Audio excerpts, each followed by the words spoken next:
gentlemen, let's pray. Father, we thank you so much for this morning. We thank you for the gift of life.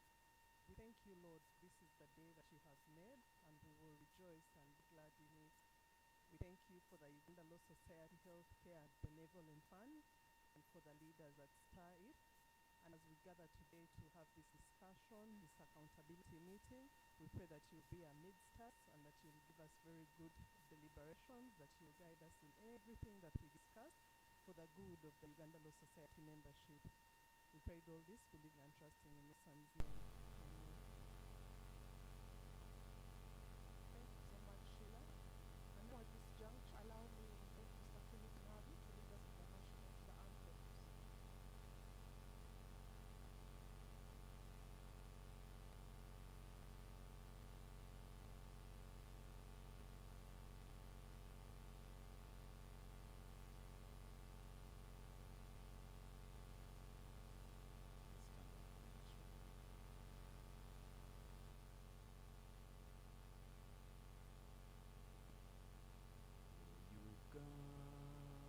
Uganda, the holy privilege of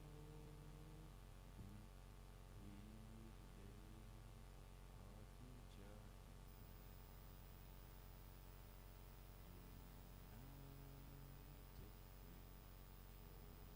united everybody together will always stand. The East African anthem.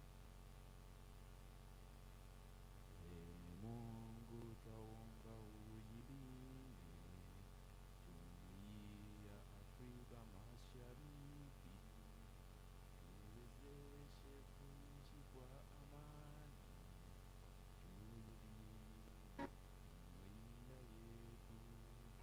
jumuiya yetu sote tuilinde, tuwajibike, tuimarike, umoja wetu ni nguzo yetu, jumuiya.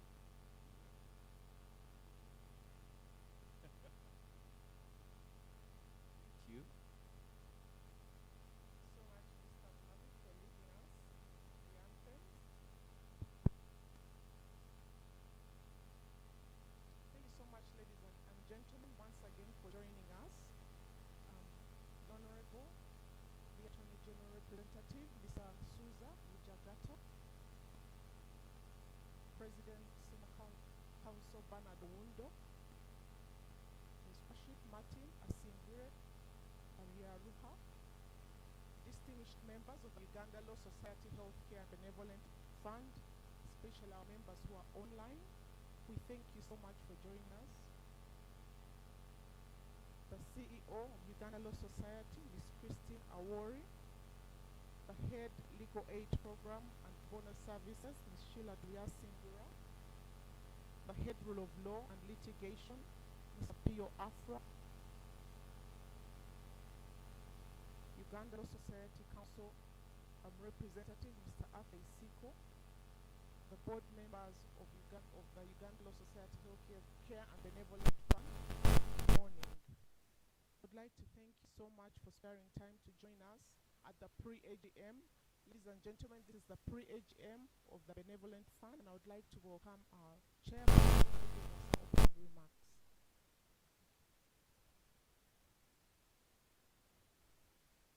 Our chair was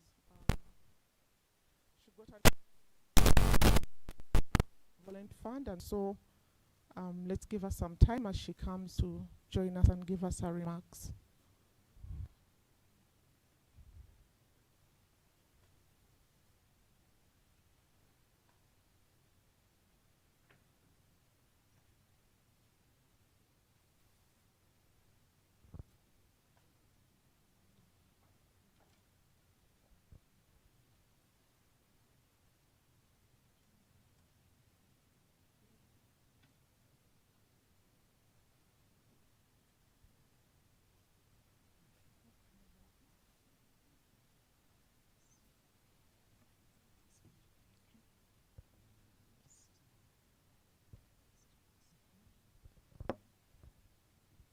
Good morning, ladies and gentlemen.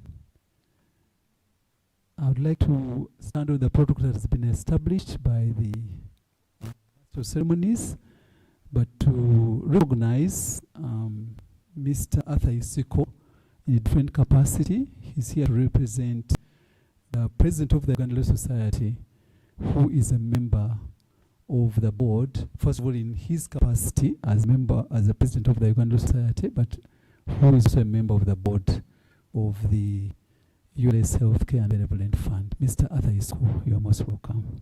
Thank you. And of course, the protocol has been established.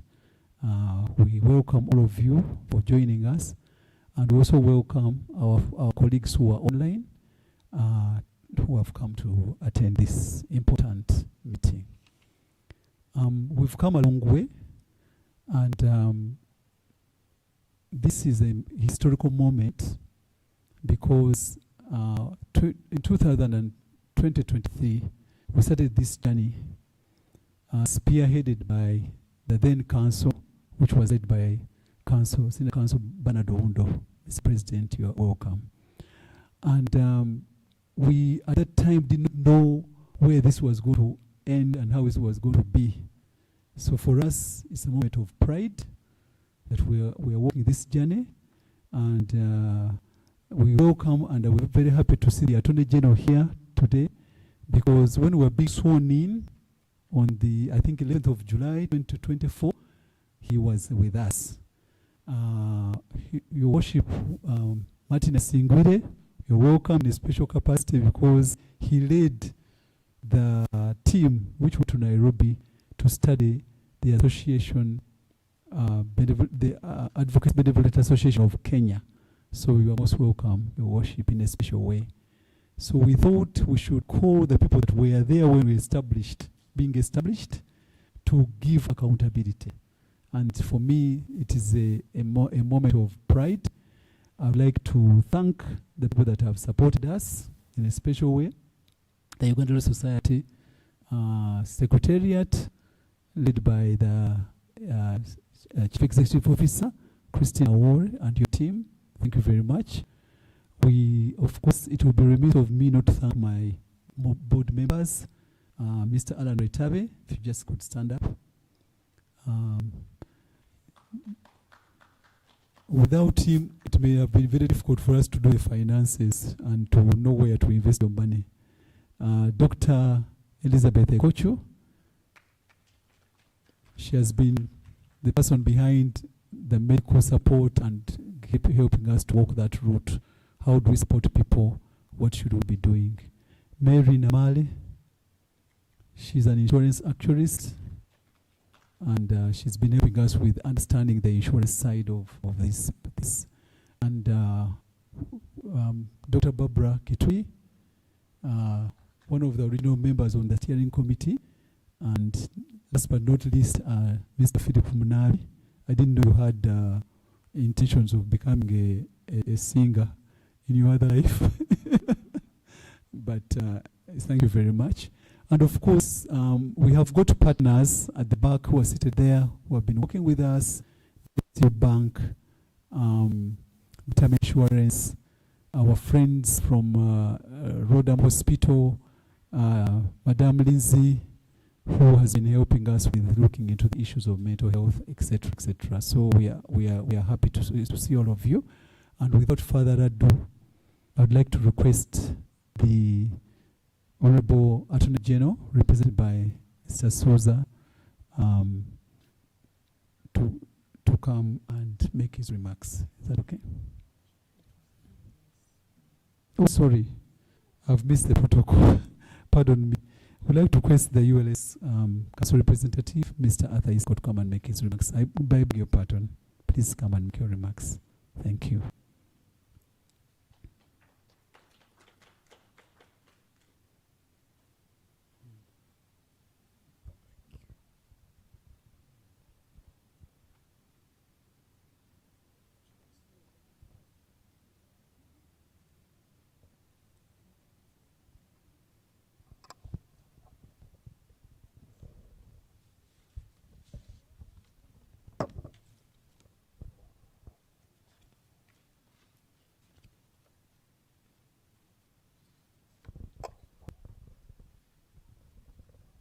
Good morning, everyone. Good morning, everyone. Yes, that's the energy I want to feel in the room. My name is Isiko Arthur, the treasurer of Uganda Law Society. I'm standing here on behalf of the president of Uganda Law Society, Isaac K. Semakade, who sends greetings to each and everybody in this room. In a special way, I would like to thank each and everyone for sparing time to come and partake in this historical event. I want to believe it's the first of its kind to happen. Something that was dreamt about by Emeritus President, Senior Counsel Owondo Bernard, when he came up with the policy of members first. And I believe as former president, he was able to execute and ensure that at least members, in the event of any eventuality, be it death, sickness, at least you can have support from the members. The issue, of course, has always been that members could always face challenges, and they could always suffer, making car washes, etc. That wasn't so good for a noble profession like advocates in this scenario. So I'd like to, of course, begin by standing on the protocol that has already been observed. I would like to thank the Attorney General, who is represented by Director of Legal and Advisory Services, Mr. John Bosco Souza, for sparing time and attend this historical event. I'd love each and everyone in this room to give a round of applause to the Attorney General. Of course, I can't go without noticing the presence. I've already mentioned the presence of Senior Counsel, Mr. Bernard Owondo. Thank you so much for coming up with this idea. And I believe you really put a very big stone that we shall definitely, as members in a broader perspective, carry forward. His Worship, the Registrar, currently now the Registrar of the Insurance Appeals Tribunal. Thank you so much for also sparing time and being with us. We last met at a graduation ceremony of the Insurance College, and we shared so many issues. And one of the issues that came up was definitely this issue of the Benevolent Fund. He is so passionate about the Benevolent Fund that the first question he asked me was, how is the Benevolent Fund running? So that is how really interested he is in this particular matter. Of course, we can't go without thanking the board members, led by Madam Chair. I normally call her Madam Chair. Every time we communicate to Madam Chair, and even in her current state. The last time I talked to her, she was in the state. In fact, I think by then she had just got the injury. But she was able to coordinate and ensure that one of our members, a senior counsel, who had passed on, could actually get a befitting burial. That is how caring she is for the members. She's always the first point of contact between council and the board members. Every time there is an issue, personally, I always run to her. So thank you so much, Madam Chair, for steering the board members. The board members we do recognize, and thank you for the services that you provide. You know, most members may not actually know how engaging and how, should I call it tiresome? Yeah, this particular task that you took on is. But we want to thank you as council for the good services that you do provide. Of course, not forgetting each and everyone here, the staff led by the CEO of Uganda Law Society, who are always in constant interaction with the office of the Benevolent Fund. I would like to make it known that as Uganda Law Society, in the meeting we had with the with the board of the Benevolent Fund, we agreed that they should have an office at the Uganda Law Society, and we successfully implemented that. And as we speak, the Benevolent Fund has an office at the Uganda Law Society house. So that basically means that in case of any issue, in case of any query, someone can easily reach out to the office, which is situated at the Uganda Law Society house. And of course, credit goes to the founding or our forefathers, senior councils, who thought it wise that we should have a house. And this is all possible that we have a house. And of course, credit goes to all the members who continue up to now to make subscription payments to ensure that the house is successfully complete. To all the members here who are present, I see quite a number of senior councils who are present in the house. Thank you so much for entering appearance today in this historical event. Madam Chair didn't actually mention, but this is historical in the sense that it is the first of its kind. And I believe 10 years, 20 years from now, it will be something that we all look back to and say, indeed, our founding fathers took the right decision. I have a simple task here. The simple task is basically to read out the statement of the Vice President. As you're following the program, you will clearly see that the Vice President of Uganda Law Society, Mr. Anthony Asimwe, was supposed to give opening remarks on behalf of the Uganda Law Society Council. Apologies from Mr. Anthony Asimwe. He had other equally pressing issues and he couldn't make it, but he assures each and everyone that he will be entering appearance in a few minutes from now, but he has given me the honors, and I'll be reading the statement verbatim as it is, as it has been given to me by the Vice President of Uganda Law Society. And it goes as follows. It is my honor to contribute as the Vice President of the Uganda Law Society to this inaugural annual general meeting that is held at Potea. This moment marks an important milestone in the realization of a long-held aspiration of our society. Establishing a structured, professionally governed, and sustainable mechanism to support the health and welfare of our members. As we will all recall, the Uganda Law Society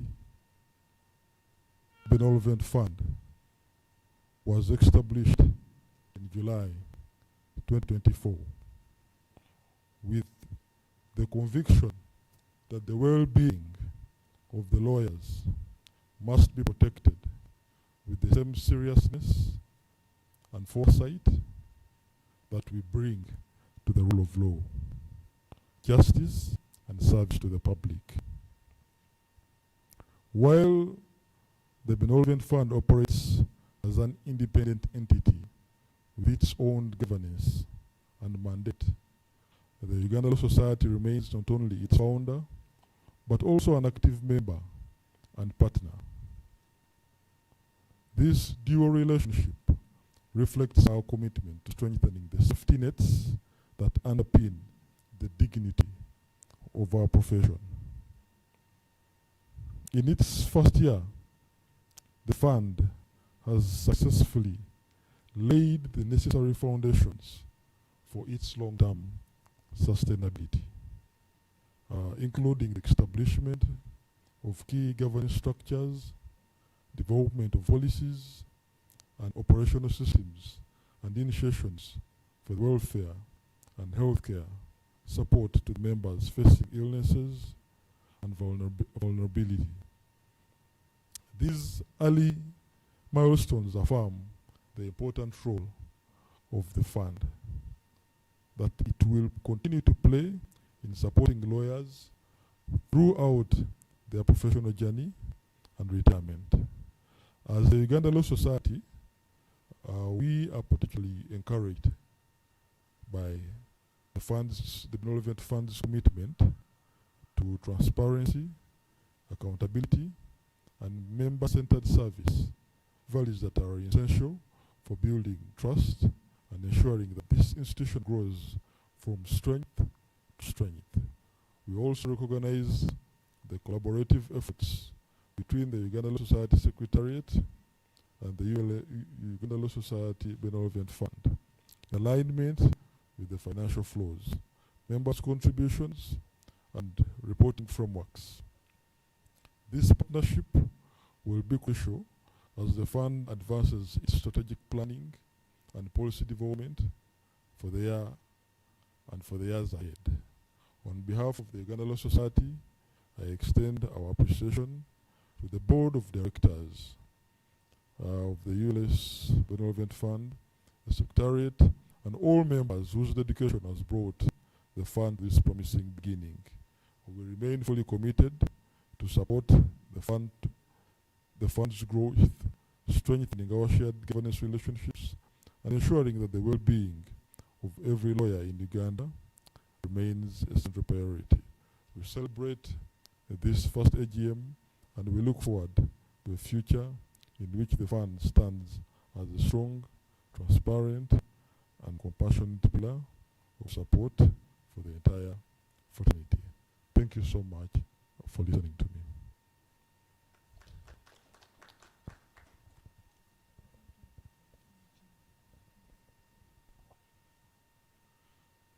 I've been given another task by my colleague, Madame Barbara, to take the honors, to invite a senior counsel, the Attorney General of the Republic of Uganda, represented by the Director of Legal and Advisory Services, Mr. John Bosco Souza, to come and make his opening remarks.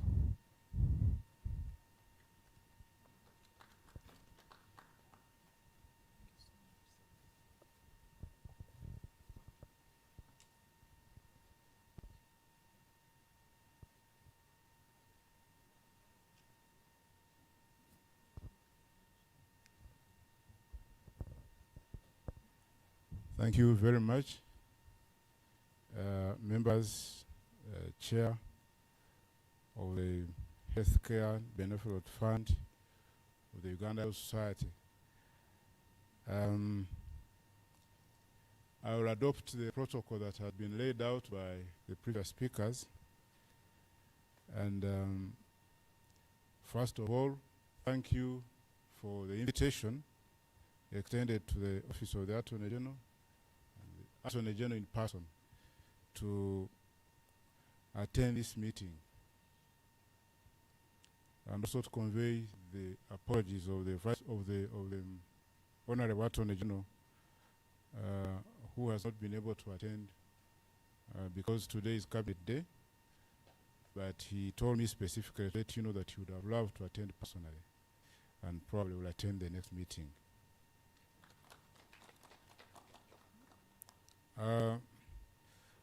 On his behalf, I would like to congratulate the chairperson and the members on making 1 year, and on the achievements that I've just seen in the report in this short time.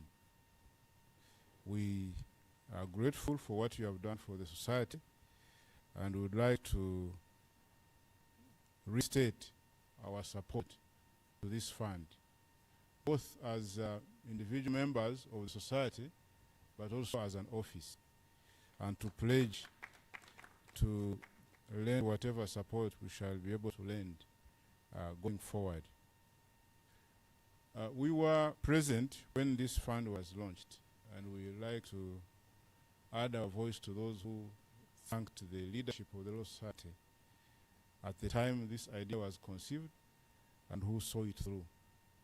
We thank you, ex-President Bernard Oundo and your team. Members and colleagues, we know how this came about, the circumstances. COVID was an experience that no society was really prepared for, including the Uganda Law Society. And we recall what our members went through at an individual level and the concern that the Law Society leadership at the time had concerning the well-being and welfare of the members who were not able to cope with the circumstances of the time. We are happy and grateful that a decision was taken to establish this fund, and we have no doubt that it will help members go forward. We also have no doubt that with the able leadership that the fund has, it will continue to grow. Again, we can only pledge to support the fund and the Law Society in this project. It is still a project, I think. And we shall be present as and when we are needed. And in case you need us to be your spokespersons before any forum, anywhere, we shall be available and ready to lend a hand. Thank you so much.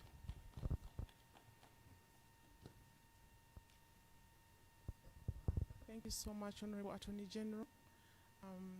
Honorable Attorney General, maybe before you resume your seat, we'd like you to welcome our keynote speaker.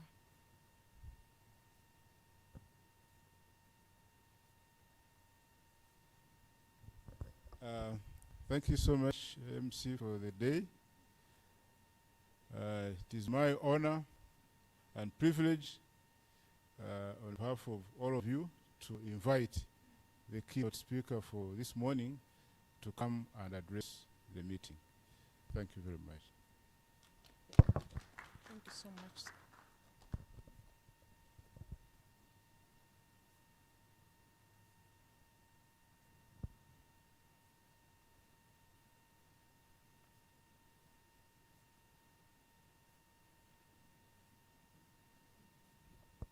Thank you so much, distinguished members. Thank you so much, Honorable Attorney General, for your remarks and your commitment to support the Uganda Law Society Healthcare and Benevolent Fund.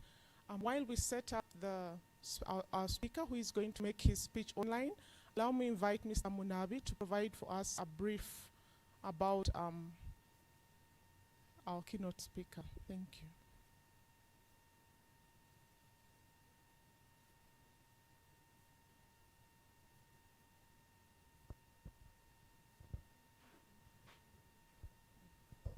Thank you very much.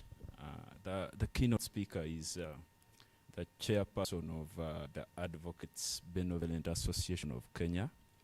It's the association with which we did benchmark to have this project started and running. Byron Menezes is an advocate of the Kenya High Court. He serves on different committees in the East African Law Society and the LSK. He is serving as the current chairperson of the ABA for 2025, 2026, 2027, I think. He's joining us shortly. I think that's the little I can say about him. But his IT team is confirming his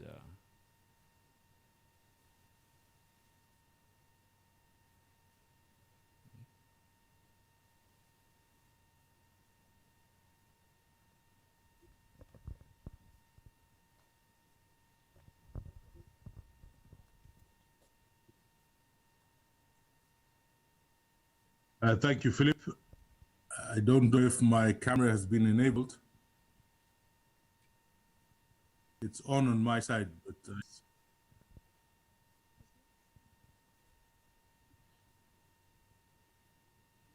Sir, it's being enabled. You're most welcome, sir.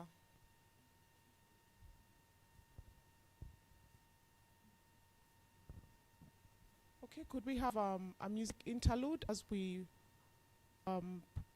ensure that we project our keynote speaker? Thank you.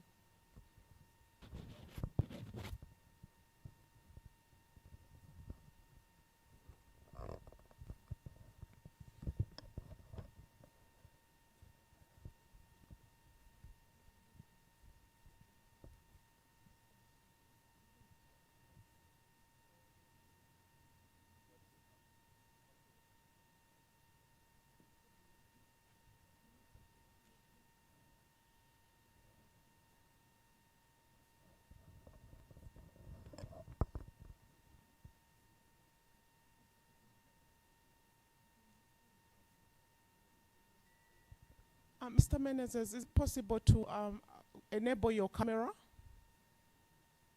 My camera is on.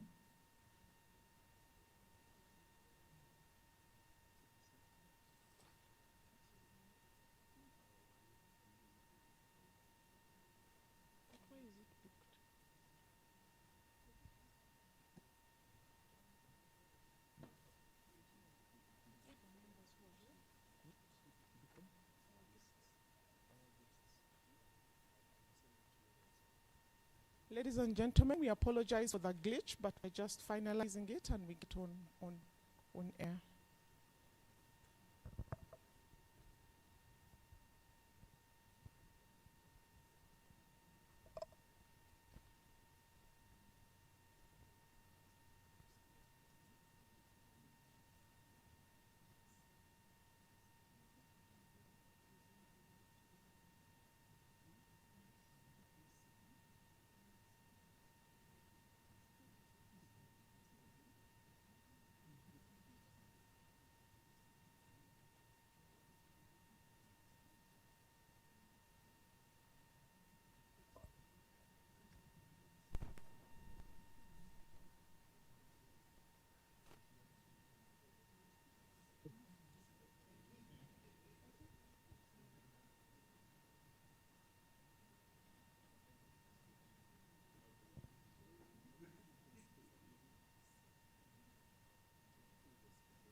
Thank you so much, our distinguished guests. And in this digital era, we are now being challenged by technology. And indeed, very many people are asking that, should we really totally eliminate the human factor? Because technology does have its challenges. But as we fix that, please allow me to invite our chairperson, Mrs. Lydia Ochengobo, to give us a brief about the Uganda Law Society Healthcare and Benevolent Fund. Thank you.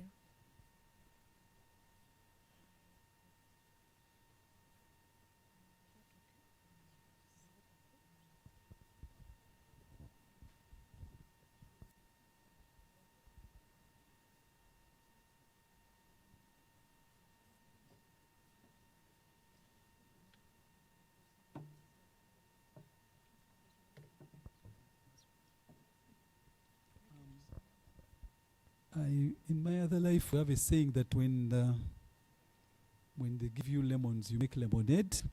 So let us try to fill this gap with some useful information by me reading the foreword and my remarks, which are presented in the annual report, which I think are also pertinent, and so that we can catch up with time. I again stand on the protocols already established. My name's Lydia Ochengobo Proscovia. I don't use the name Proscovia, but I just want to those who don't know that name.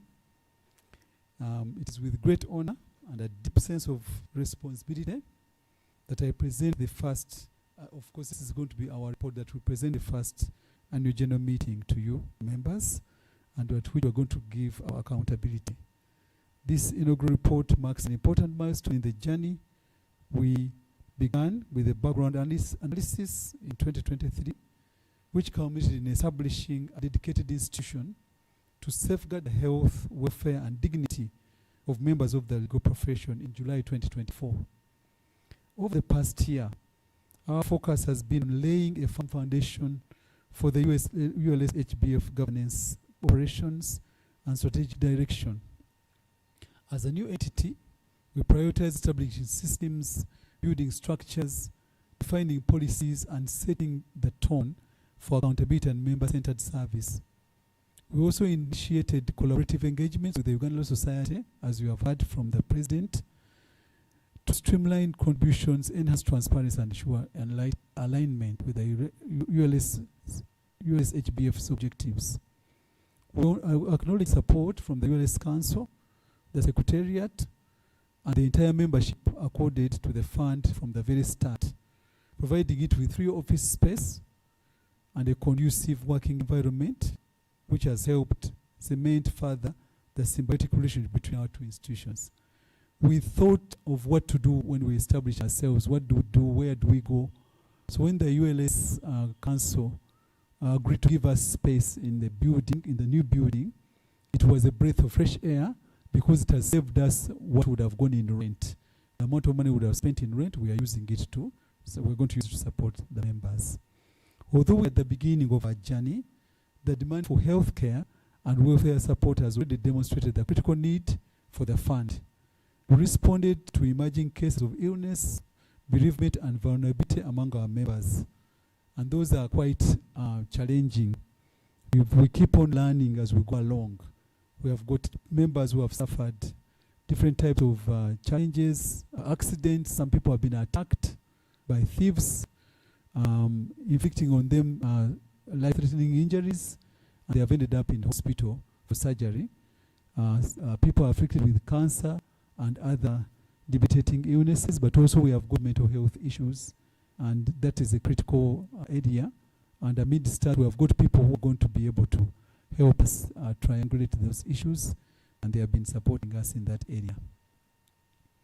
So as we craft mechanisms for support lawyers, it's not only in moments of crisis, but across their active and retired years. We want to have a healthy lawyer throughout, not just when they are sick, not just, but throughout our lives. So what are we talking about?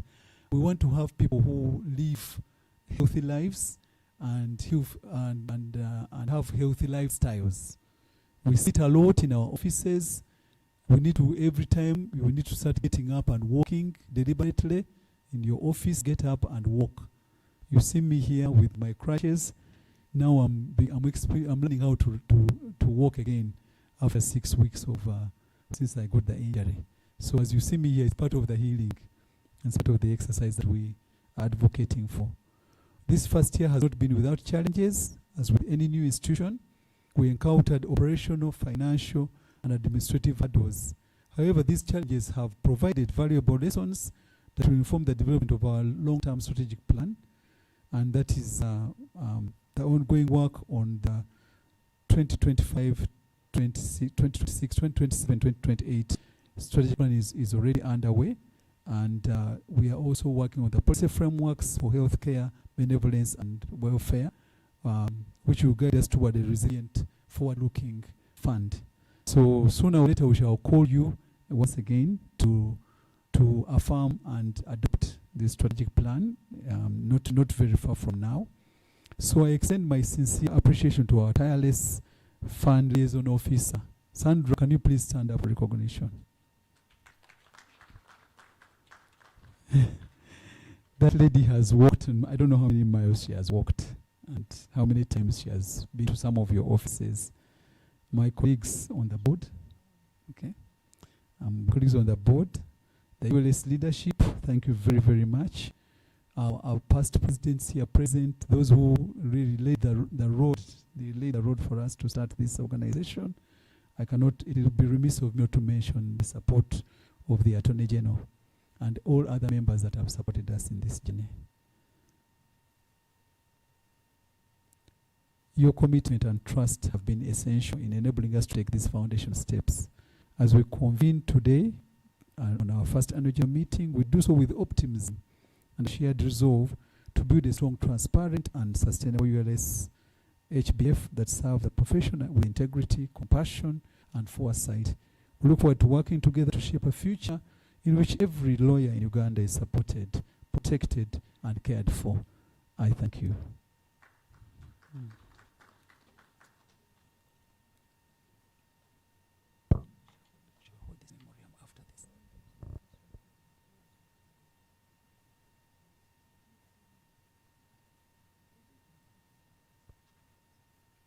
Thank you so much, Chair.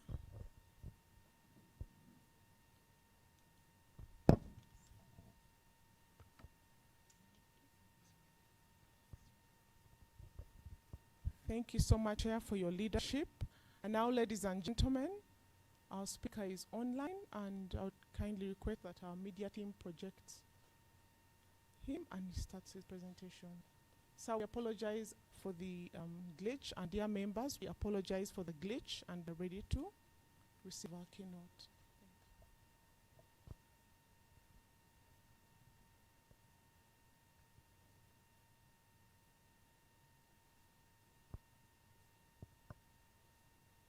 Good morning. So, good morning, to the representatives of the President of the Uganda Law Society, representatives of our distinguished advocates of the bar, our senior counsels, ladies and gentlemen. I would be amiss not to say that it's good to hear my friend Mr. Benevolent, the former president or CEO, and of course other colleagues that speak online. But let me take this. It's a privilege to address this assembly of the Uganda Law Society.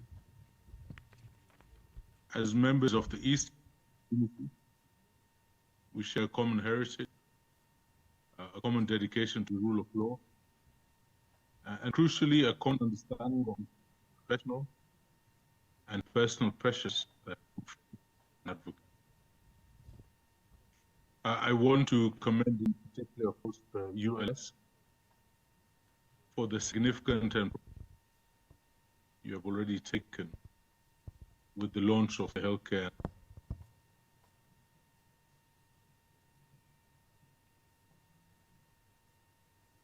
demonstration of solidarity. As ABA, we are extremely grateful for this opportunity to share our regional blueprint for success and sustainability. Certainly, it is something that binds us universally across the country, across the East African region, across Africa, and across the world as advocates. I will turn very briefly to the pillars Advocates Benevolent Association in Kenya, and then move on to the presentation we prepared for you.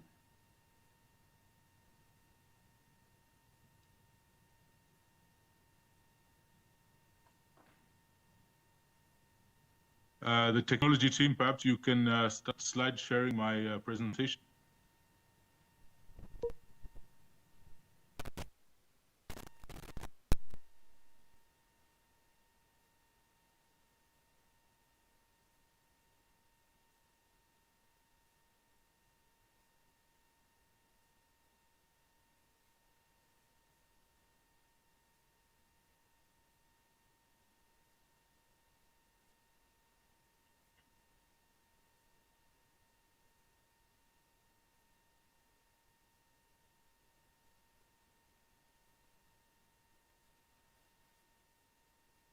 I think as we wait for the tech team to share the slide,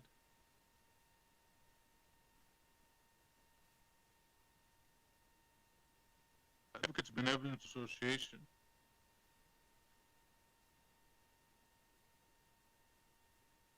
arm of the Law Society. We are based at Gitanga Road, the same headquarters where the LSK is housed. And we are essentially an integral part of the Law Society. For many years, ABA has been perhaps very centrally based in the sense that all the board members for the last 10 or 15 years have always been based out of Nairobi. And for those of us who live outside the capital city, the services and programs of the Advocates Benevolent Association have tended to be something that is a mirage.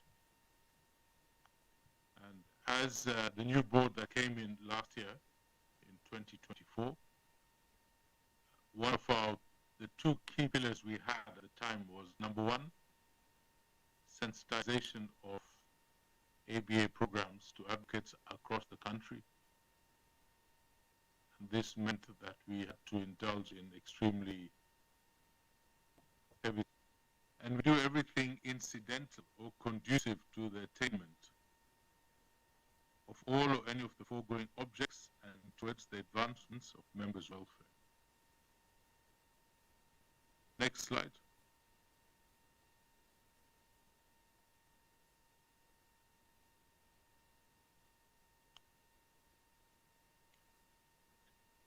The current constitution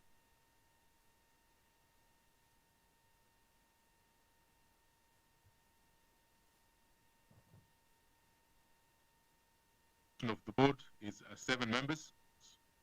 This is the current board, so I serve as chairperson. Next slide, please.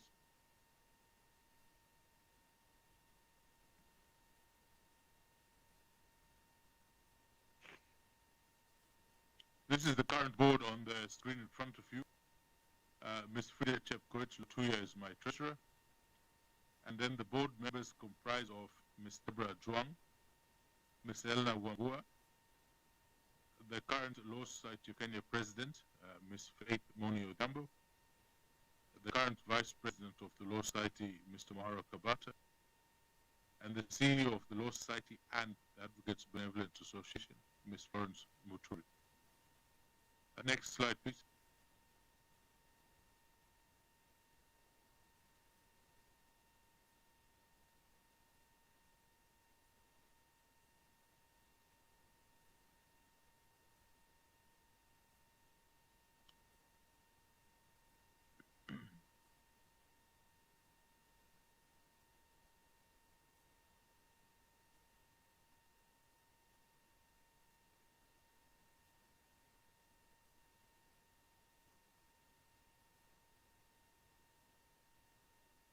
Next slide, please.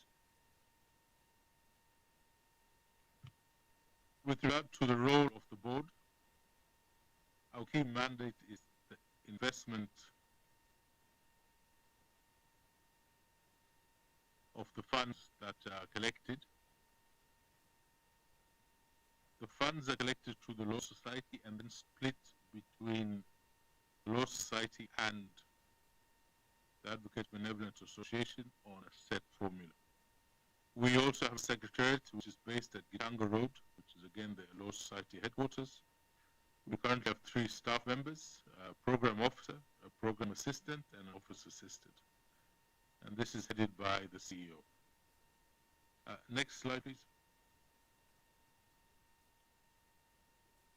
So our membership consists of basically every advocate in Kenya who is an active member of the Law Society. Next slide, the slide on our membership.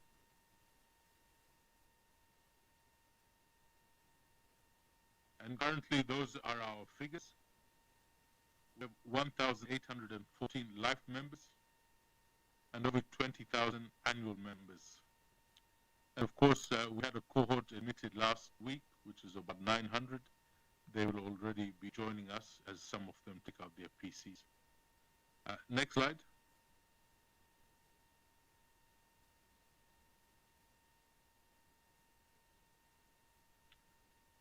So with regard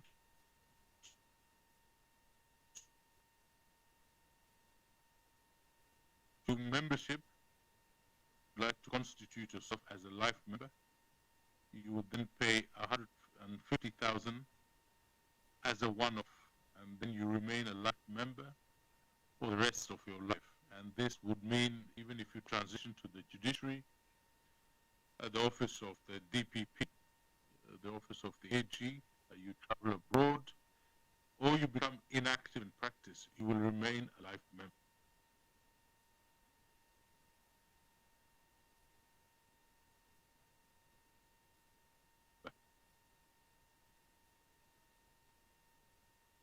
With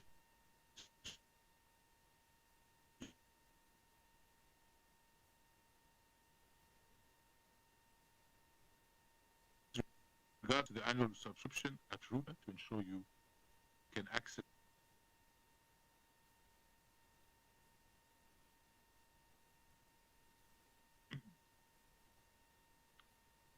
our first crucial program in place, and again our biggest outflow in terms of funds, is educational assistance for children aged between 4 years and 23 years at the time of application.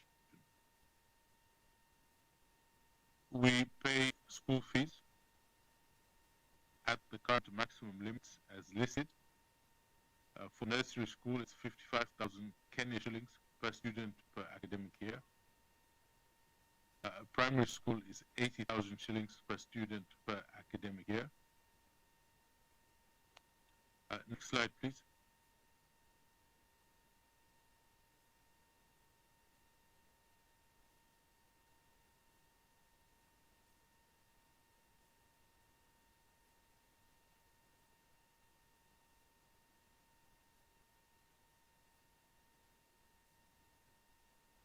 For secondary school, we pay 80,000 shillings per student per academic year.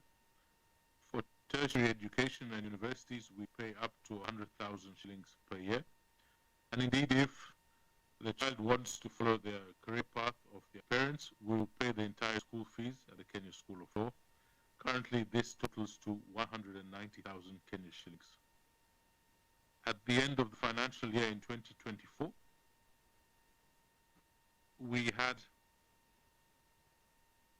the listed numbers on the screen. I can tell you at the moment we have passed 330 children already.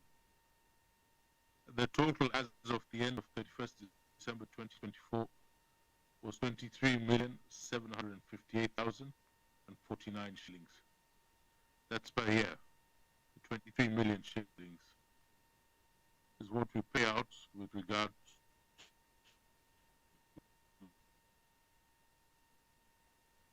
to the children of delegates. Do not tell their spouses or their dependents about this program. I leave it to you to explain why, but we continue to do as much sensitization as possible to ensure that everyone is aware. And we continuously encourage advocates to inform their dependents that in the event that something does happen to them, please let their family know there's a safety net with regard to education. Thank you. Next screen, please.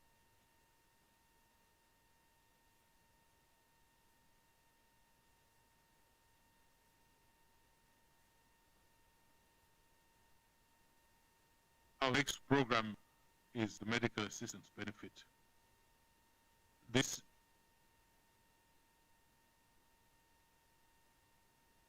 is a one-off payment of 150,000 Kenya shillings, which we pay towards the medical bills of an advocate who is an active practitioner.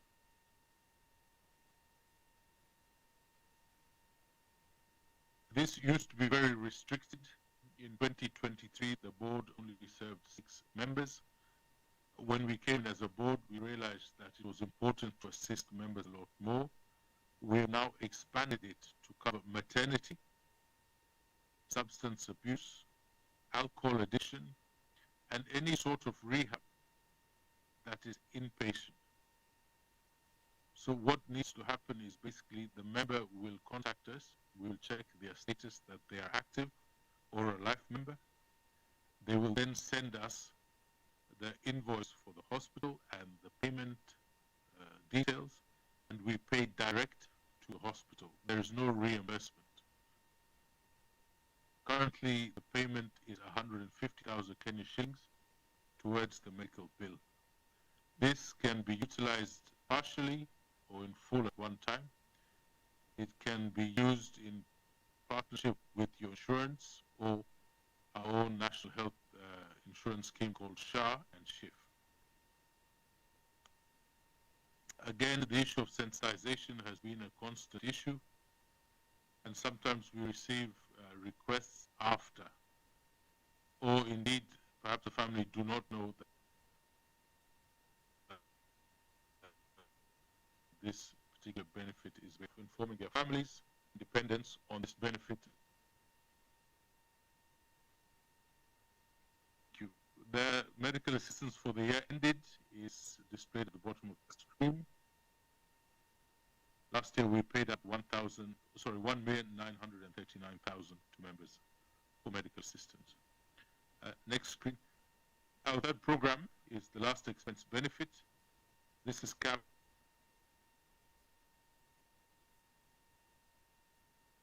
at 80,000 for annual members and 100,000.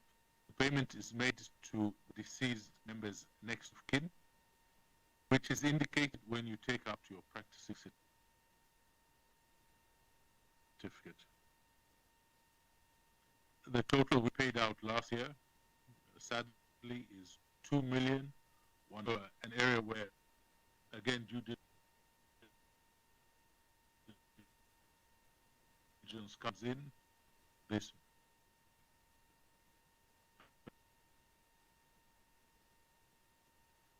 we are in the process of reviewing our ABA rules. They are horrible, archaic, and unconstitutional.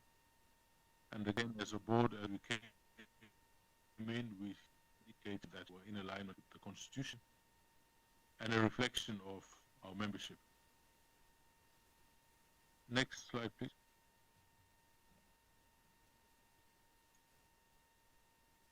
We have a pension scheme. It is run in conjunction with ICEA Lion and Britam. The membership is voluntary, and it provides members with an easy and convenient way to plan and save for their retirement. This is a key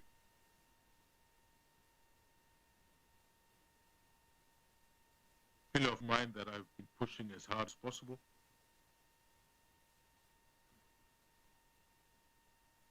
There are over 70% of our demographic in Kenya today.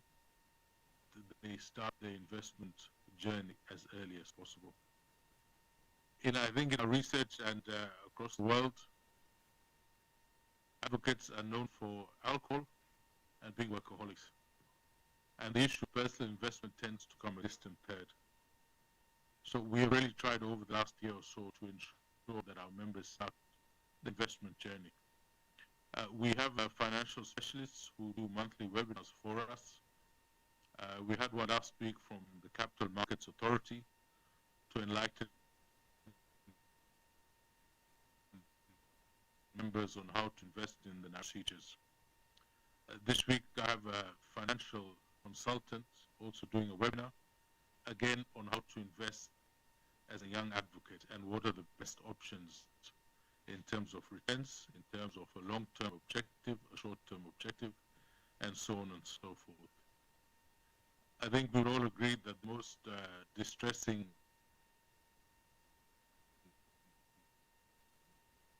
we see is one of our seniors who has now fallen on difficult times. It is an extremely distressing sight, especially for a profession that prides itself on dignity and nobility. Thank you. Next slide, please.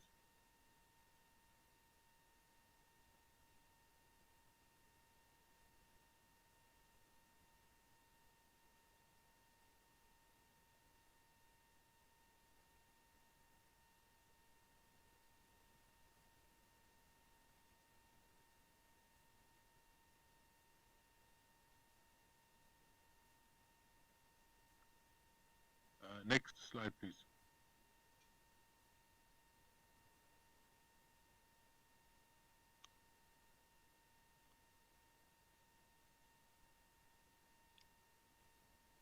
Again, I mentioned earlier about university.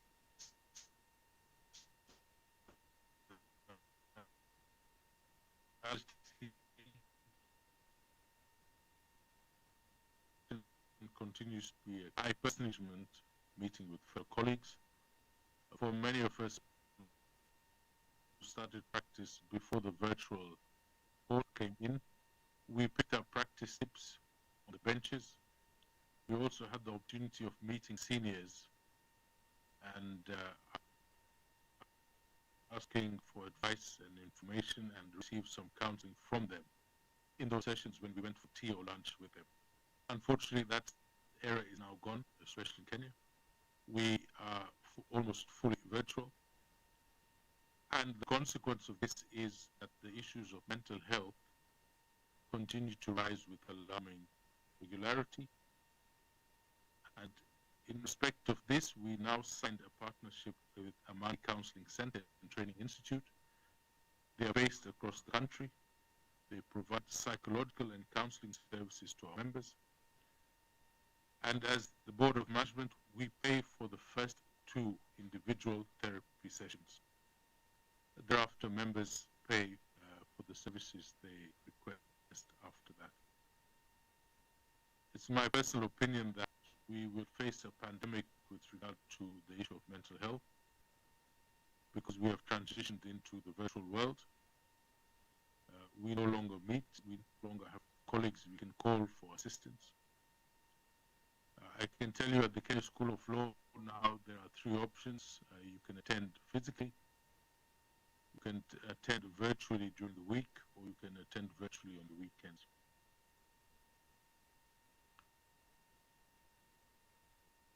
Again, this continues.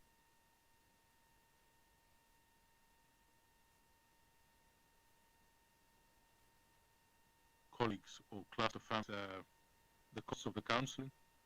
These are discounted costs to ensure at least our members get some sort of benefit from our partnership. We've done individual counseling, which of course we pay for the 2 sessions. We have group counseling. This is essentially for big law firms who are willing to do this. And of course, we are cognizant of the issue of family. Hence, we have an option on family therapy. And the money counseling also do customized programs for law firms, for team building, and any other type of counseling that is required by bigger law firms or bigger organizations.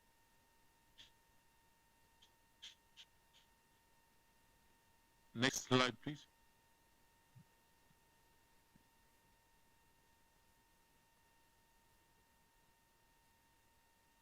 In recognition of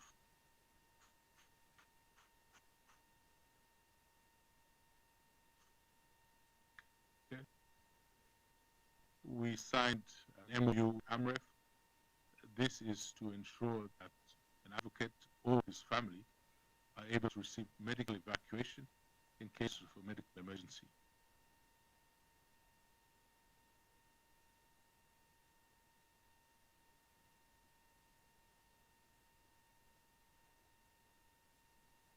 In Kenya, most of students they could access excellent healthcare, and of course to ensure that also their families would have this option as well. Hence, we signed an MOU with AREF. I believe the next slide shows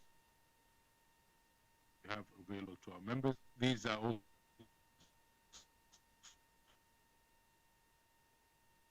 discounted for advocates.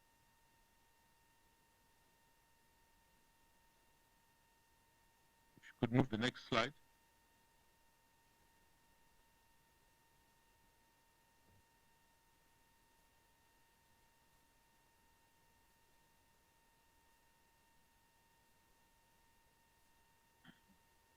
These are the current packages we have. As an advocate, they're discounted as benefits. It also covers the advocate himself, or indeed, if they choose, their extended family. Next slide.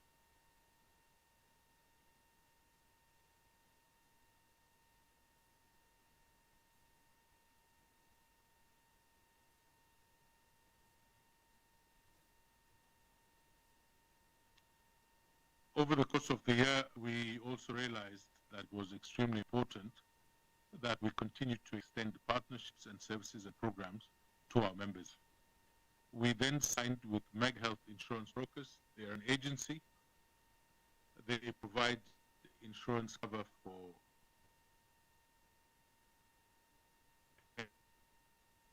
health, for life, for education, for our members. So all you have to do is call them up, indicate to them what you would like, and they then search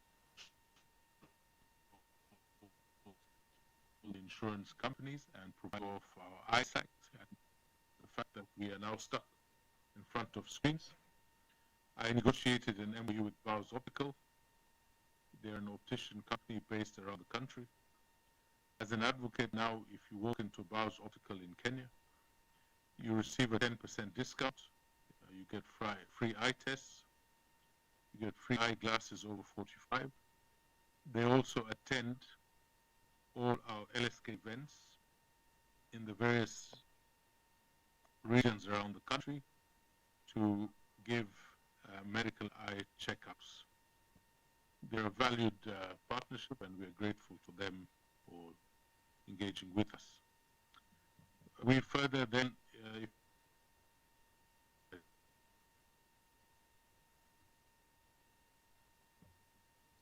we also engaged with hotels across the country. This list is very outdated. We currently have over 25 hotels that are now in partnerships with us. As an advocate, you are traveling across the country and you walk into any of these hotels, you can produce your advocate's card and you would be entitled to a discount. We have tried to ensure that we have hotels in every major town and city across the country. So in the times of, indeed, when we do close our offices, which is hopefully next Friday, that advocates can then choose to de-stress and detoxify their lives by going on holiday in different parts of the country. We further have a partnership with a large organization called Parker Laboratories. They have laboratories across the country. As an advocate, if you need to do medical tests, you will walk into Parker Laboratories, produce your LSK card, and you will be able to do the medical tests at a discount. Further to that, we ensure that we have monthly webinars on a wide range of topics.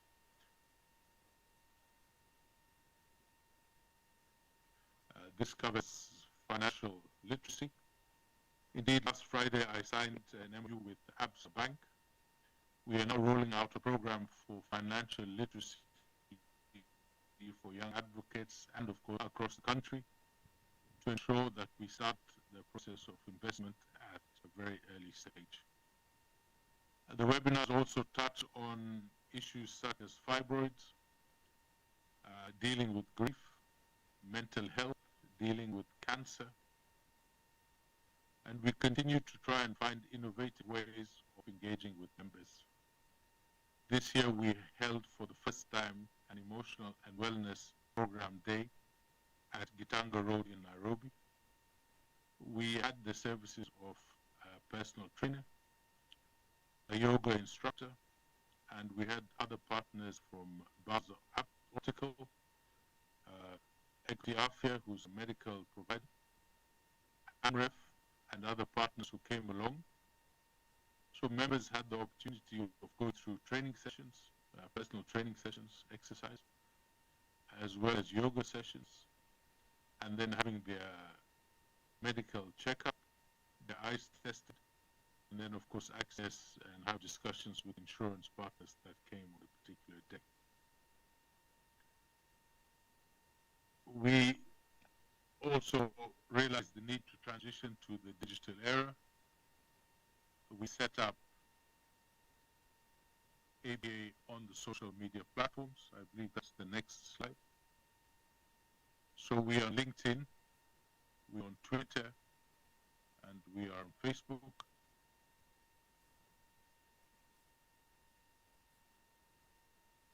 And this continues to be a journey to ensure all our members are available and they know the services that we offer. We also have a WhatsApp channel where we post on a daily basis all our services and programs, especially our contacts, to ensure that we take perhaps the poor sister of the LSK to where it should be, which is, at least in my opinion, an integral part of the profession. In Kenya, mental health, the stress of the profession continue to be enormous challenges. and the greater ABA now sits at the center of this with the Law Society, the better it will be for all of us.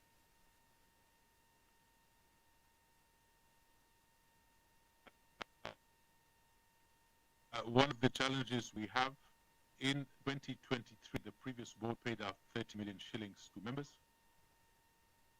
In our first of 2024, we paid out 27 million shillings. That is an increase of more than 100%.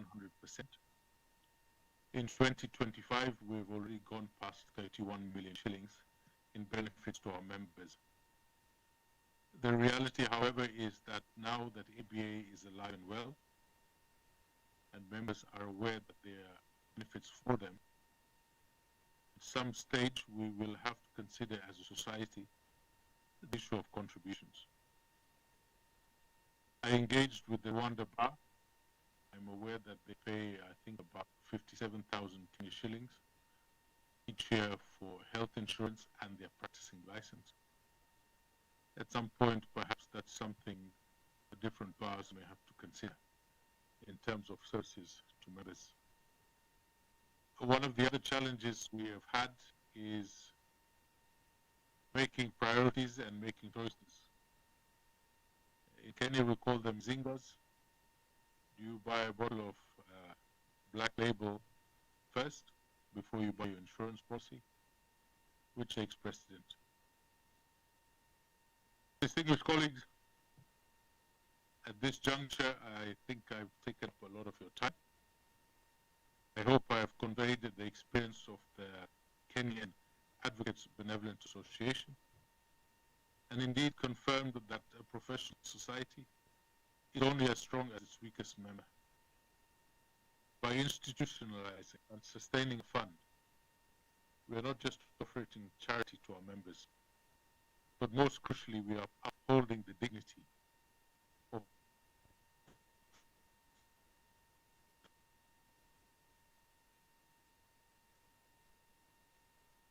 the entire legal profession. And in this regard, I refer to ensure that every advocate and their loved ones will not be left destitute.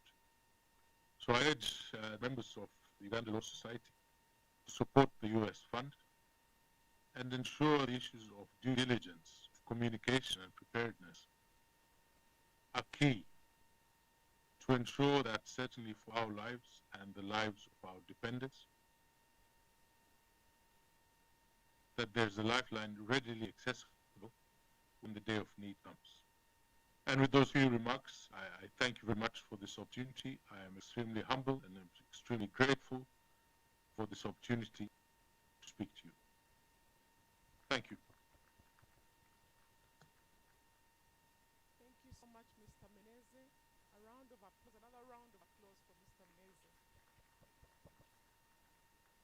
Thank you so much, sir, for empowering us with knowledge about the Kenya experience, since your fund has been in existence for a very long time. And at this juncture, allow me to invite a panel to carry on with responses and discussions following your communication. Allow me to invite Senior Counsel Bernard Owundo to our panel. Senior Counsel, we welcome you. Thank you for joining us, and thank you for implementing the members first at that time to bring this on board. Our next panelist is Dr. Ekochu Elizabeth. Dr. Ekochu Elizabeth is a medical doctor, and she's a board member of the fund, of the Uganda Benevolent Fund. And the third panelist is CFA, CAIA, CIMP, Alan Norman Lwetabe.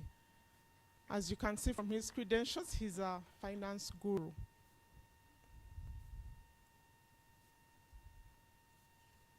So thank you to our dear panel.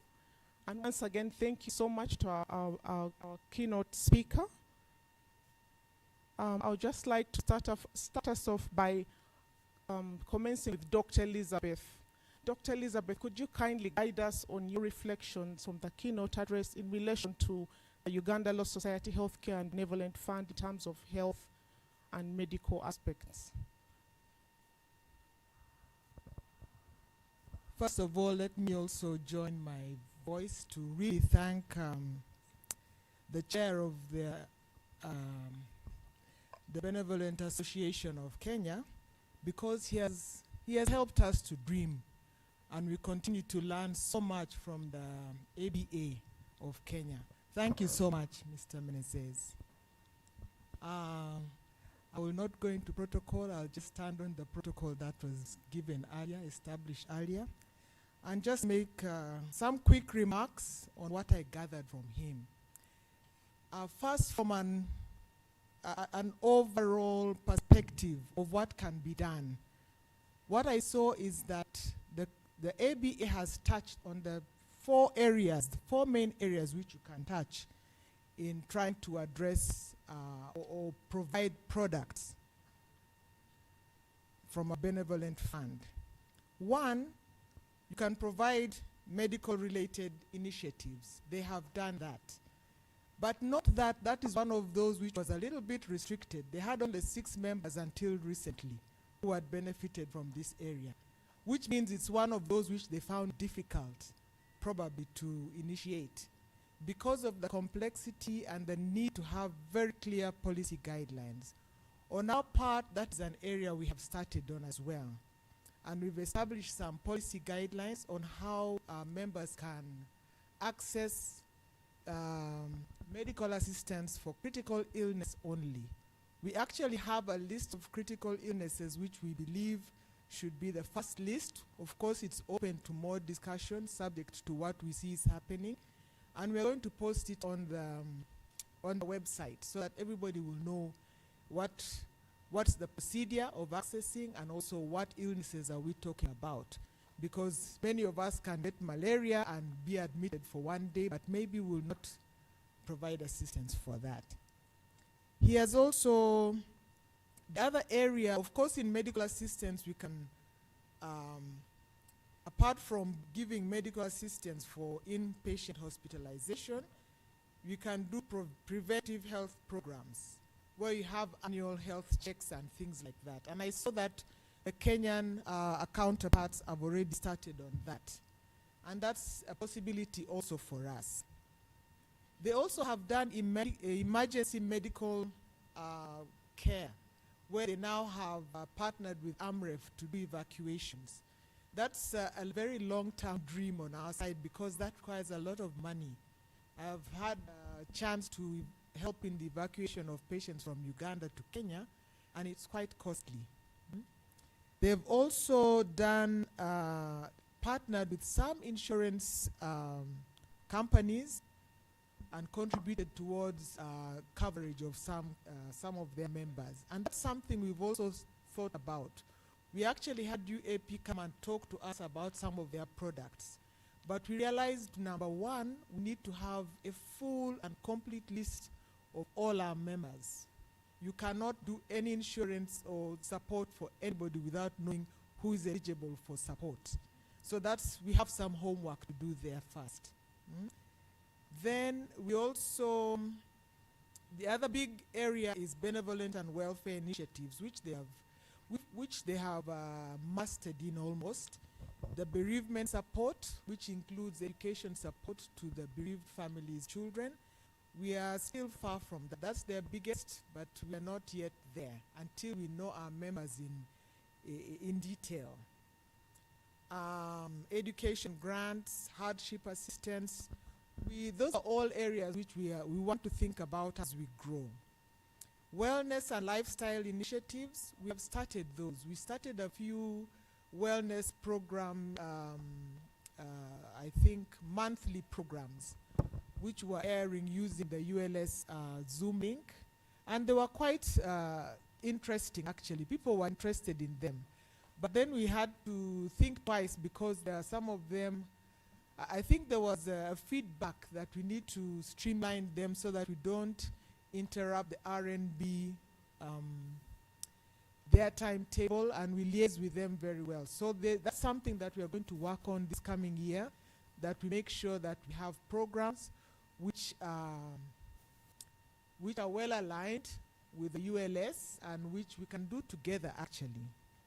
So that's a big dream. Fitness and nutrition programs, yes, this is one area we've already started talking with a few fitness gyms and all that kind of thing to see how we can subsidize for members and maybe different age groups of members, because the elderly may not be feeling that we can join the younger group of Council Philip and all who can do a marathon, whereas we can do gentler exercise but still encourage people to do things like that. Lastly, work balance activities, mindfulness sessions. We actually had a session where we had Madame Lindsay here come and talk to us about stress at work. And those are the kind of things that we want to grow a little bit more, because I think we need to do a lot more prevention than crisis management, which is good. And then the last tenet is community and social support, which have actually been happening even before the Benevolent Fund, drives where we fundraise for members and that kind of thing. And we'll explore that as we grow as well.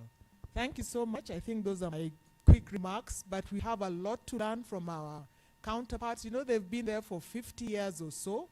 We've been there for 1 year. And the fact that we are actually doing something even now, I think we can give ourselves a little pat on the back. Thank you so much. Thank you so much, Dr. Elizabeth, for sharing with us those insights. Ladies and gentlemen, we've been joined by Ms. Lindsay Kinkuhaire on the panel. Thank you for joining us, Ms. Lindsay. And I would just like her to loop into that. She is a counseling psychologist, and so would like her to guide us on the emotional and the mental aspects in relation to the presentation that has been made and the outlook for us here. Thank you so much. Briefly, we're pressed for time. Thank you. Good morning. All protocol observed. So this is really a perfect day for discussing mental health. Why? Because it's a kind of relaxed day. It's a breakfast engagement, as you have an AGM. So your minds are maybe slightly off the usual grind of your daily activities.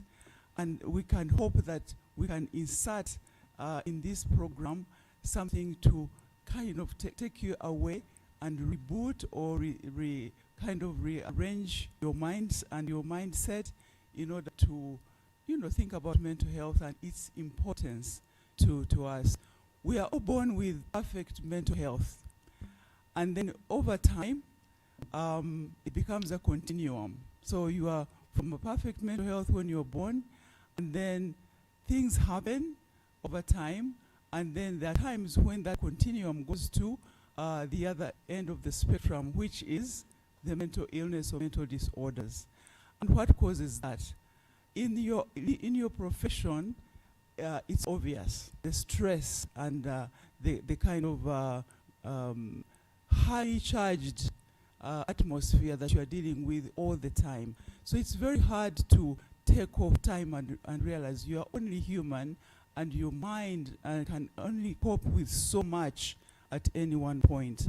So one of the things I'm really pleased about is that you have already started to approach this as in your humane or human capacity, because when we go into the areas of profession, we sometimes forget that we're human.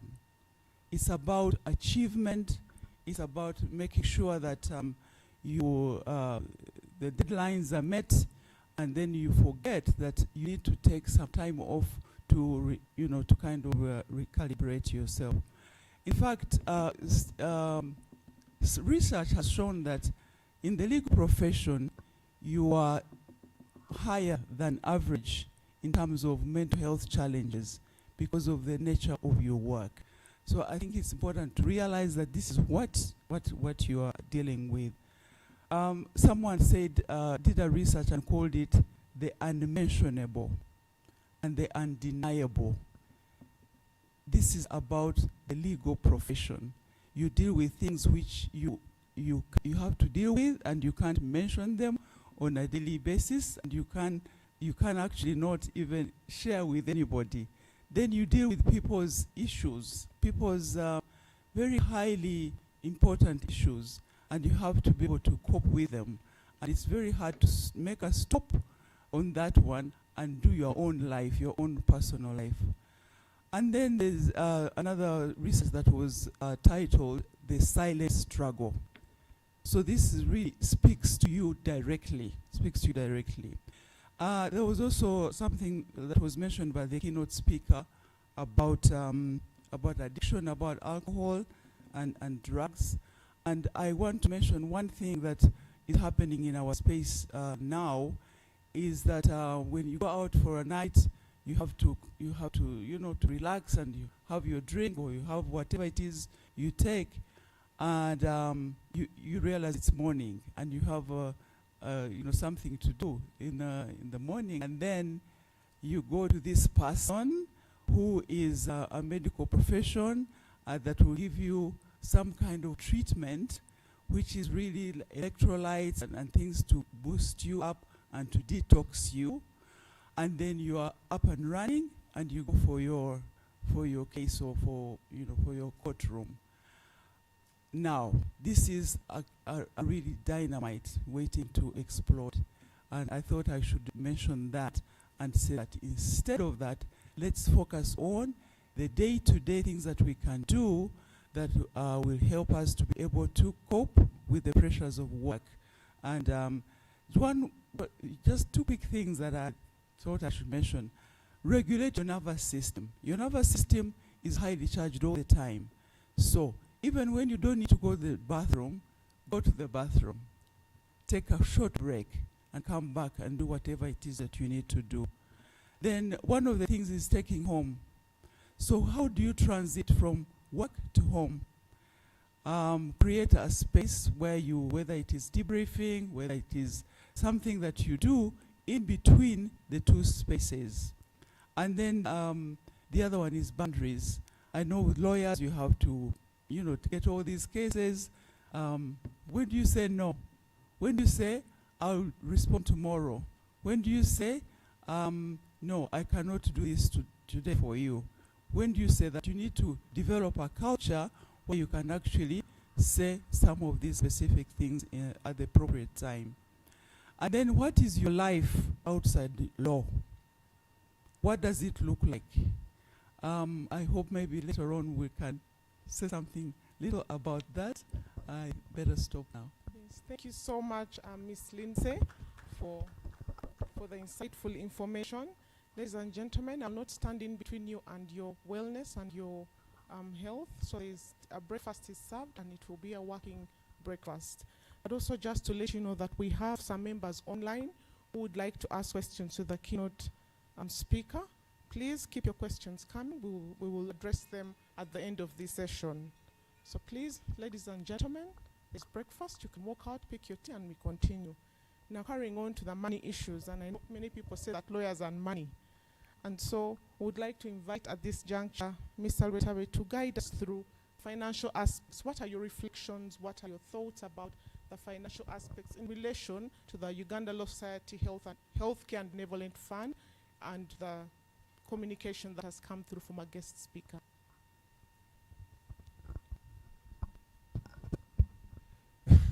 Good morning. Good morning once again. It's a pleasure to be here, showcasing alongside my fellow board members the task that we were given almost 15 months ago to create from scratch a healthcare and benevolent fund. I recall when I was given a call by my good friend Bernard, I thought it was a small task. I thought I was going to come in one meeting, we direct, I show my fellow board members where to go, and then the matter will be closed. That was a big lie on myself, because as we started, a lot of issues started coming out. Some were issues at formation. When we went to one bank to even register an account, we were asked, show us evidence that the members have authorized you. And each member should have signed off on that authorization. At that time, I knew we were going to have a very big challenge for the next couple of months. But now, reflecting after these 15 months, we have figured out what to do. I had to assume some roles as management, doubling as a board member as well, to be able to get some decisions done and taken care of. And I'm very happy that now that I'm looking back, it happened the way it did, because it has allowed us to spend less funds on outsourcing management of funds, so that is being done in-house. And we're building our capabilities gradually. But for me, the most pressing matter is that as I've observed the growth of the Benevolent Fund over the last 15 months, I see that there is a very big need to support over 4,000, 5,000 members. Some are very young, some are at different stages of life. But the need requires significant funds. As there is more awareness about the healthcare and Benevolent Fund, we are going to get a lot of pressure. And this pressure is going to translate into a need for funds. So at the back of my mind, I recognize that it's going to be very important for us to grow this fund very fast. So the actions we took this year was to buy some bonds.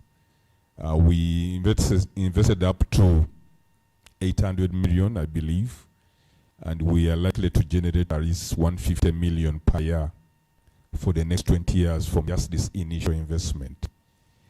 My vision is that each year we should be able to generate at least 300 million.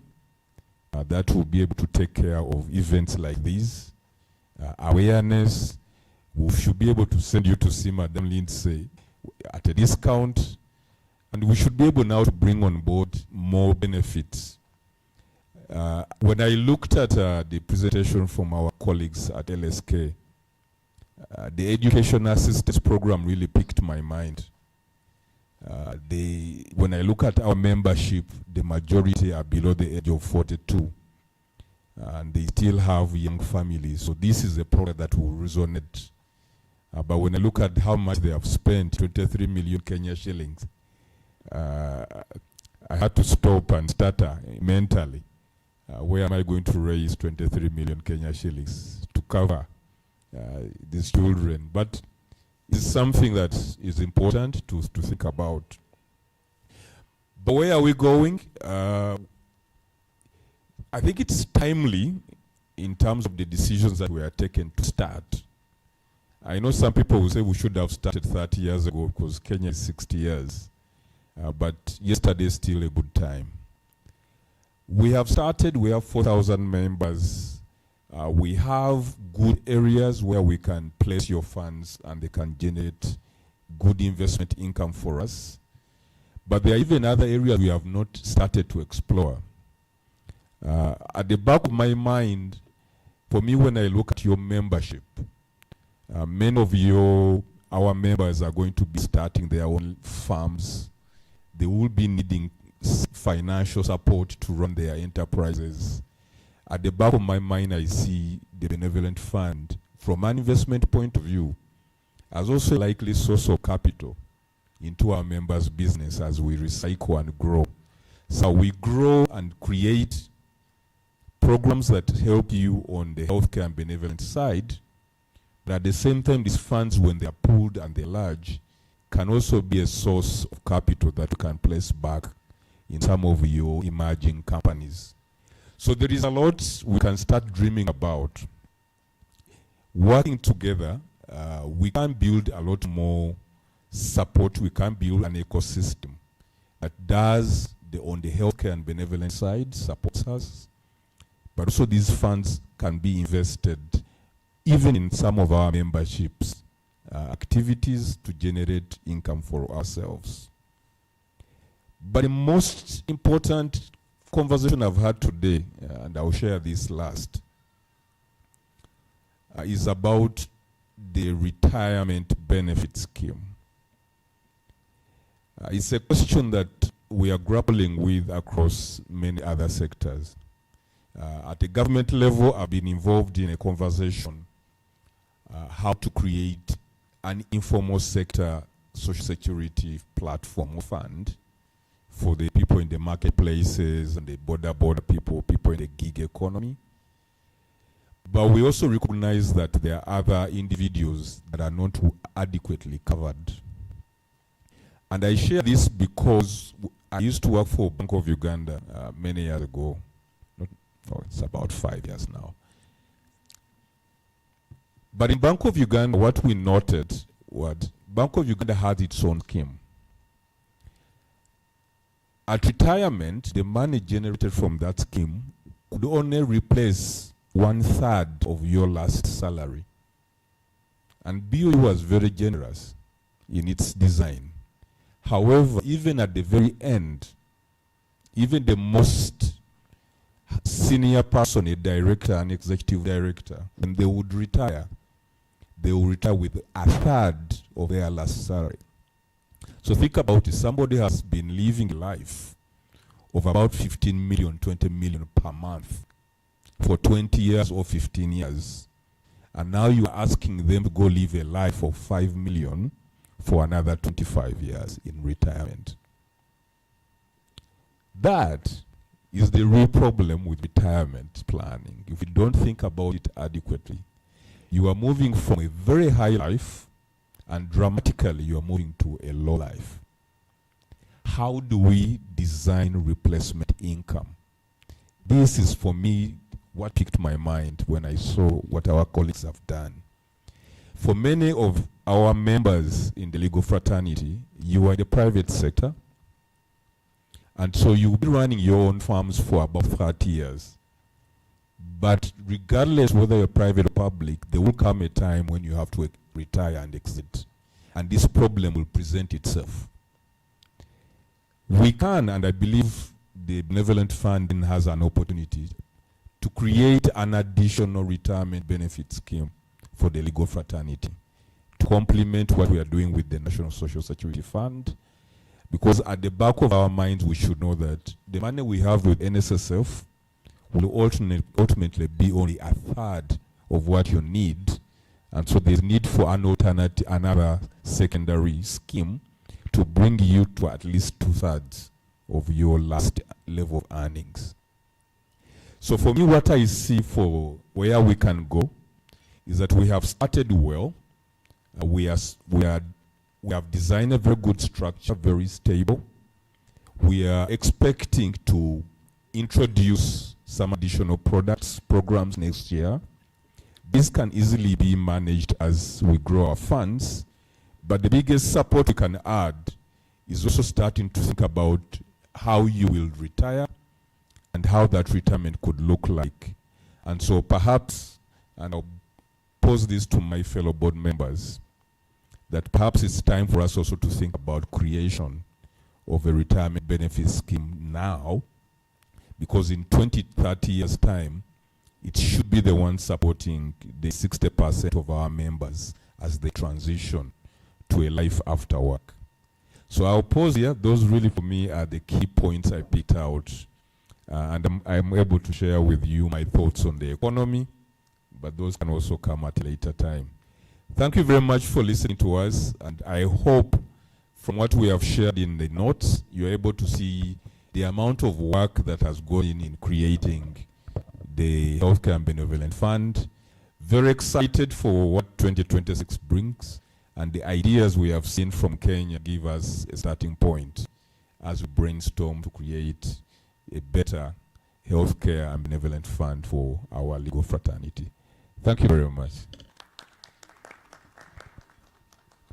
Thank you so much, Mr. Luetebe, for the insight that you've given us in the financial aspect.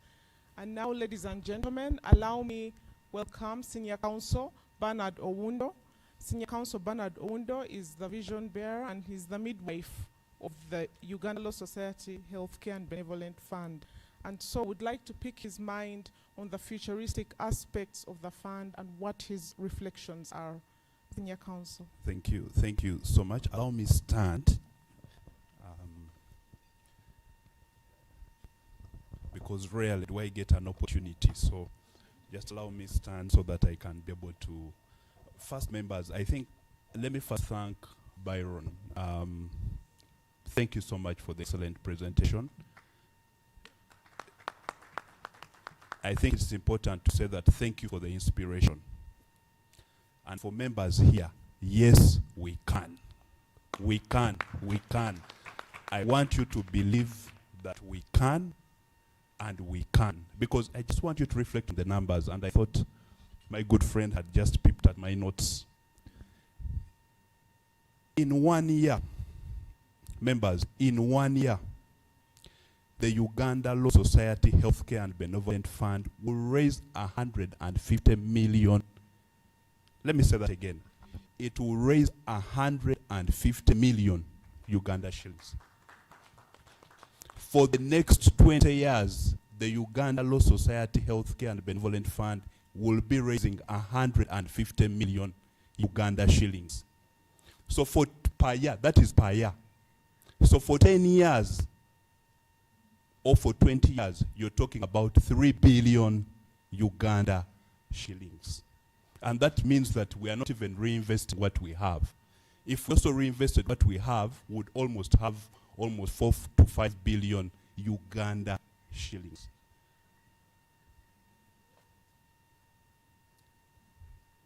Byron touched on the issue of sustainability. There are 20,000 members in Kenya Law Society. They are contributing 600 million Uganda shillings. I did the math quickly because they are doing 23 million Kenya shillings, which is about 600 million Uganda shillings a year to sustain their membership. For us in 1 year, we are doing 150 million Uganda shillings for 5,000 members. I don't know whether you can picture that. I don't know. I hope you can picture what we are talking about here, about the potential of this fund. I think if you look at the numbers, and where we are going, and this is where I thought that I should start from before I would ask each of us members to thank the board.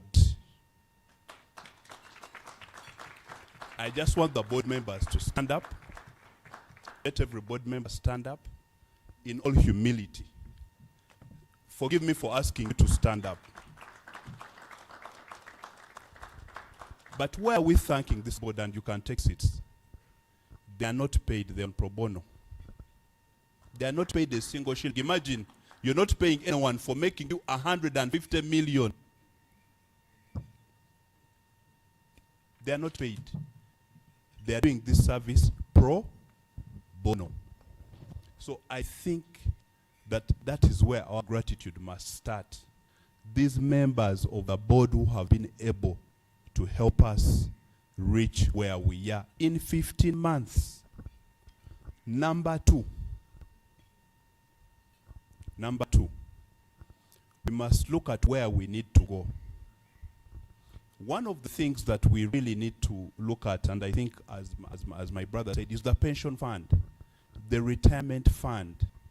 A lot of the time we spend time in legal practice. Sometimes as you grow older, you earn more, but sometimes as you grow older, you earn less. Because sometimes you cannot be as agile as you used to be when you were younger. So sometimes you earn more because of experience, and people want to come to you because of experience, and perhaps you charge more. But in most cases, you earn less as you grow older. I think it is important for the fund, and this is the challenge to the fund, to think about the pension retirement fund, so that as we go along, when you reach 60, when you reach 70, there is something which is coming from the fund. And yes, we can. Yes, we can. Because if we can earn 150 million in just 15 months, if all our members contribute, if all our membership contributes, if all the money is sent, we can earn a lot more. You can imagine, as we are sleeping, the Uganda Law Society Healthcare and Benevolent Fund is earning 150 million a year. Number 3, I think it is important for us to reflect on the education scheme. I will tell you, members, as President Emeritus, sometimes I reached the funeral services, and what really caught your mind were the children that were left behind. And when you think about it, and you look at the numbers that the LSK is spending, we can actually do it. But we need to be patient with our fund, because we have so many needs, and yet we are just starting. We must understand that to get to where we want, we must invest, and let the return then help us to be able to do what we want to achieve. As I conclude and wind up, allow me thank the Honorable Attorney General who is represented here. Please take back our gratitude. But I want to thank Dr. Souza. I know he's eating, so I'll not disturb him. He was there when we promulgated the fund. He has come back, so I want in a special way to thank him. Let me also thank the treasurer of the Uganda Law Society. Thank you for coming. Thank you for being here. This is your fund. And I think, as the chairperson said, this is your fund. This is our fund. Together we can do a lot. Number 3, I want to thank the past council, which is represented by your worship. Mr. Vice President, please, Emeritus, please stand up for recognition. It's important. And then I'll share a light joke as I sit down. During our council, when the time came for us to do benchmarking, so the question was, who goes? I said, if members see me on that team that is going, they will start eating their what? Their money. Because I have now gone for what?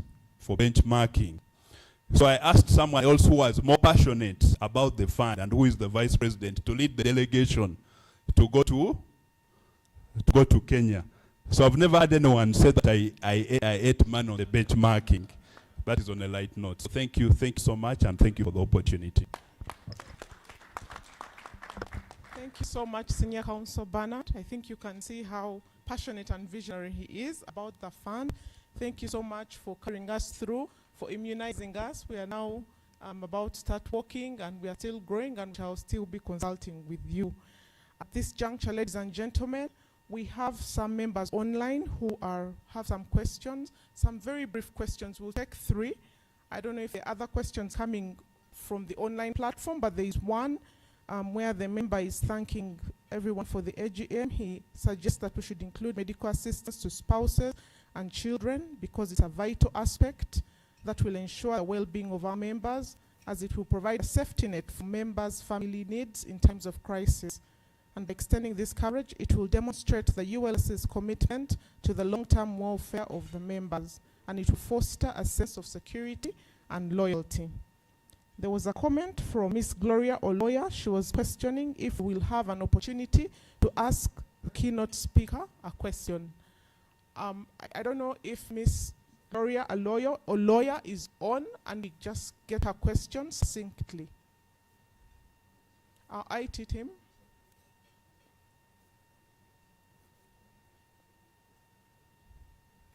Okay, thank you so much.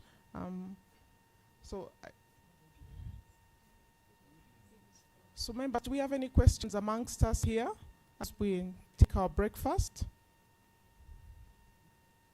Okay, thank you so much. If we do not have any questions at this juncture, we would like to kindly request that we have a photo shot before we close this session and roll into our AGM.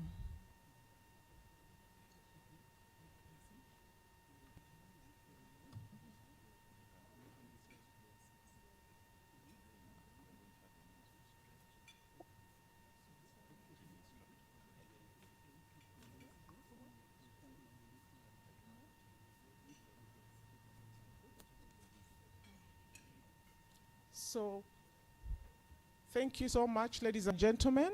We'd like to thank our panelists. Thank you so much, panelists. You may resume your seats. Yeah, thank you so much. Sorry.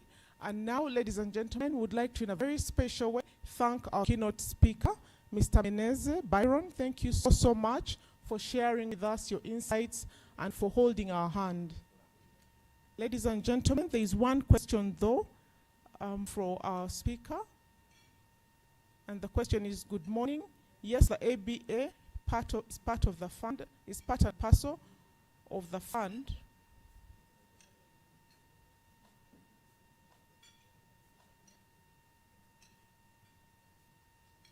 Thank you so much. Let's recap this question and then we ask it.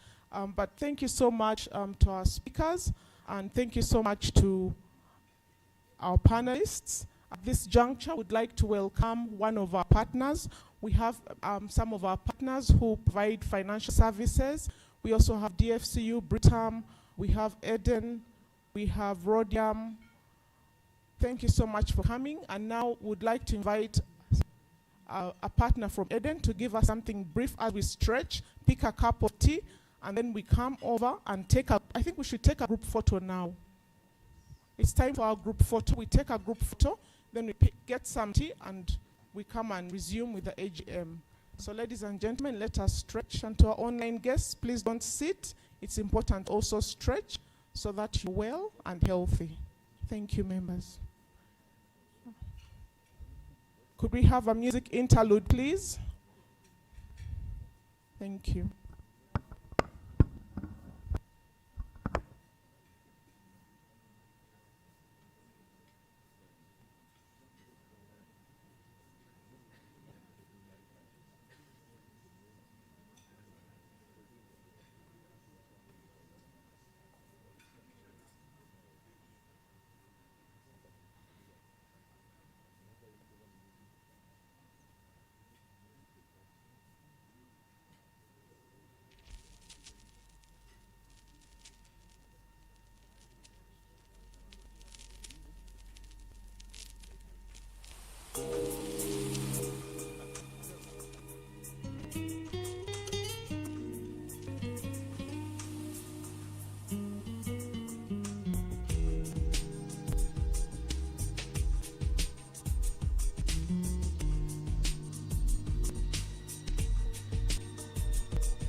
Dear members, please join us all in the picture. Everyone in the audience, please come and join us in the picture. Even those that have just gotten their breakfast, can just put your breakfast on the table. Join us in the picture for just 2 minutes and we carry on. Thank you.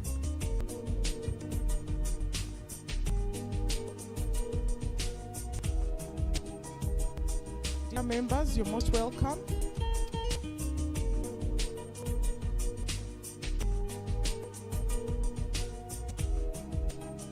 Partners, you're most welcome too.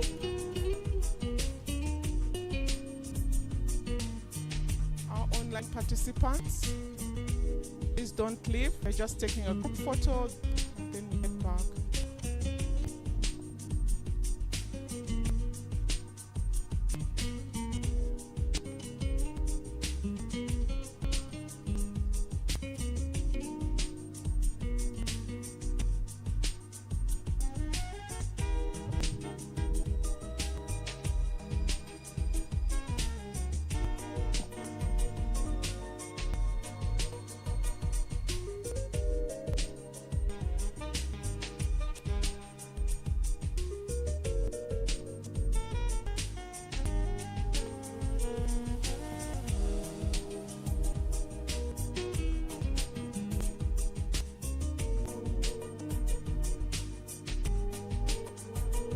Senior Counsel Bernard Oundo.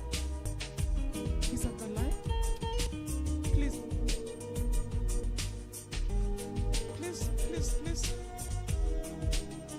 But he wasn't there.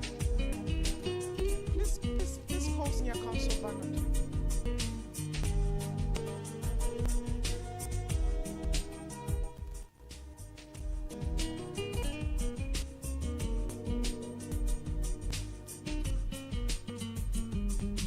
meantime, ladies and gentlemen, you can get to know your neighbor. Well, you don't have to be so uptight. Thank you so much. Senior counsel is here.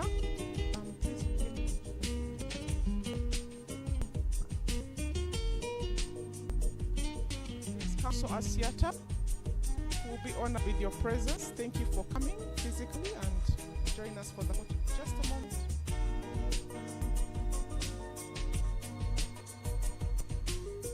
So you're not in court and you're not submitting, you're not cross-examining, smile.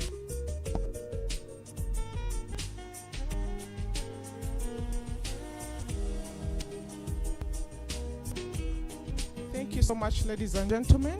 Please let us grab something to eat and then we come and sit and continue with the AGM.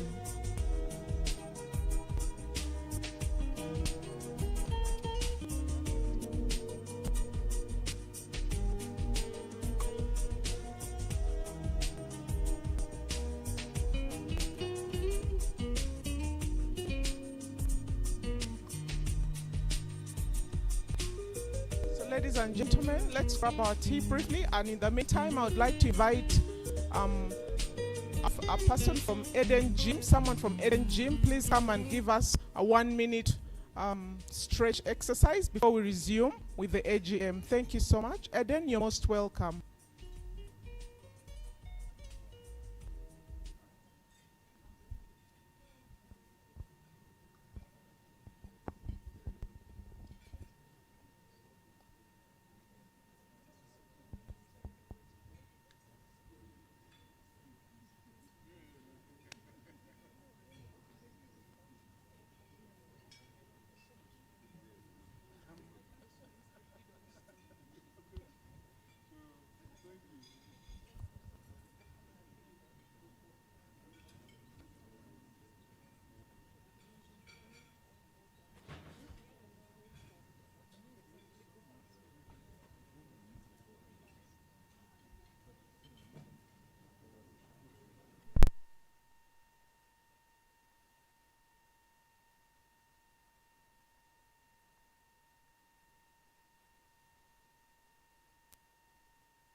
Thank you so much.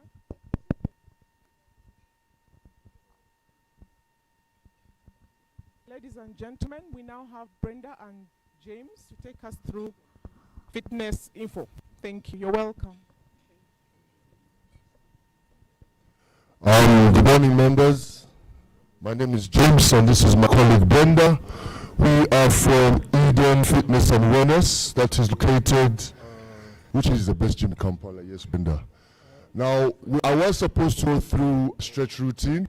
However, the way some of our members have sausages and cakes piled on their plates, I want to talk about certain things that might help you in your professional career as well as your health. The first thing I want to talk about is it's not what you do, it is how you do it.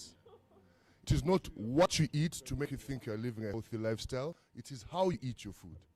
It is not what form of exercise you do, it is how you exercise. I still eat pizza, I still eat my fried chicken, but I eat it earlier on in the day, for example. It is how you time your meals. Your heaviest meals should always be at the beginning of your day. The same way you go up country, or you're planning to go up country for Christmas, or you're planning to catch a flight, go to Disneyland with the family, you always fuel up at the beginning of your journey. So what you all are doing is actually the right thing to do. Yes? Try and not starve yourself in the morning. Try and not skip lunch because you have meetings to go for. And then you go back home and you're eating chicken worth the last 2 days. Because all that food is just going to sit in your stomach, and then it will start converting to what they call glycogen. Glycogen is the energy that our body uses. Our body does not use fat. Our body does not use carbohydrates. Oh, I have to stop eating carbohydrates. Every single form of energy is converted into glycogen. If that glycogen is not used, it will then turn into fat. Okay? So my advice is, park your car further away from your car park, take the stairs, be more active, use the energy that you have stored into your body. If all of us were bank accounts, hear me out, don't worry. If all of us were bank accounts, all of us would be billionaires, because we all have a lot of energy saved for future use. But we don't use it. We don't stretch. You cannot come for a conference for 7 hours, eat good food, and then go back home and sleep. Go for a walk. After this, go for a swim in the evening. It is hot. Take the kids out. It was my son's birthday 2 weeks ago. I wish I could have taken him swimming. Yeah?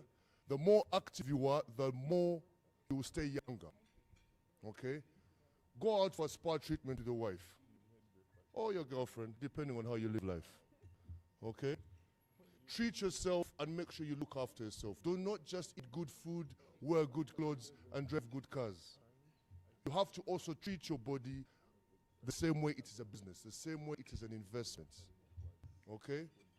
One last thing I would like to encourage you all to do is, amongst yourselves, find groups whereby you guys can go hiking. A group of men can have a 5-a-side football team, have a corporate league, play golf.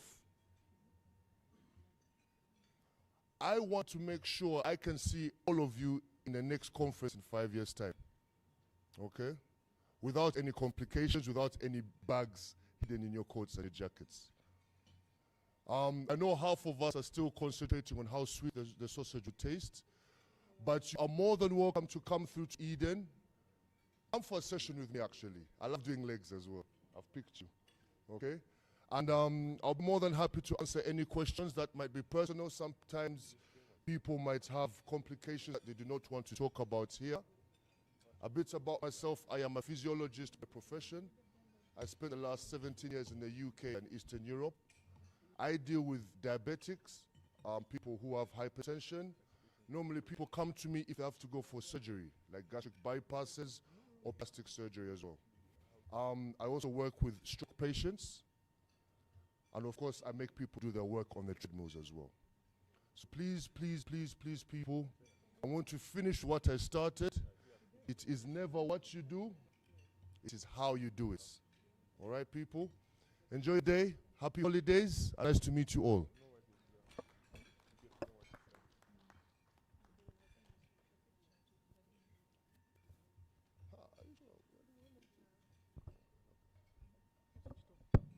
Thank you so much, James. If there are some questions, ladies and gentlemen, online and here physically, please, you can raise your hand and we answer.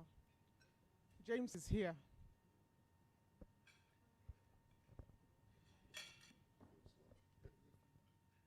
So maybe, James, where do we find you? Village Mobugolobi.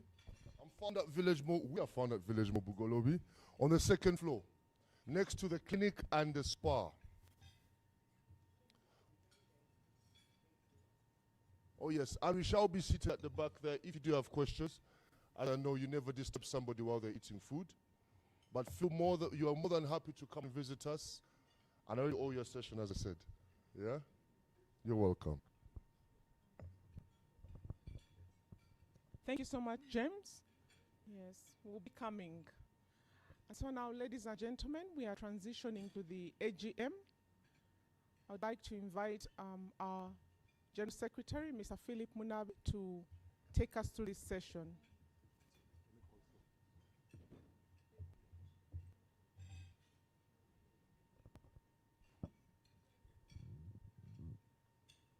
Once again, thank you so much for coming and for supporting the HBF, the Healthcare and Benevolent Fund. Thank you for supporting. Thank you for remitting your money. And we also thank the ULS for remitting the monies that are required for the fund. And we hope that we can remit all so that we can finalize the process and ensure that we have solid investments. Mr. Munabi?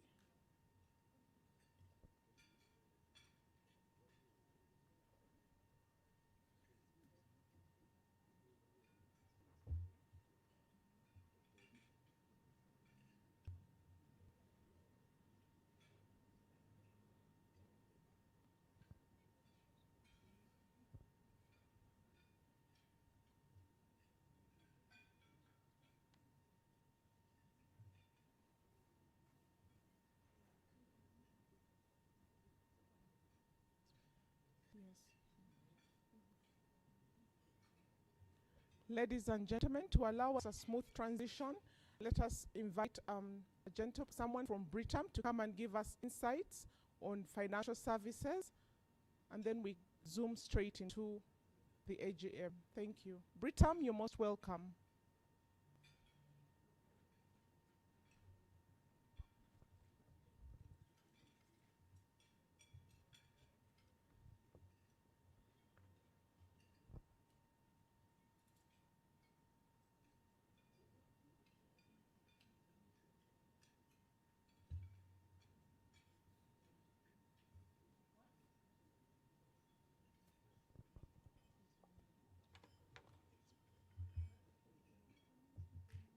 So ladies and gentlemen, this is Mr. Collins Mark Namanya from Britam, and he's going to tell us more about Britam and to encourage you to save and invest and many other good financial issues.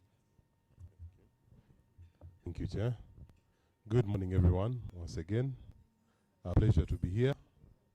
My name is Collins Mark Namanya, representing Britam, and I'm the Business Development Executive in that area.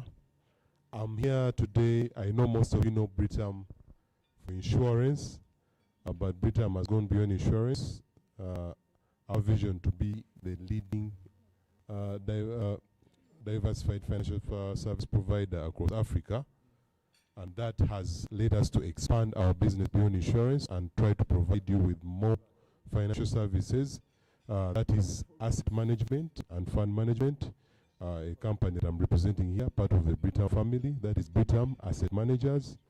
And greetings from Britam. This year we're celebrating 6 years in the business, and it's a proud achievement that we've been able to achieve due to support from our clients like you, Uganda Law Society.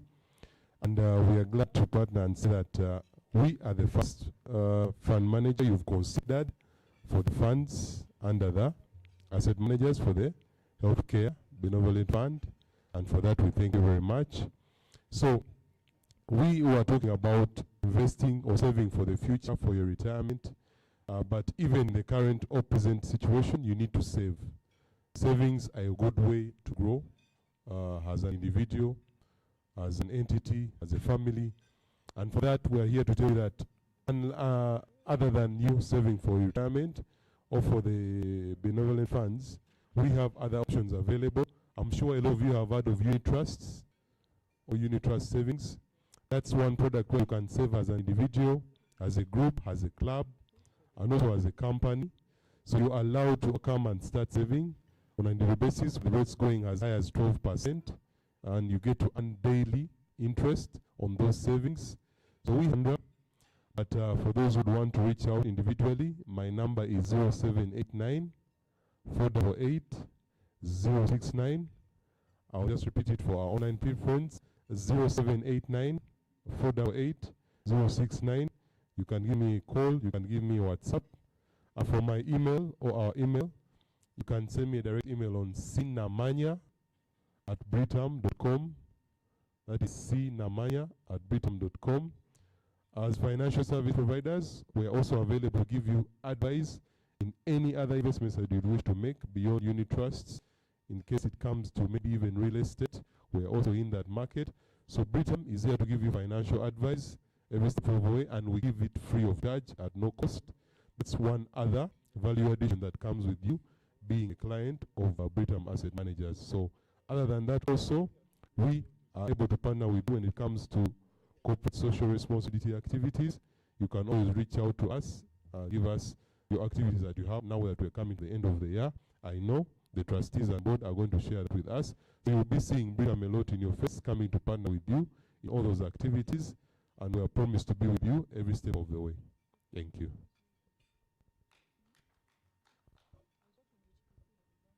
Thank you so much, Collins, for the insightful information.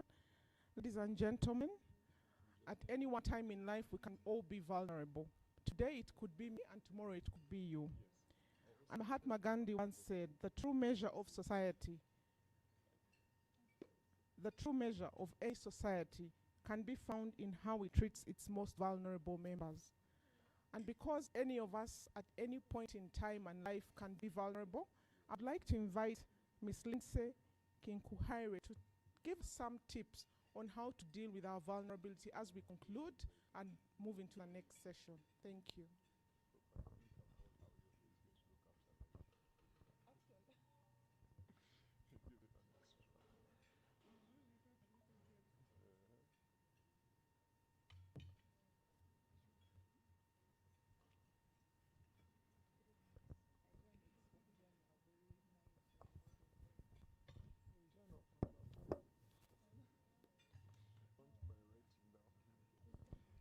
I have only 3 minutes to say something about being vulnerable and how to combat the stress.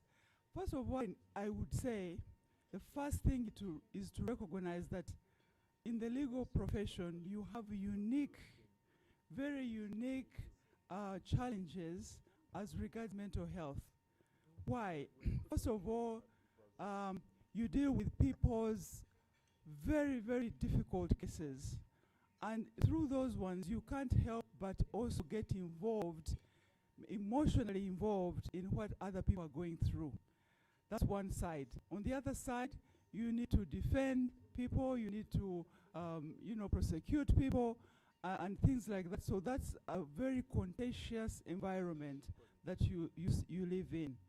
So what does that mean? It means that it's very hard to separate yourself as this man or woman who walks into this profession, because you're not just a lawyer, you're also a father, you're also a husband, you're also a wife, you're also a daughter. There are so many other aspects to your life that are even more important than this profession. So it's important to recognize that the human side of us comes first. At whatever point, the human side comes first.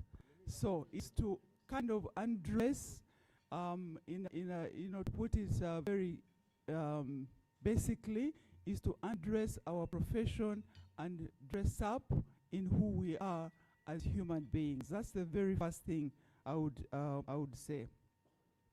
So secondly, emotions, feelings, thoughts, all these are normal things that we all go through. And things like anger and frustration, anxiety, depression are all normal, very normal emotions. God created us with these things for a particular reason. Why? We need to cope with life. So if you, how would you know that this situation is causing me aggravation and frustrations unless you experience it? So we have to experience these things. So for example, anger is a very useful emotion. And you are rightfully angry when you deal with things that you deal with in the law profession when something wrong has been done. You get angry, it's normal. But there's a time where that anger can be so much more intensified, and it now comes out of control. So what do you do with that? It's first of all to recognize why you're angry. Why you're angry, and then step back and say, okay, so what can I do about it? Because there's no, someone once said that if you have a problem, first of all, do you acknowledge that you have one? And then if your answer is yes, then you do something about it. Don't fret, don't be frustrated, do something about it. And if your answer is no, you can't do something about it, then that's fine, because you can't do something about it, so let go. So either way, it's important to step back and be able to say, I cannot deal with this, or I can deal with this. Now, the other thing I thought I would say, in your profession, as well as other professions, of course, there's a lot of stigma that goes on among us. You have to have this presentation of a very serious person as you go into your work. So you can't afford to be vulnerable. You can't afford to say, I have a problem. You can't afford to say, I left someone very sick at home, and so I can't deal with this legal issue. You have to stand up and be able to say, I have to deal with these things. So, and the reason is that, how will I be perceived if I say that I actually have a problem and I can't cope with this job or with this task right now? So what is it that we need to do then is to just say, yeah, I have to deal with this, whatever it is I have to deal with, and whatever other people may perceive you, the best person or the best person to take care of is you. Therefore, you wear that life jacket and save yourselves before you can save other people.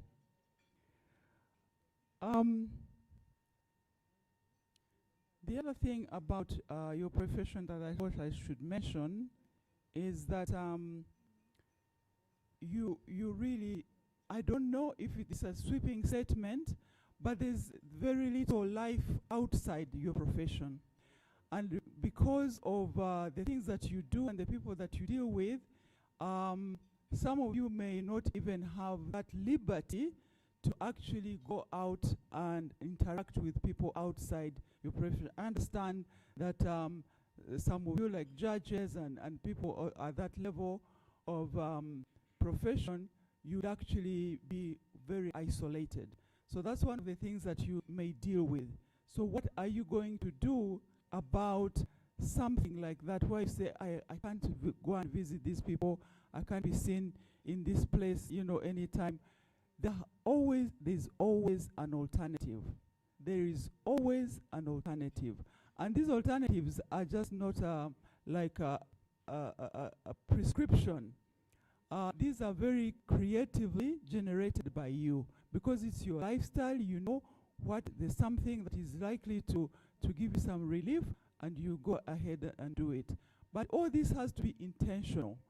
I was going to ask, if you're not eating, my last exercise was going to be that please write down, if you had all the time in the world right now, you are given an opportunity to do something, what are those things that you have not been able to do that you would like to do? If you can't write these things down right now, someone is smiling, is laughing. There must be something about what you want to do that you haven't been able to do that you'll be like, how can I even do this? Would you please make note of this thing? This is a serious exercise, by the way, because we always procrastinate. We always put things away and say, well, I'll deal with this another time, and the moment is lost. So please, you have notebooks, write down at least 5 things that you would like to do if you had the time and the opportunity to do that. Once you've done that, prioritize. What's the very first one you could do? And then the next task is, how am I going to do it? But the most important one of those is, when do I start? And if it's today, that's the best time. So put that plan into action today. I read something today that said, some of you may recognize it or not, but it says that above all else, guard your heart. For everything that you do flows from it. guard your heart. And your heart, in this case, it's your mind. It is your mind, because out of your mind comes everything. Everything that you do, you have to think about it before. Someone said thoughts become things, right? So, guard your heart. And that's what you need to protect first and foremost, because it's what drives everything that you do in your life. Thank you. Thank you so much, Ms. Lindsay. We really appreciate your insights and your guidance, and I hope that every one of us will really do this. So at this juncture, we have come to the end of the pre-AGM, and allow me invite our General Secretary, Mr. Philip Munabi, to take us through the next session.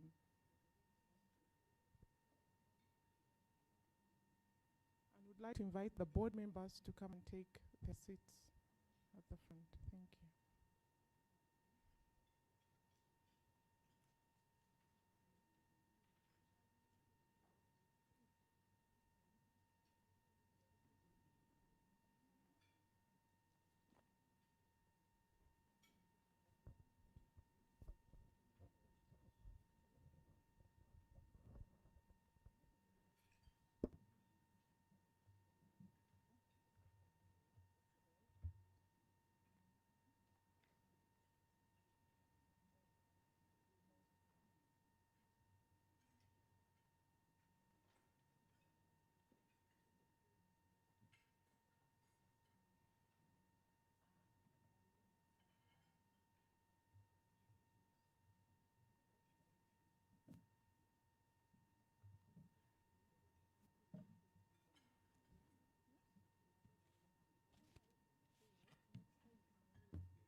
Recording in progress.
Good afternoon, members. I wish to call the meeting to order. And as per the agenda that was circulated, I have been informed by the IT and the registration desk that we have quorum. And that's the first item on the agenda. So I think we shall move to the second item, which requires your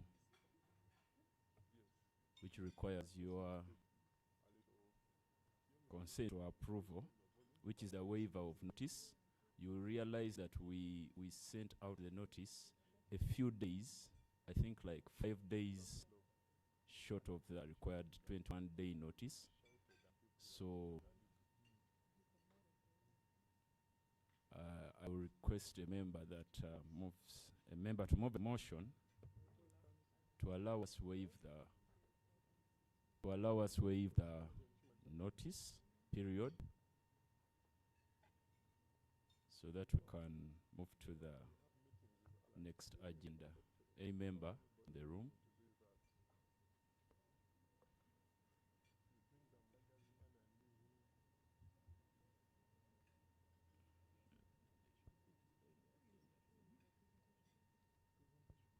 ID, please display the agenda. The notice, yeah. But it is in the reports that you have on the first page.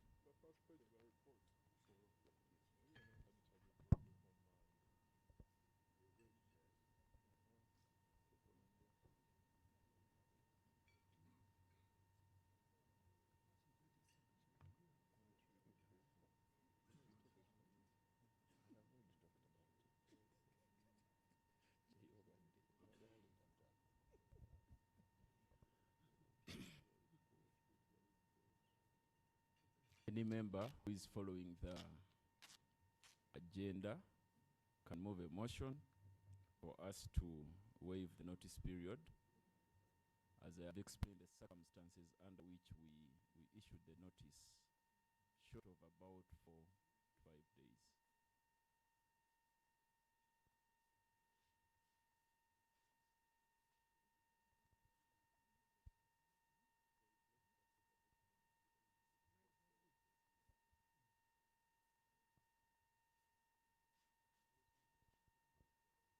IT, we need a second mic in the room. There's a hand.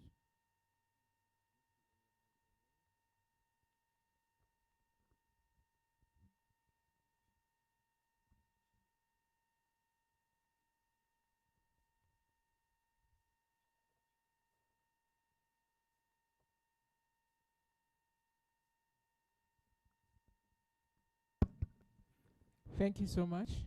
Good afternoon, members. Nasuga Christine Mtovu hereby move the motion of waiver of notice of the notice period. Thank you, Councillor Christine. Anyone to second the motion? There's a hand. There are 2 hands. Who is helping us move the mic?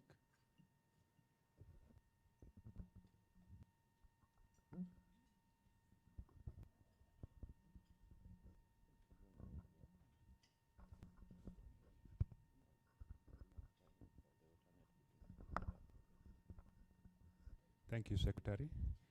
Good afternoon, everyone. My name is Michelle Omondi Nyambok, a fully paid up member of the Uganda Law Society.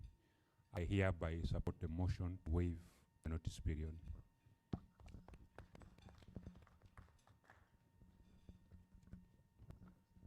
Thank you. Our next item on the agenda is adoption of the agenda. Any member to move a motion?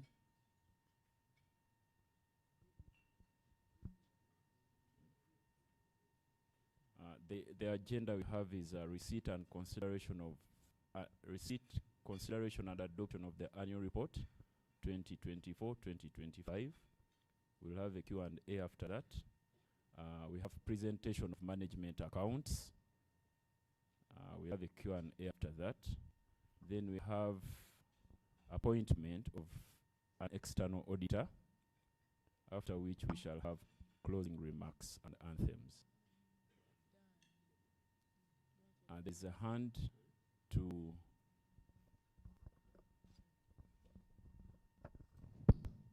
Thank you very much, Secretary. My name is Pandey. I think on this agenda, I pray that it is adopted with modification of any other business, because there are issues which may come up or which we have in our minds for the benefit of the fund, which if that item is not created on the agenda, we may not have an opportunity to present them. Thank you very much. Thank you. We were guided that we cannot have any other business, more so on the inaugural AGM. But as per our guidelines, our next AGM is in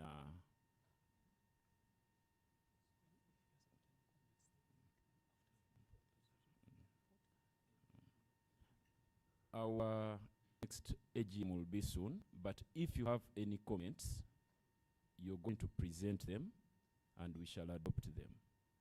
Thank you. Any member to second the motion to adopt the agenda? There's a hand.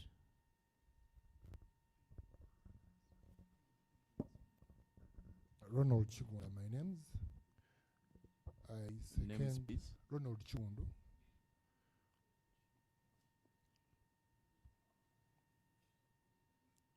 I second the motion to adopt the agenda. I may be close to what he has said and what you replied regards his comments. Is at what point you could guide at what point should those matters that members want to bring in, at what point could they arise? Thank you so much. But I second the motion to adopt the agenda. Thank you. Those comments will come in after the presentation of the annual report, which is the next item. Or if they are related to finances, they will be raised after the presentation of the management account. Thank you. At this very juncture, I'll call upon my chairperson. She's a bit unable to stand for quite long, but she has a presentation that I want us to follow through. She'll present from where she is seated. Welcome, Madam Chairperson.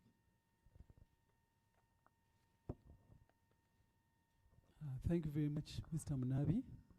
My apologies for not standing to make this presentation, but you bear with me.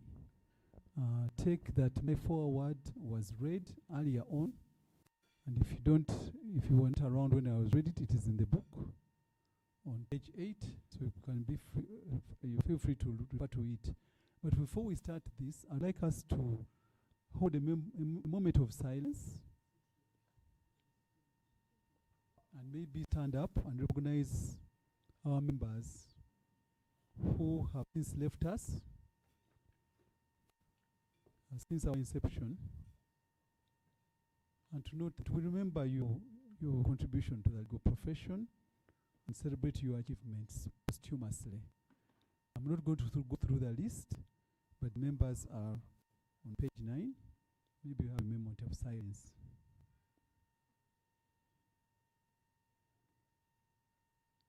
May your souls rest in eternal peace. Amen.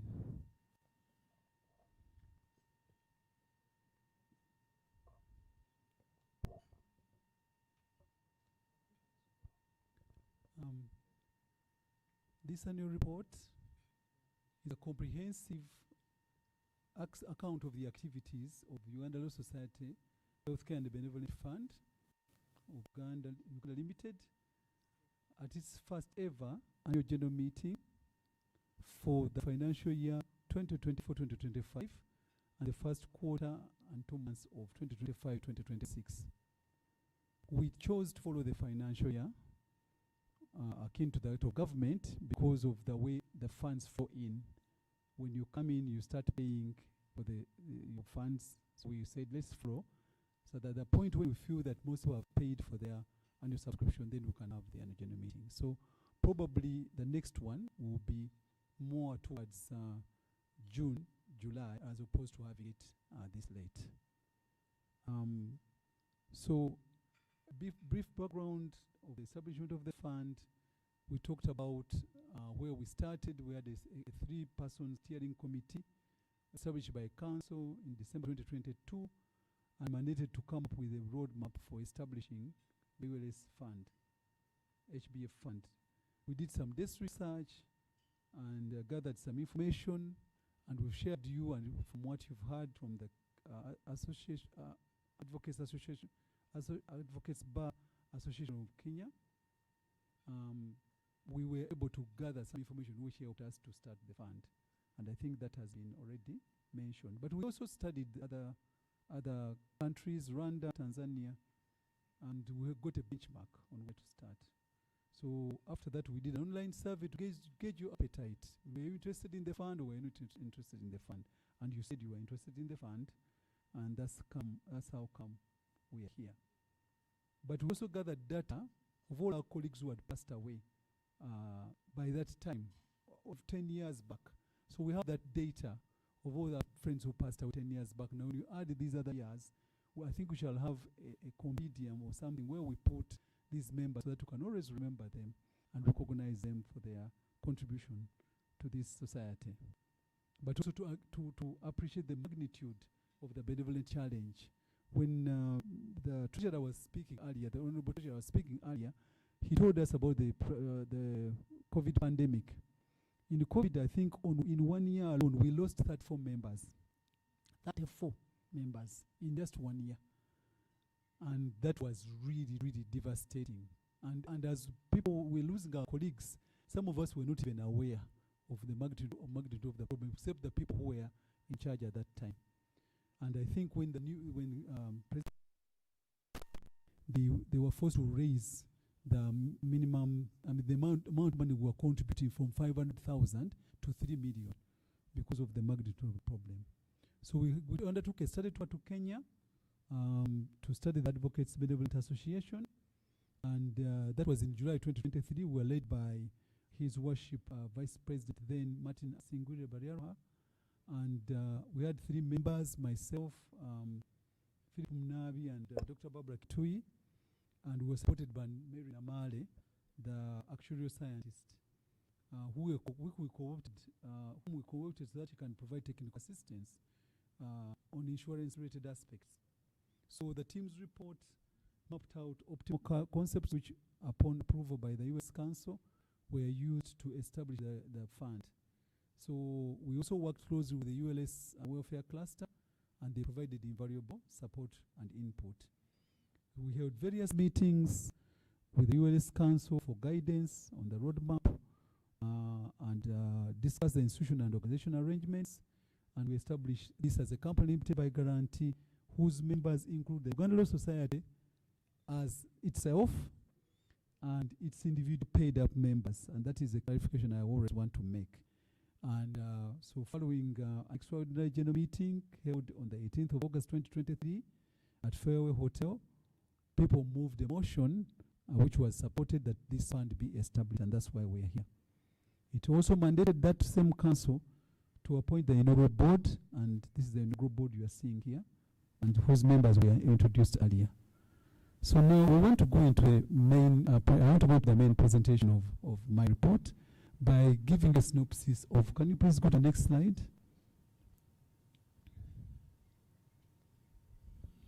Somebody helping me to go to the next slide? Okay. We have talked about the fund's establishment as a company by guarantee whose vision is to nurture a legal community in Uganda that is resilient, thriving and empowered where the physical, mental, and social well-being of legal professionals is prioritized and supported. Our mission is to deliver compassionate and holistic support to members of the Uganda Law Society and their families through health care and benevolent assistance, financial aid, and crisis response. And then, of course, our organizational philosophy is guided by compassion, integrity, and accountable stewardship in promoting the health and welfare of our members. We also decided to craft some strategic areas. Okay, what is our ethos, the strategic direction we want to take? We look at governance and institutional strengthening as key. We looked at financial sustainability and resource mobilization. Director Alan Tabe has been talking about what we've done and where we're going. We will see a little bit more when we produce the financial reports. And then, of course, health and welfare support services. We've supported people who are sick, and then we also supported people, families, when our members pass away. And then, of course, member engagement and awareness creation, and monitoring and evaluation and learning will be those things that we're going to be looking at in our strategic plan, which we are going to present to you in not too distant future. How are we governed? It's a lean board of 7 members. It was deliberately kept that way to manage resources. Fortunately, as we speak now, we have not earned any allowances as of now. We made a deliberate decision not to earn any allowances until we've earned the allowances. So now we have invested the money, we've earned some interest. Now we can say, now let's go back and see how we can be paying ourselves for the work we're doing within moderation, so that we keep the fund sustainable. So it includes the U.S. Vice President, the U.S. President actually, who is an ex-official member. And as we speak now, the President is being deputized by the Vice President, but in absence of those two, we have been working very closely with the Council, Arthur Isiko, the Treasurer. As he said earlier, we've been working very, very closely together, and it's been giving us a lot of support, and I think you should give him a clap. We have the 3 members of the Regional Steering Committee, Dr. Barbara Kitui, and she's not here, and then Philip Mnabi, myself, those were the Regional 3, and we co-opted other people whom I mentioned earlier, Alan Retabe, Financial Investment Analyst, the Actuarial Scientist on my right, and then the Medical Doctor on my far left, who Dr. Elizabeth Ekochu, Public Health Specialist.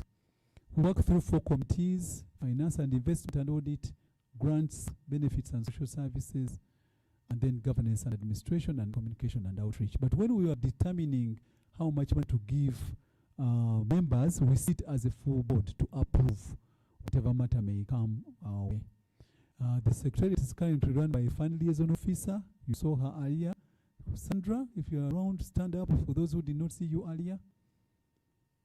That lady has done an amazing job. In her other life, she's a meteorologist. But now we crafted her into this thing. I don't know, probably she will become a lawyer sooner or later. And I like at this also juncture to recognize the people that are seated on that table where the CEO of US is seated. I would like to recognize you, please. We're missing one person called James, who's the CFO of the US. We've been batting our heads and going to their offices and asking sometimes heaven and earth, but they have been very helpful. So the future plan is for a lean office of 3 staff members, and I think we're going to copy the example of the Kenyan example. We did not copy everything that we got from Kenya for good reason, because we're also trying to look at how can we manage resources and how can we manage ourselves. So the office space has been provided by ULS. It's on Plot 5A, Acacia Avenue. And I think we are seated right now on the 2nd floor. Is that the 2nd floor? Yes, on the 2nd floor you'll find us there. The audit function, we outsourced management accounts, someone to do our management accounts for 2024 to 2025, but also he did something for us actually to October 2025. And I think he'll be able to present them for us. And we have also sourced an external auditor to to be appointed at this AGM and shall present a paper to that effect later on. Key institutional milestones. That table, the slide you have there, represents what we have been able to achieve in this time that we've been around. So first of all, we developed and approved fund investment guidelines and portfolio distribution guidelines. How do you manage the fund? Before that, of course, we had to undertake some training in financial management and investment decision making by our colleague Alan Ritabi, who has another meeting, so he has gone to attend that. But it was very insightful, and we also invited other specialists to come and educate us about how to manage funds, what are bonds, what are treasury bills, what are unit trusts, things which we thought were just easy. We found that when you're dealing with other people's money, you have to first get that education and understand what you're talking about. And then we obtained a website. This one came later. We then went down and did some exercise which enabled us to appoint fund managers. And initially we had gone that route. We had a custodian bank. But through lessons we learned after that and the cost implications, we abandoned that direction. And then we took only one fund manager through whom we've put our unit trusts, and that is Britam Insurance. I don't think that's the company that is doing it. It's Britam Britam Asset Management Company. It's a separate company from the insurance. So they are the ones who we are working with at the moment. And instead of going the other route of using KCB, again to manage costs, we went direct, and we have a CSD account with the Bank of Uganda through our bank, which is DFCU. The DFCU team is here. Can you please wave? DFCU team, stand up for recognition. The DFCU team, yeah. Those are people that are supporting us. We have got our account there. Your money is safe. We don't keep it in under our beds. We keep it in a bank. And then, of course, we also chose to register with the Office of Data Protection Office.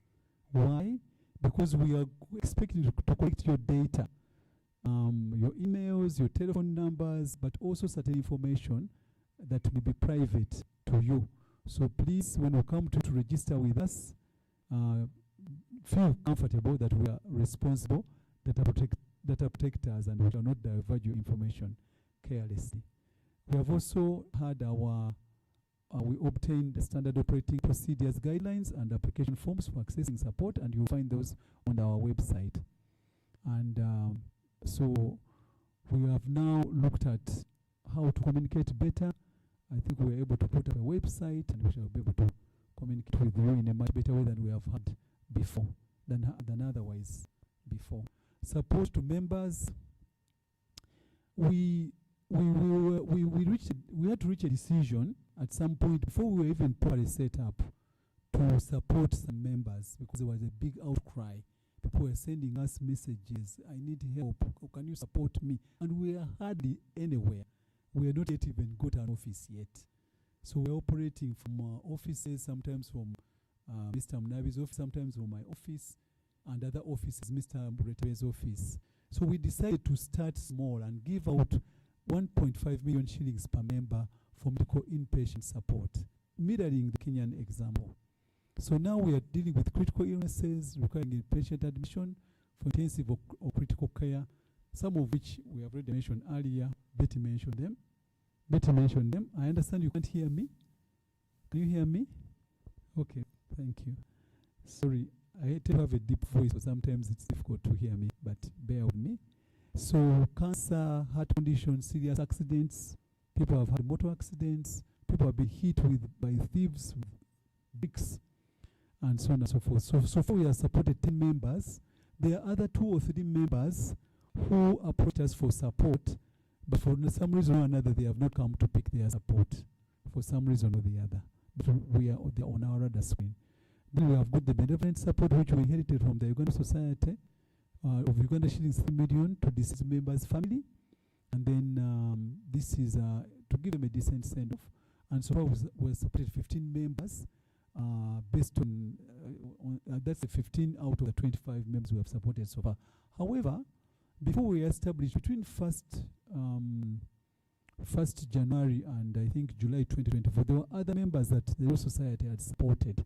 And I think we were in talks with the Uganda Law Society so that we can see whether we can bring them in as people that were supported before we incorporate this conversation that is still ongoing, and we shall conclude it. Then we had some wellness trainings, talks conducted on mental health, dental health, and cancer awareness. We shall continue these talks, but in a much more structured way, so that you can be able to access and to participate.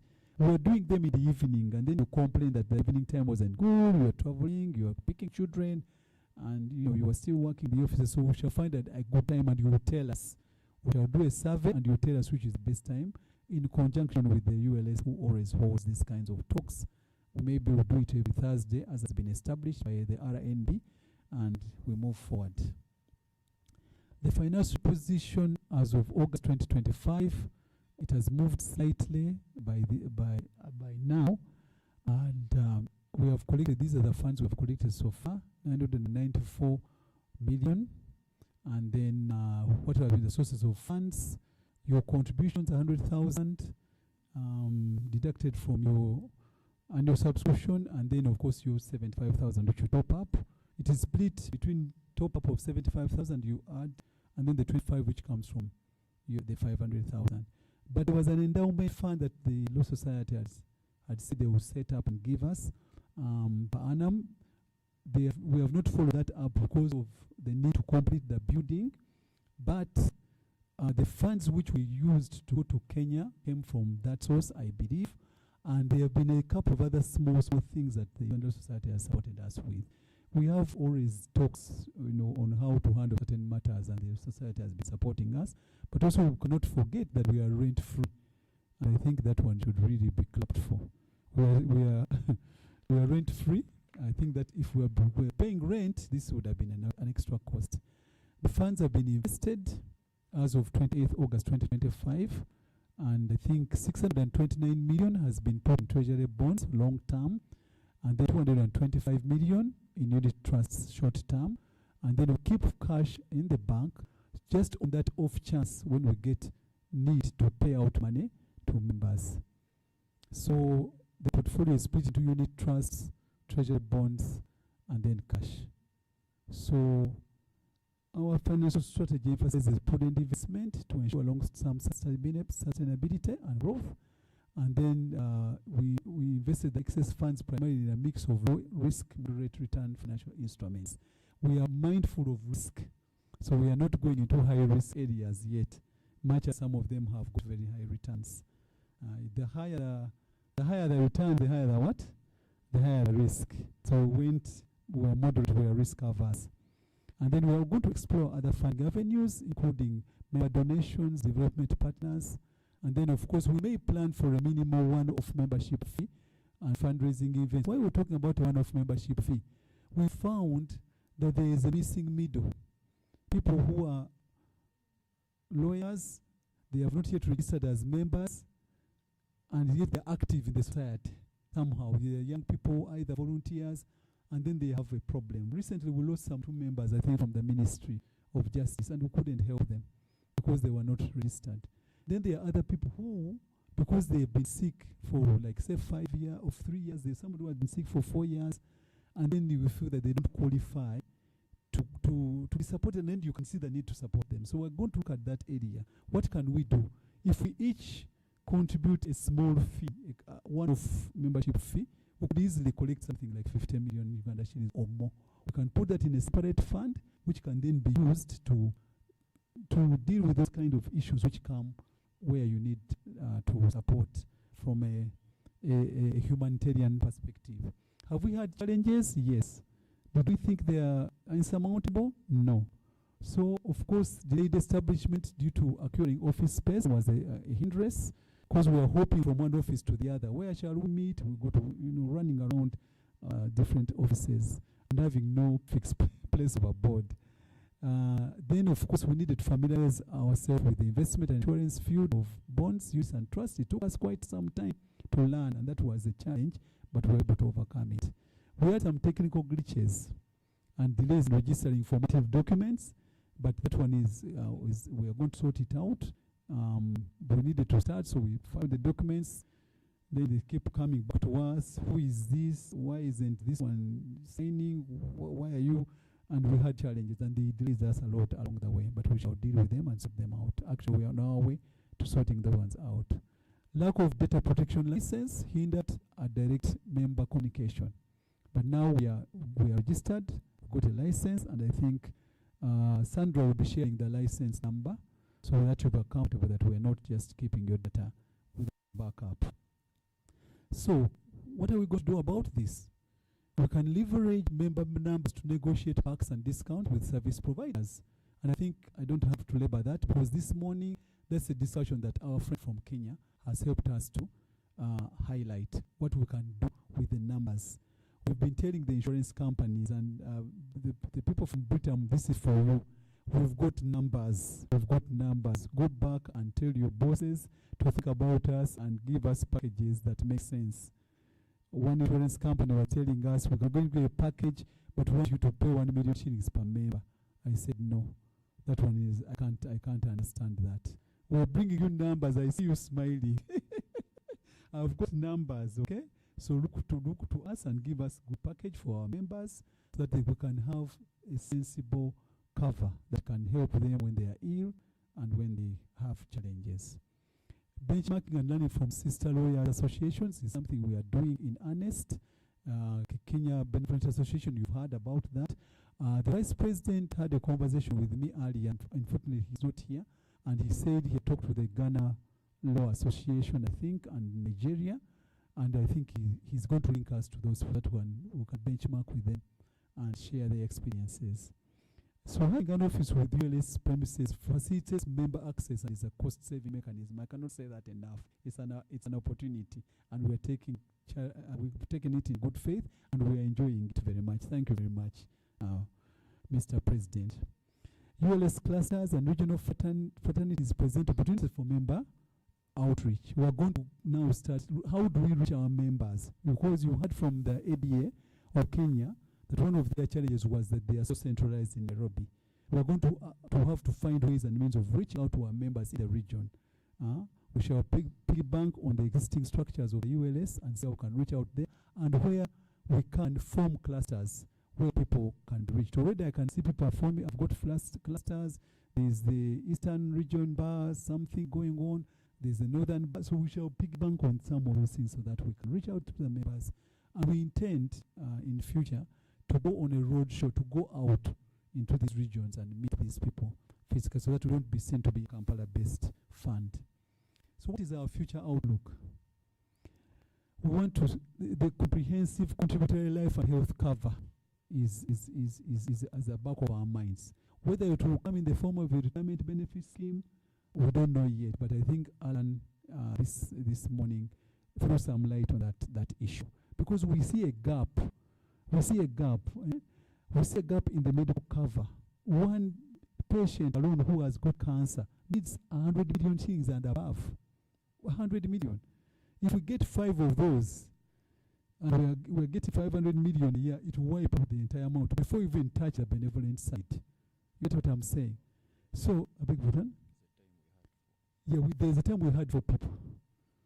And it was just incredible. And I was saying, okay, whom do we support? If we get 100 million and give 1 point. In fact, somebody was saying, you give them the money.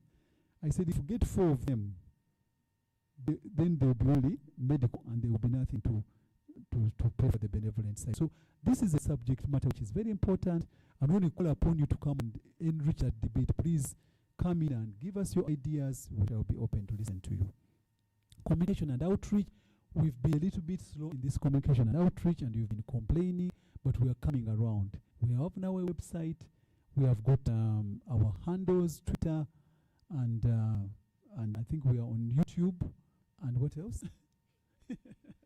I'm technophobic. LinkedIn. So we are going to be there, and please look out for those, and also our website, and go to the frequent asked questions. Post your question there, and we shall listen and answer them. Subsidized wellness services. Dr. Betty has talked about that. We are going there. we shall soon come to you. We have talked to most of the service providers, and some of them are sitting at the back of the table. There, so when you're going out, please reach out and pick their flyers. The question of onboarding family members is very, very high on the agenda of most people's lips. But when you have not finished understanding the 5,000 plus members, your family, inner family, then you now bring in other people.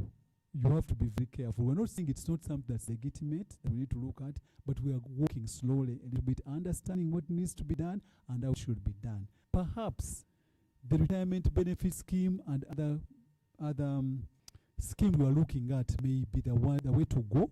We shall go to engage the insurance companies, as I said, take our basket of members and tell them, gentlemen and ladies, we've got a mass movement of members. Please give us a good product which our members can afford, because not every member is going to fall sick on the same day, and God forbid we're not all going to die on the same day.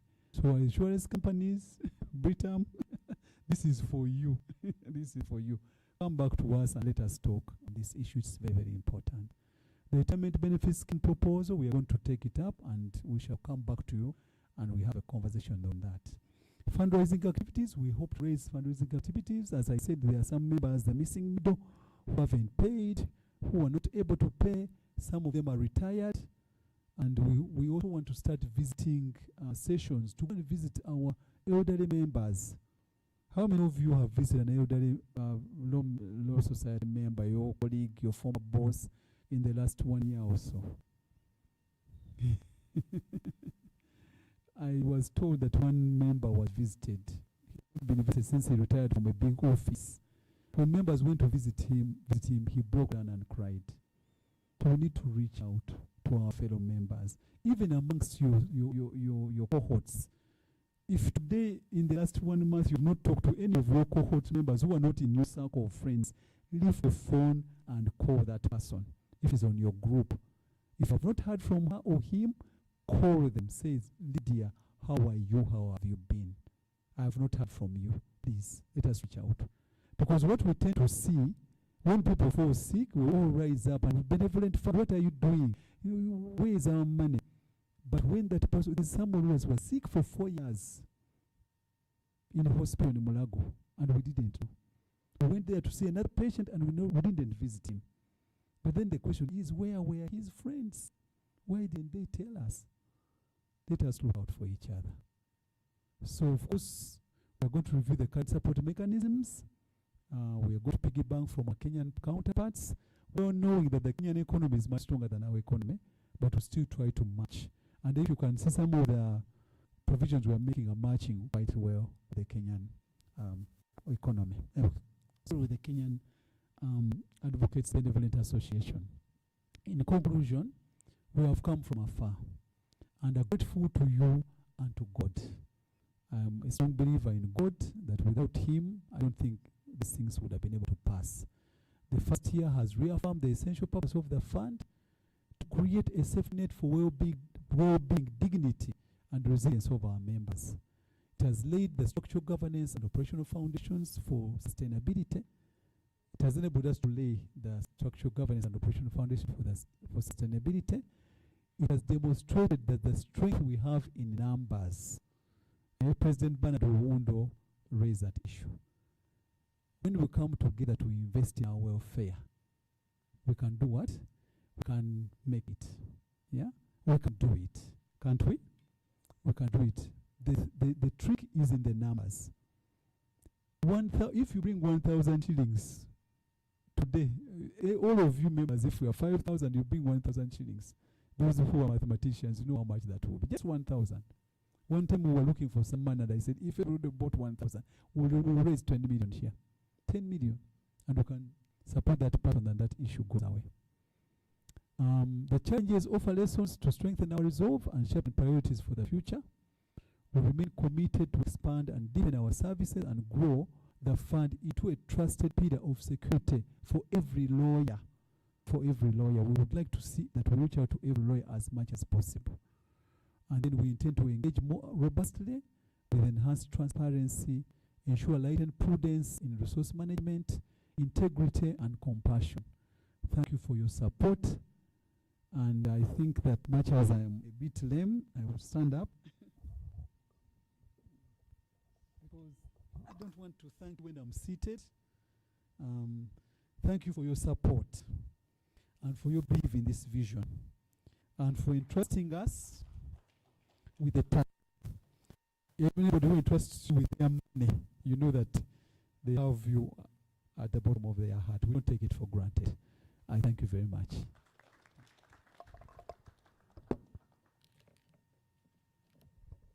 Thank you, Chairperson, for those wonderful remarks and report. As you have heard, we have not eaten your money, but we are giving out your money. It's quite challenging when you hear the numbers. Actually, in the initial stages, anyone would think if they give you money, just give it out. But we went through about 3 months of training. A unit trust, when you talk about it, you think just put money there, but we did the background study, and it took us too much time to understand these things. We had over 6 presenters on finance alone. So that's how far we have come. Any members with any reactions, questions, and comments?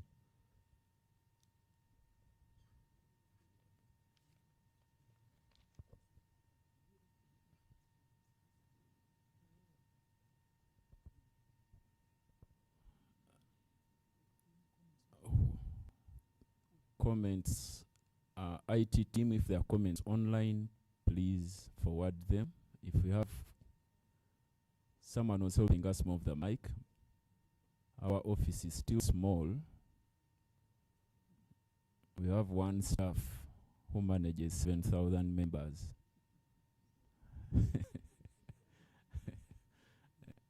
For the last 15 months. If there is any question or comment that you would wish to raise, please put up your hand so that we can discuss it and see whether we adopt it in the... There's a hand to...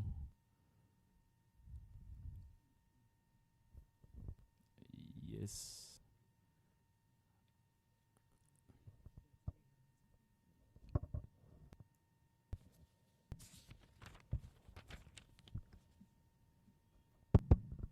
Thank you so much. I want to appreciate the chairperson for that report and the whole entire committee for that dedicated time and service and all that. It's not easy, and you know, dealing with lawyers, it's one of the difficult tasks. But good enough, we have non-lawyers on that committee. I think it will help us survive. So thank you. We really appreciate. My concern is on the send-off amount of the 3 million given to. Once again, my name is Arnold Chigundu. I practice with Onyx Advocates. On the 3 million send-off given to a member or a member's family, this is my thinking or my proposal. We can deliberate on it. Of course, that is, like you can hear, it's just trying to help. It's a benevolent gesture, but it can't be enough. It can't be enough, and they can never be enough, probably. But I was thinking, like we have other partners here, why don't we think or look at partnering with a funeral home?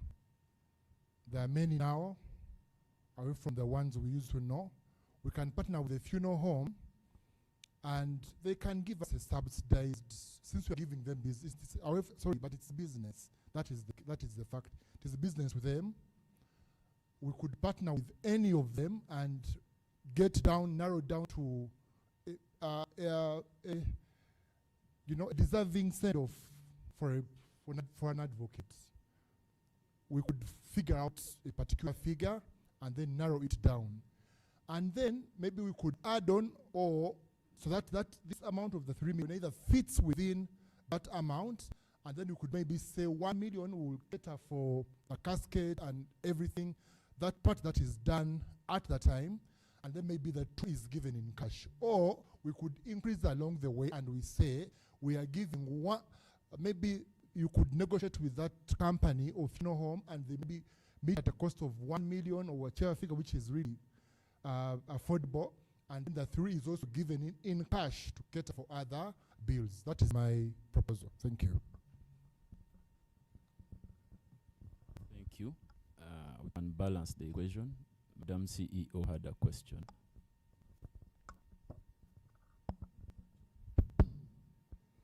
Thank you, Chair, for that beautiful presentation.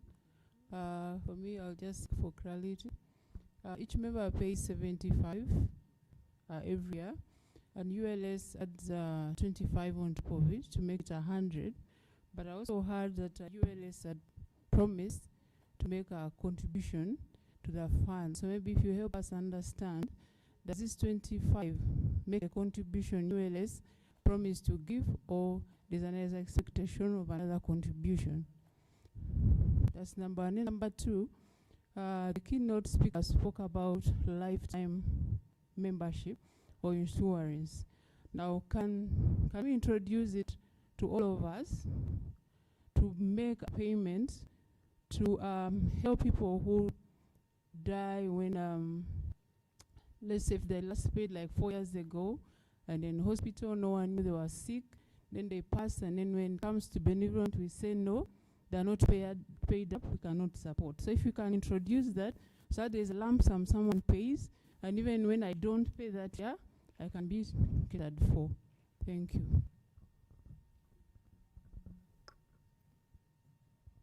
We'll take the 3rd question, then we answer. The gentleman in a purple shirt.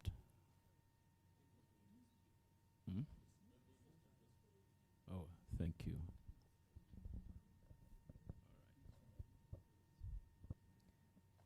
Mine may not be in line with the questions for the moment, but I was just thinking through some of the missing gaps that you had said. Of course, the fund was intended to benefit the advocates, but there are those advocates who practice without PCs, and your long-term plan is to think about how you can bring them on board. So my question is this: with the current name that we have for the fund, would we be inviting people with a potential conflict of interest? Because that is the main reason why they don't have PCs, like the advocates in government service.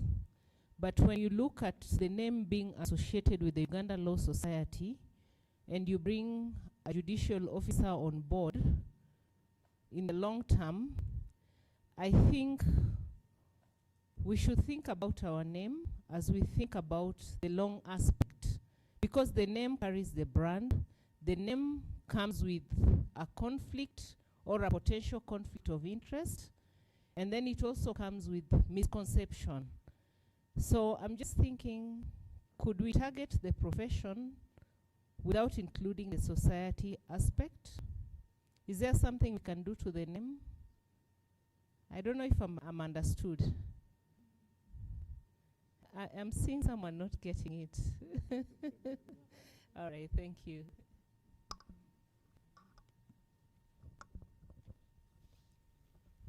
Thank you very much. Mine may not be questions, concerns, comments, but there are issues to address. One, it is very dangerous to start ensuring that your neighbor's children is satisfied. Your name, please. Pande Norman.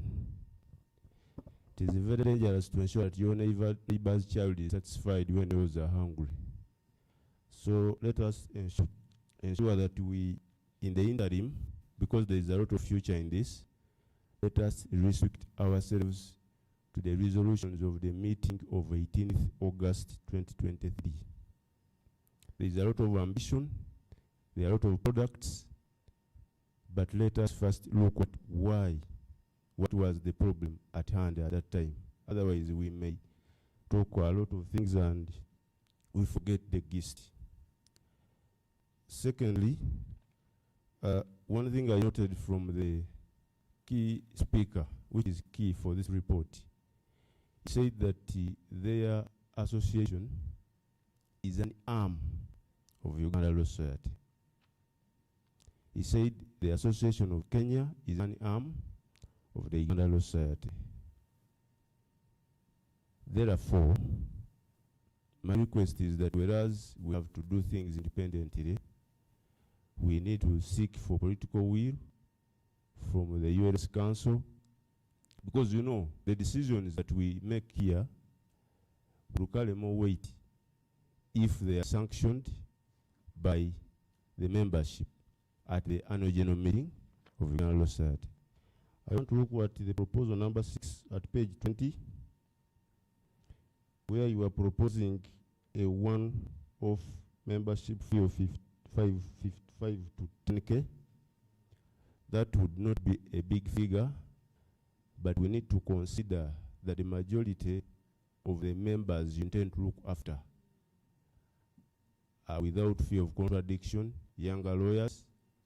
Actually, some of them up to date are struggling to renew and pay up subscription for this year. So when we bring in proposals of taking them to make payment, when they already know that they are paying money, which money, part of it goes to the benevolent.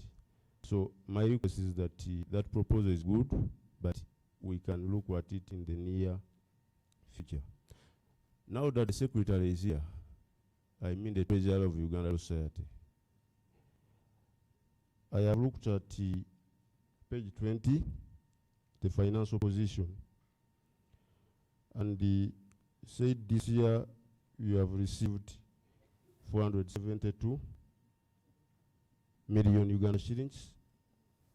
As a member, I do not want to ask the board because for you receive, but I would want to hear from the treasurer.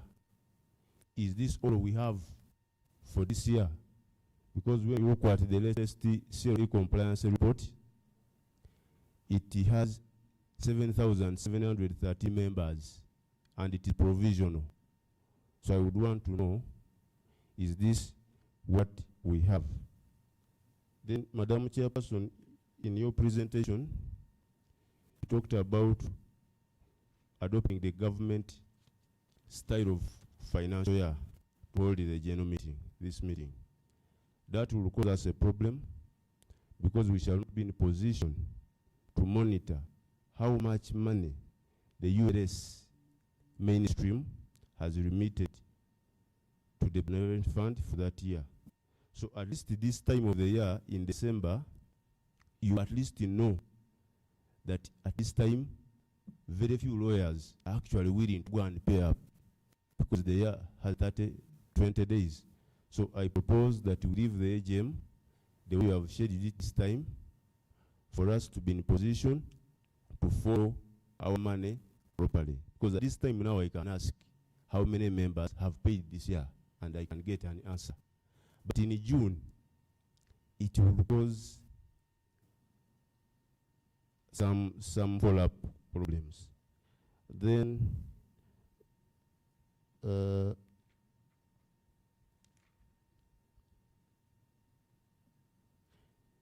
you've talked about non-members who have paid and stopped paying.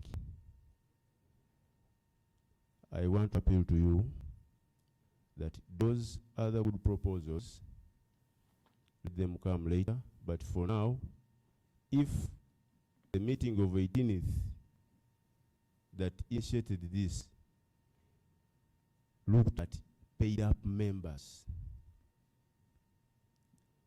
it is a matter of encouraging members to pay up. It is a matter of encouraging the stakeholders, the politicians, because I saw Eastern Bar, people were there running around. Now this is a product of ULS Council.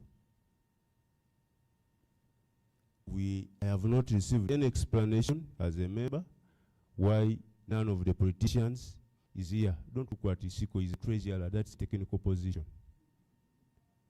You get it? You know the power they have in promoting brands, that is not disputed. That if they embrace this product and they saturated it, we have not more than 100 people here. But if the technical wing of ULS woke up and call for a meeting tomorrow in the same venue, you will see people flooded. So there is a link that we need to create and know whether we have a supporting ULS Council or they are ceremonial supporting ULS Council. The report talks about their support, but it is not tangible here. As a member, I am interested in seeing them mobilize for the Benevolent Fund. You get it? Otherwise, me, I wish you well. I have no intentions of sabotaging your activity, but I wish that the board thinks of putting a person who has voting rights, who represents the entire majority. Because most of you are technical people, but you need some other person. For example, if I proposed at the AGM that we vote a representative to the board, like we are voting somebody to represent us to law council, to wherever we are going. We have the vice, we have the president, but you have already termed them as ex-officio members. We need somebody with voting rights. That is mine for today. Everything is made in good faith. Whoever is hurt, please leave it here. Thank you very much. Okay, let's get one.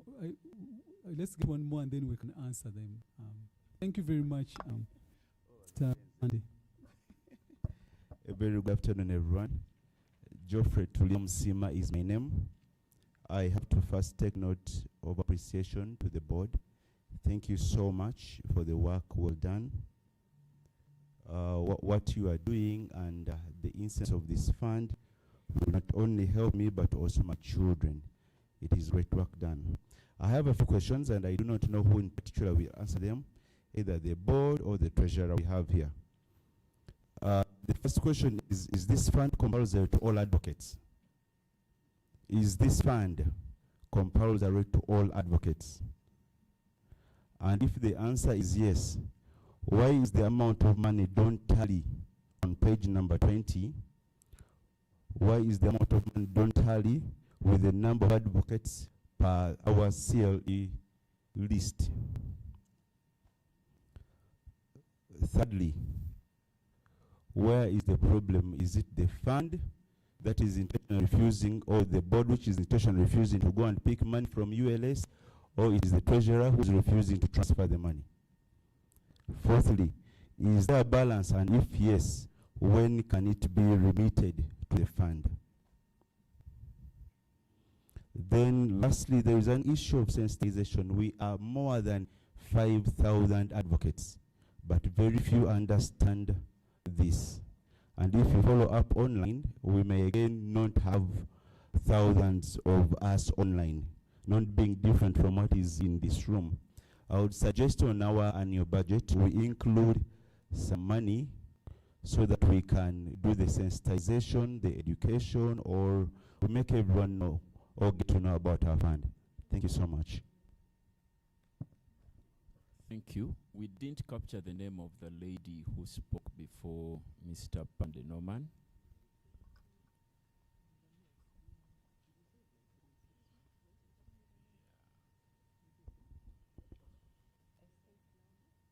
We never captured your name. My name is Delphine Mokira Omwenga Burudi.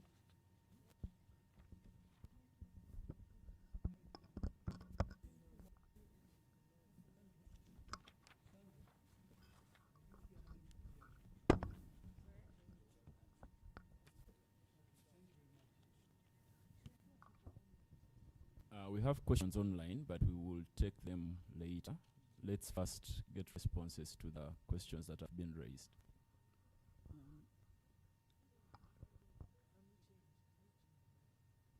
Change the microphone. Give us that one. Okay, is this better? Okay, I'll start with the question that has just been raised by Mr. Geoffrey Turim Sima. Copy that name. Just copy it somewhere. Some of the questions you've raised, I think, will be answered by the treasurer. But all the monies that they collect from the membership subscriptions and the top up of 75,000 is passed on to us, and what we receive is what we invest. However, we find that because of the way monies are paid in over a period of time, some people have started paying for 2026 as we speak now. Some people would like to pay ahead, so they are paid ahead, but they usually wait for a certain amount of money to collect, and then they send it over to us. But also, we also wait to get a certain amount of money that makes sense to pass it over to the investment areas that we've chosen. So sometimes there may be some delays there. On the issue of sensitization of advocates, thank you very much, Geoffrey. We'll take that up. It's a serious matter. We've been thinking about it, and it has to start like yesterday. We don't tend to pay attention to our health at times. And sometimes because we're busy running around looking for money, health issues, benevolent issues, we don't pay attention to them. Now this is the time to start paying attention. And whoever has come to this meeting, please, when you go out there, talk to 3 people about the fund and tell them, you know what, the fund exists and is working. Thank you very much for that comment. Now, with respect to the comments made by Mr. Pande, I hope I got your name right. I'll start with the right one, the last one, which you mentioned, that we need a representative who represents everybody. Actually, this board, being an ex-official member of any board, does not mean that you are not a member of that board. Neither does it mean that you're not representing a certain constituency. So actually, the Uganda Law Society and all of you members of Uganda Law Society are represented on this board by the president himself. The president himself is the one who represents you on this board. Okay? However, due to his heavy docket, we provided that when he's not present, for whatever reason, he's busy, he can be deputized by the vice president. So the vice president of the Uganda Law Society is a member of this board.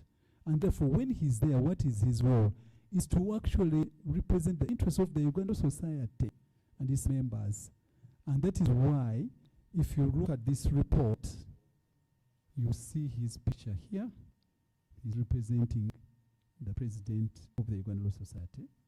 And that's why he gave out his foreword in that report. I think the foreword is the very first thing that happened in this report.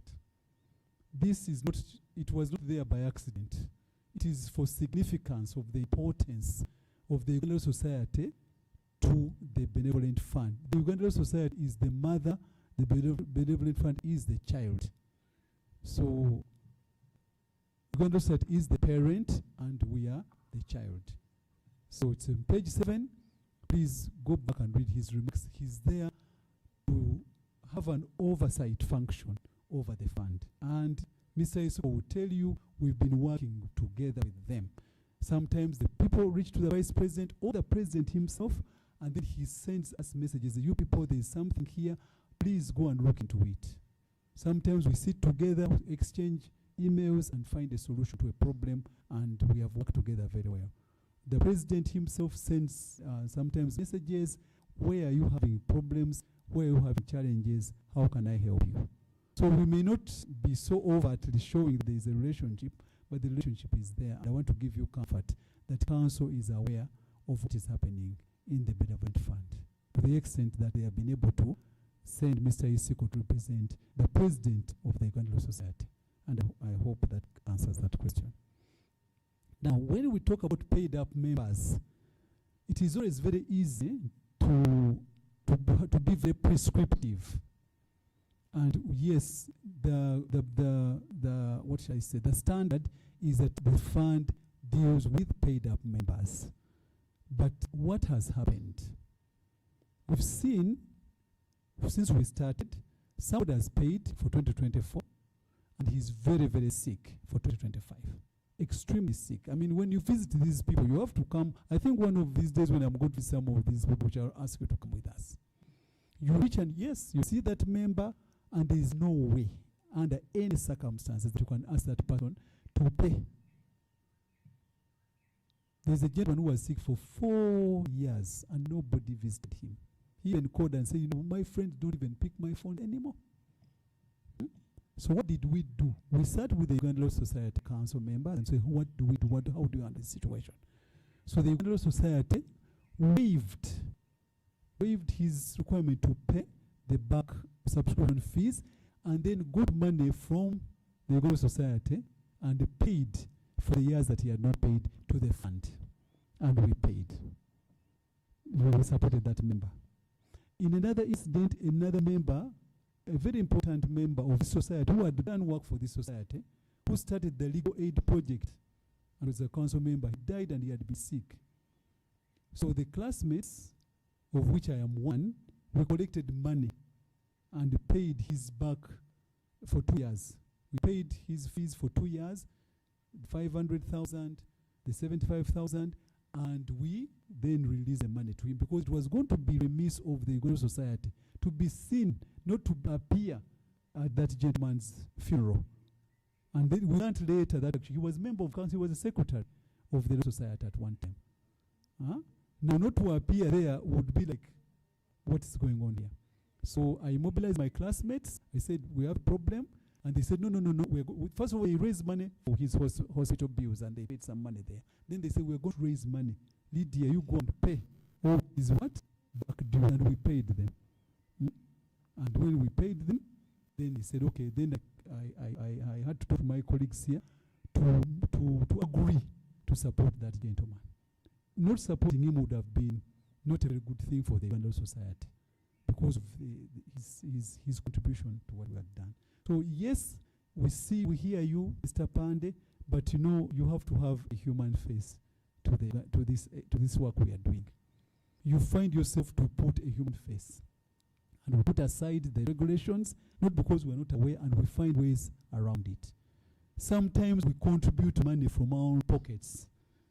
There's a time when I had to contribute some money to a patient in Mbarara who had an accident so that her sister can be able to travel to Mbarara to take care of her. And I knew she wasn't going to be able to pay for 2025. So those are some of the things that we're dealing with. And visiting them. Members who are seated here have gone and visited those people in hospital. They have not come back to ask Sandra, give me my transport allowance. Because I went to Mulago, I went to Rubaga, I went to... And all the people that you really need to put your hands together and thank. There are people here who have been running around hospitals. Mr. Philip Munavi. Dr. Betty Ekocho. Dr. Barbara Kitui.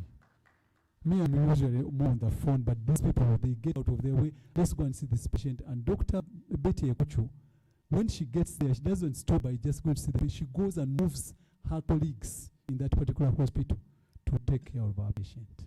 Now, that is something that you cannot count for. So the annual, the treasurer's issue, the treasurer will answer. The annual subscription of 10,000, 5,000, I think somebody mentioned it here. I don't remember who it was. Who talked about that bottle of whiskey or that bottle of beer, that packet of cigarettes, that new shoe. I think the guest speaker. You need to make a choice. 5,000 may appear to be a lot of money, but when we put it together, it will help us with those people who at any one given time cannot afford to pay. Today it may be somebody else, but tomorrow it could be me. Yeah? When I fell 6 weeks ago, I just could not imagine that on that day I would be like this. But there I was. And I had gone for a meeting, by the way, to get somebody to support us in the fund. But that's a story for another day. Political will from council, political from council is there. Vice President called me today to excuse his absence, that he's got another engagement, and therefore it's not by accident he's not here. I am sure that I think President Semakade, wherever he is, he's probably online and watching us. He even one time actually came and he had some visitors from the Church of Uganda who were having a meeting at the ULS, and he put them in the room, and they actually prayed for us. So maybe that prayer is still with us and has given us the legwork we have been able to achieve. So yes, restrict ourselves to the resolution of 18th August 2023. The fund is evolving. When we were starting, we had a mindset of certain things. The practice of running the fund has taught us a lot more than what we thought. Even the ABA, we started in 1947, where they are now is where they were before. For them, they were taking care of children of their deceased members. Now you saw what the gentleman shared. They are moved away from there. So we shall be evolving, and when new things come, we shall have to look at them. We shall not be static. So who else? Yes. This issue of members who don't require a practice certificate to be members of the Ugandan Society. That has already happened, and I think we already had a conversation with Mr. Souza. Personally, I don't see any conflict because most people who are even in the judiciary are first lawyers before they become. We have got His Worship Martin Asingwire. So what do we now tell him, that Martin Asingwire, you are conflicted? You cannot be part of this? I don't think so. I think that there will be no conflict. I think we're all first lawyers, and the members who do not require practice certificates, we are going to find a way of handling them. The Kenyan Association has a specific clause which caters for people like that. So we are going to look at our guidelines and see how we can cater for them. We are encouraging them to come if they want to come. And I think Barbara, who comes from the Ministry of Justice, is already engaging to see how we can help those people who are seated there and in other offices so that they can join the fund. So I do not see any conflict of this being sitting in the Ugandan Society, personally. We have had issues, but let us not mix up these, let us separate these issues. I think it is a good thing for this thing to be seated in the Ugandan Society. I think there are many gains to be had. Even the Kenyan one is seated in the Law Society of Kenya. There are gains to be made, and I think we must be very clear-minded in what we are trying to do, so that we do it. As long as we appreciate the dichotomy, we appreciate the Chinese wall, but we understand there's also permeation between that wall, between us, and that's what has been happening. Anything else that I've forgotten? Oh yes, the contribution. I think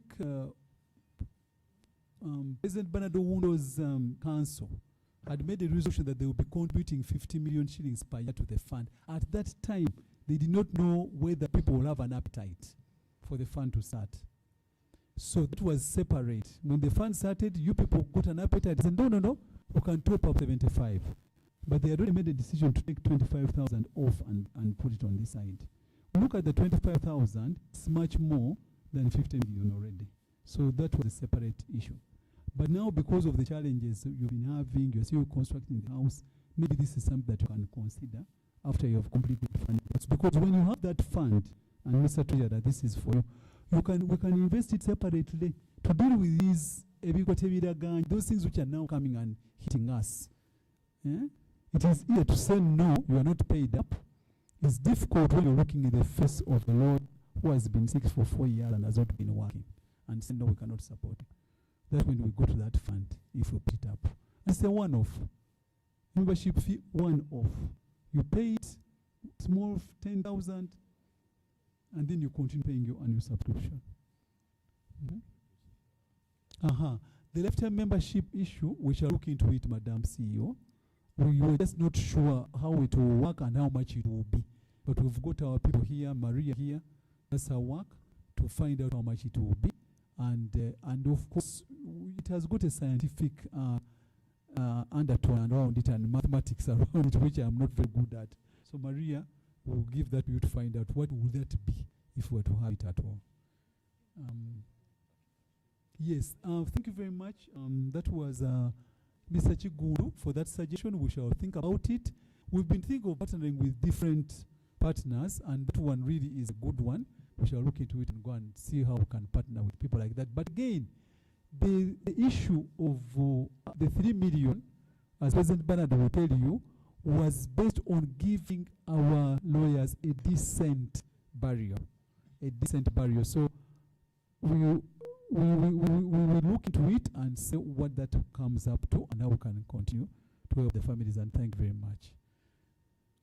I think I have handled most of the questions. Are there any other questions online? Thank you, members. We could take 1 or 2 more questions or contributions. There's a hand at the back. Mr. Chigundu, the mic is coming to you.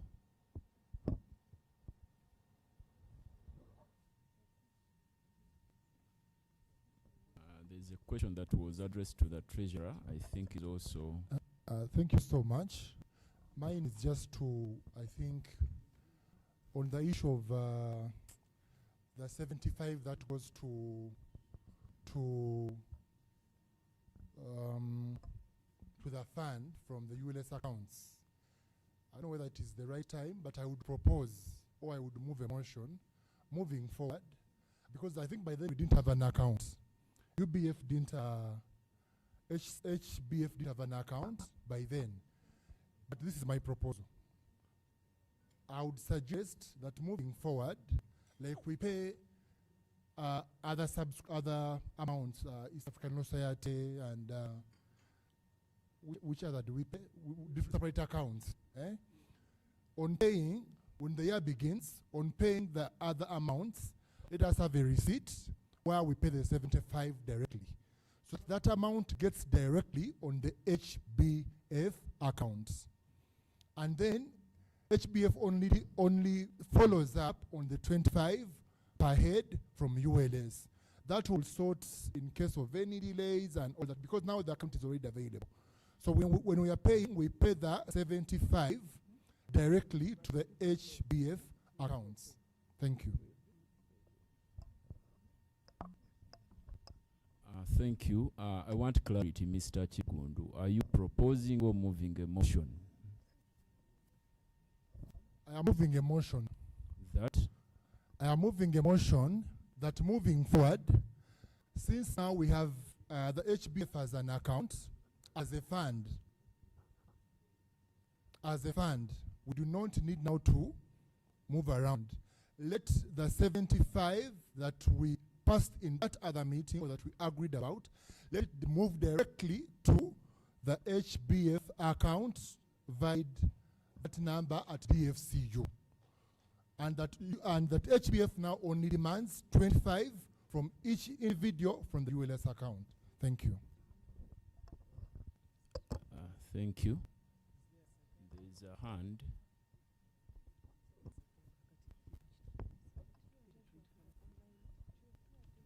Thank you so much. Mine is different. I think I reject his proposal because of mainly one reason. You know, as advocates, especially practitioners, are interested in pieces. We are only interested in getting our pieces. Most people do not see the essence of this fund now until they get a problem. That means that someone will be comfortable to pay for subscription and intentionally refuse to pay for this fund, which will be a problem tomorrow. Thank you so much. The gentleman needs to clarify. And there's a hand. I think there is no confusion to this, because we already know that the 75 is part of you getting a what? A PC. And if you don't pay it and you intentionally refuse to pay it, when you go to the chief registrar with all the other receipts, you won't be able to receive your PC. It is the part, like you pay, like you pay those other fees that we pay, that is East African Law Society, and which other. I think the ID and all that. You don't get your PC without paying for the East African Society fees. So it's already tagged on that one. It's just a matter of changing in that now it is paid on a different account and not the other account. But it is already tagged on. And maybe to inform the relevant authorities that it is the part of that amount. Thank you, Mr. Chigundu. We had a hand on this side. Ladies now. Thank you. My name is Sila Aisata, and I would like to second the previous speaker. You're very right. The administrative issues can be sorted out. Yes, we want our PCs, but if you tell us to pay certain monies to specific accounts, we will do it. The Uganda Law Society can also require that before I get my ULS receipt for the PC, I present the receipt from the Benevolent Fund, right? Now, again, how are we going to resolve these issues where there are no AGMs? But perhaps, since the Vice President is on the board, he can influence that policy, or they can discuss it in council so that it's effected. That way, people will stop having all these questions about, has all the money been remitted? Thank you.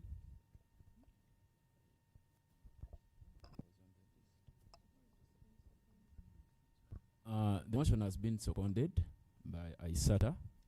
I don't know if third member is seconding or also giving the Thank you. second. Thank you so much. I second his proposal, but I realize this challenge that we have. We've not been having AGMs. I believe this board has to report this proposal to the what? To the ULS AGM for this to be conclusively resolved.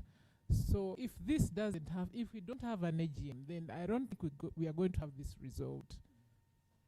So if we have an AGM next year, this can be presented before the ULS AGM, and it can be resolved by the members who pay the 75,000. Thank you.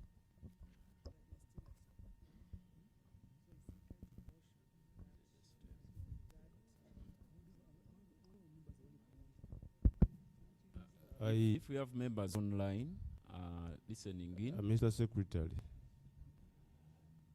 Mr. Chigundu has a very good proposal. I also had it in mind, but it is a solution to a problem which we don't know. We are proposing that we take this money directly to Benevolent Fund, but we are also saying that some people are saying money, money, money. But we need to first understand from the treasurer, before we go into the suggestions, how much has been collected, how much is the Benevolent Fund entitled to, and why has it not been remitted? How much has been remitted? What is the balance? Is there a technical problem? That's until we can find those solutions of if there is a problem of whatever matter. Let us now tell members to create directly to their accounts. But this issue of also paying money to ULS and is remitted, it is one of the checks and balances where the board can account to the ULS Council, and ULS Council somehow is also answerable to the board. So we don't need to separate these powers, but we need to find a solution. How much has been collected? Why, if any, has not been remitted? Then we shall come up with those solutions. The good thing the treasurer is here. Thank you.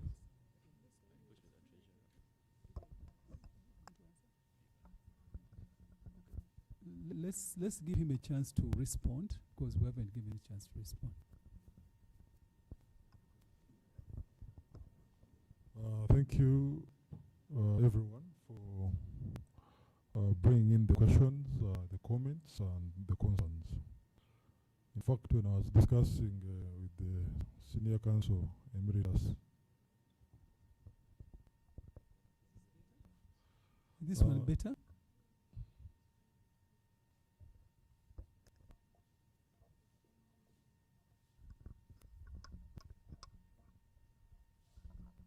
yes, I hope now I can be heard clearly. Yes. First of all, I was thanking each and everyone for bringing in comments, suggestions, and options. And I was also saying that I had a discussion with Senior Counsel President Emeritus concerning an issue where I think I should also raise it personally, that I think we should think about merging the AGM of the Benevolent Fund and the AGM for the society as a whole, because it can actually reduce on the back and forth. You hear some members saying this is something we should take to the AGM, and this is also an AGM. In fact, the beneficiaries are all the same.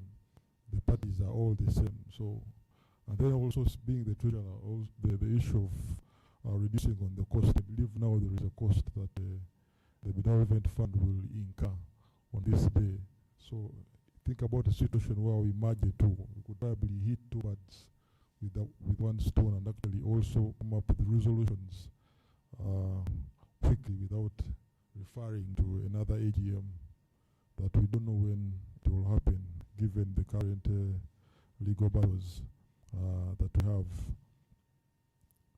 I hope, Madam Chair Lady, you have noted that concern. Going to the issue of the remittances that we normally make. For those who have been following the periodic reports I've been making, the trend has been that as a society we make quarterly remittances because people make payments on different dates. As we speak, there are people who are making payments today. So it becomes hard to make transfers on a daily basis. We normally do it within a span of 4 months. In fact, in January I was making payments. January this year I was making payments for last year. So the same trend normally happens. In as much as you see that we are referring to 7,000 members and we are remitted less, we normally do it within at least 4 months, so that we collect the sums, the accounts does the balancing periodically, then we make payments. And of recent, we always have discussions with the Madam Chair Lady at how much you need to remit, depending on how much has been paid. And I think very soon we shall be making another transfer. I may not have the figures on my fingertips since this is not something I had anticipated. In fact, I was also talking to the Emeritus. I told him, since majority of the questions are coming to the treasurer, it is high time people consider putting the treasurer then, or whoever will be, as an ex-official to answer such issues that will be arising, because these are issues concerning money in one way or another. The treasurer will find himself answering to some of those issues. It is something probably that can be looked into. Something very important came in, why maybe some council members are not here. For the record, it should be noted that there is a political goodwill by the council towards all activities of the fund. We back the fund in all the activities that we do. In fact, at some point we have meetings where the Vice President attends and I also attend, and we discuss so many issues, not limited only to what is currently here, but even to what policies can actually be brought forward and ensure that there is better service that is given to the members. I'll make it a point that at least I send out, I make a report. I'll be instructing my team at the Secretariat to come up with a comprehensive report so that I can actually share it with the fund, and the fund can actually share it with the members in as far as compliance is concerned. Thank you.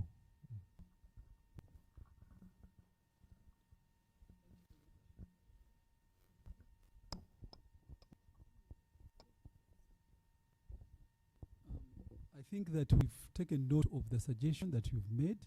Thank you very much, Mr. Treasurer, Honorable Treasurer, for explaining this.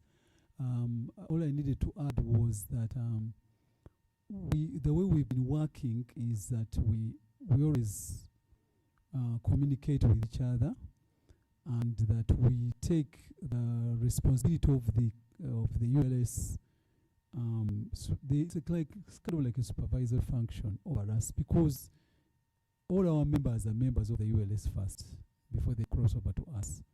Those who pay the 75, you come this way, and then you get the matching 25,000 from the other side. So I just wanted to make that clear. So what I suggest for now, thank you very much. The motion has been picked up, and as my colleague, the lady on the other side, pointed out, it has to cross-reference also on the other side. So let us give that chance to happen. We are in a state of little bit of state of flux as far as the AGM on the other side are concerned. So let us give it time. We've taken note, Mr. Chigundu, and all of those who have proposed. In the meantime, as we wait for the AGM on the other side to happen, we shall have a conversation between the two of us, so that by the time it does, we shall have a motion to move on the other side, which shall be corresponded with this motion that we've moved this way, and it will pass. On the issue of holding AGMs together, it was the intention. It has always been the intention, because it saves money. But circumstances have not allowed. However, I'd also like to make a suggestion that we also need to move the AGM for the Uganda Society back to where it used to be. Whichever way you look at it, you cannot have an annual year and you're passing budget in September if you're following the calendar year. It doesn't make sense. People don't have money to spend throughout the year, and they're passing it in September. Then what that has created also for the councils that have been coming in. Council for for Senior Council Bernard Owundo had to explain expenditures which were made by President Fiona Wall. President Semakade has to explain expenditures which were made by Bernard Owundo. So if we take back the annual general meeting where it should be, which I think used to be in April, around April, it gives people time to approve the budget and then spend it in that year. Okay? So yes, I agree with you entirely. If we can move together, we shall try next time to make sure that we have a joint AGM, because it makes sense. Start in the morning with hours, finish it, and then you have the annual general meeting for the Uganda Society, especially when the annual general meeting is happening on a day when there are no elections. Because when there is an election, you know what happens. It's a big meeting, and usually the elections take up a lot of time. Otherwise, we have absolutely no problem with that. And we shall continue to report monthly to the council. We already started giving those monthly reports.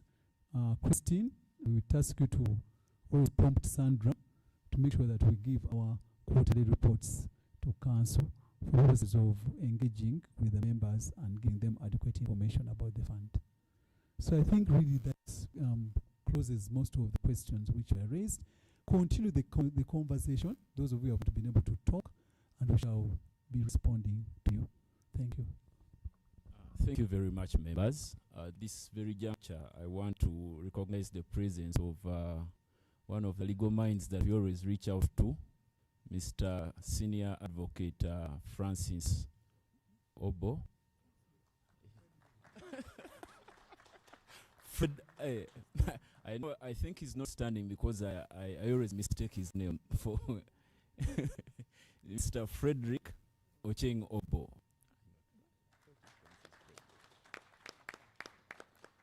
He's one person we always reach out to. He's in the background helping us to direct us legally. Just a joke, Senior Advocate here promised to take us out as the board to a free go with Senior Advocate. So we still need to know. Any member who can move a motion that we adopt the report as presented with the modifications. We have captured the proposals and the motion. We will share that in the minutes that we shall be sharing with you. Any member who can move a motion with the microphone. I see Senior Counsel Bernard wants to move the motion to adopt the report.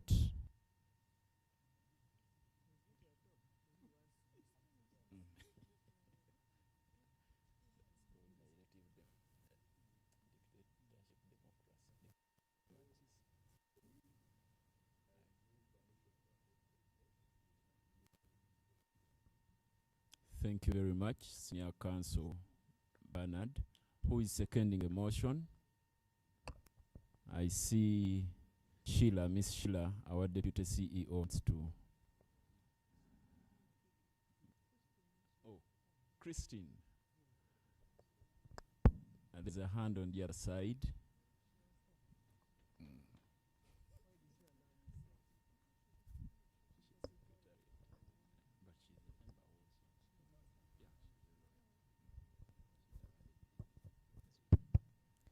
Thank you so much, the board and members. Senior Counsel Christina Sugamatovu. I second the motion to adopt the report with modifications. Thank you. Thank you very much. Now we are moving into the finances. I know that a large part has been abstractly discussed, but we opted to have a financial analyst to do a financial accountant actually, to do our management accounts. As you realize, we may not have presented audited accounts because we don't have an auditor yet, which will be the last item. IT team, our financial accountant is online, Mr. Samuel Odeke.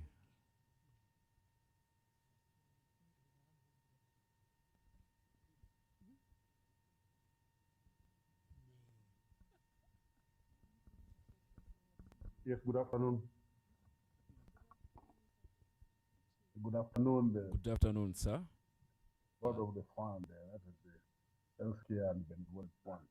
My name is Samuel Odeke, and I'm the financial consultant at the moment. But behind me, I'm a retired banker. I think it's better I introduce myself before we go into the discussions of the account. I'm a retired banker of about 30 years experience in banking industry, spanning over about 5 banks locally here. And, occupy quite a number of senior positions. I was the corporate treasurer for Barclays, Bank of Africa, and then the Orient Bank, United Bank of Africa. Those are the 4 banks before I took up other positions. So my competence in financial management, financial analysis, corporate finance, and then treasury, as well as risk management. So I have also participated in starting two banks from Greenfield in the local market. United Bank of Africa was the executive director, and then I moved on to start a Commercial Bank of Africa, the CEO, MD, at the post that I left when NIC bought CBA to become NCBA now. So I'm contributing to my society by sharing my knowledge with the market, with the team, and I currently work with a number of consultancy firms in different areas. I was given an assignment by the board chairperson because we work in another outfit together, which was also a startup. So she felt it that she needed me to set up some, that is the foundation accounts for the fund. I want to show, let me share my screen.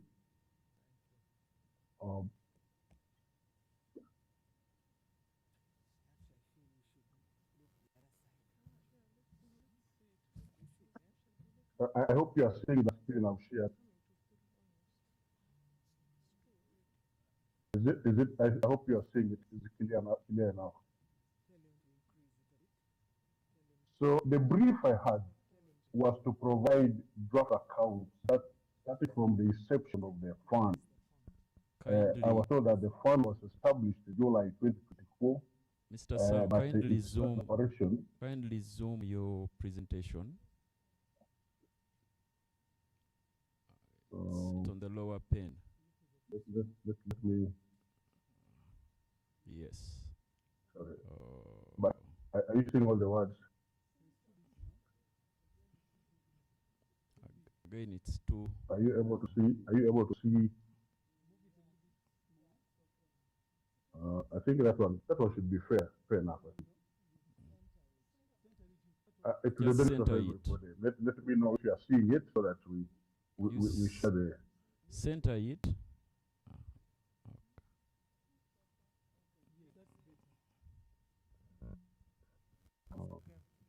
That is better. Sorry. Is this better? You know, technology, when you start adjusting, when you have processing, tends to disorganize you. So, if you can be able to see.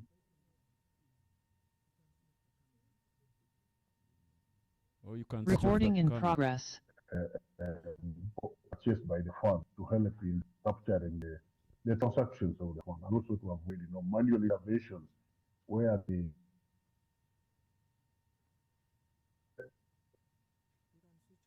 brief that the revenue was going to mainly come from the contribution, the subscriptions from the members.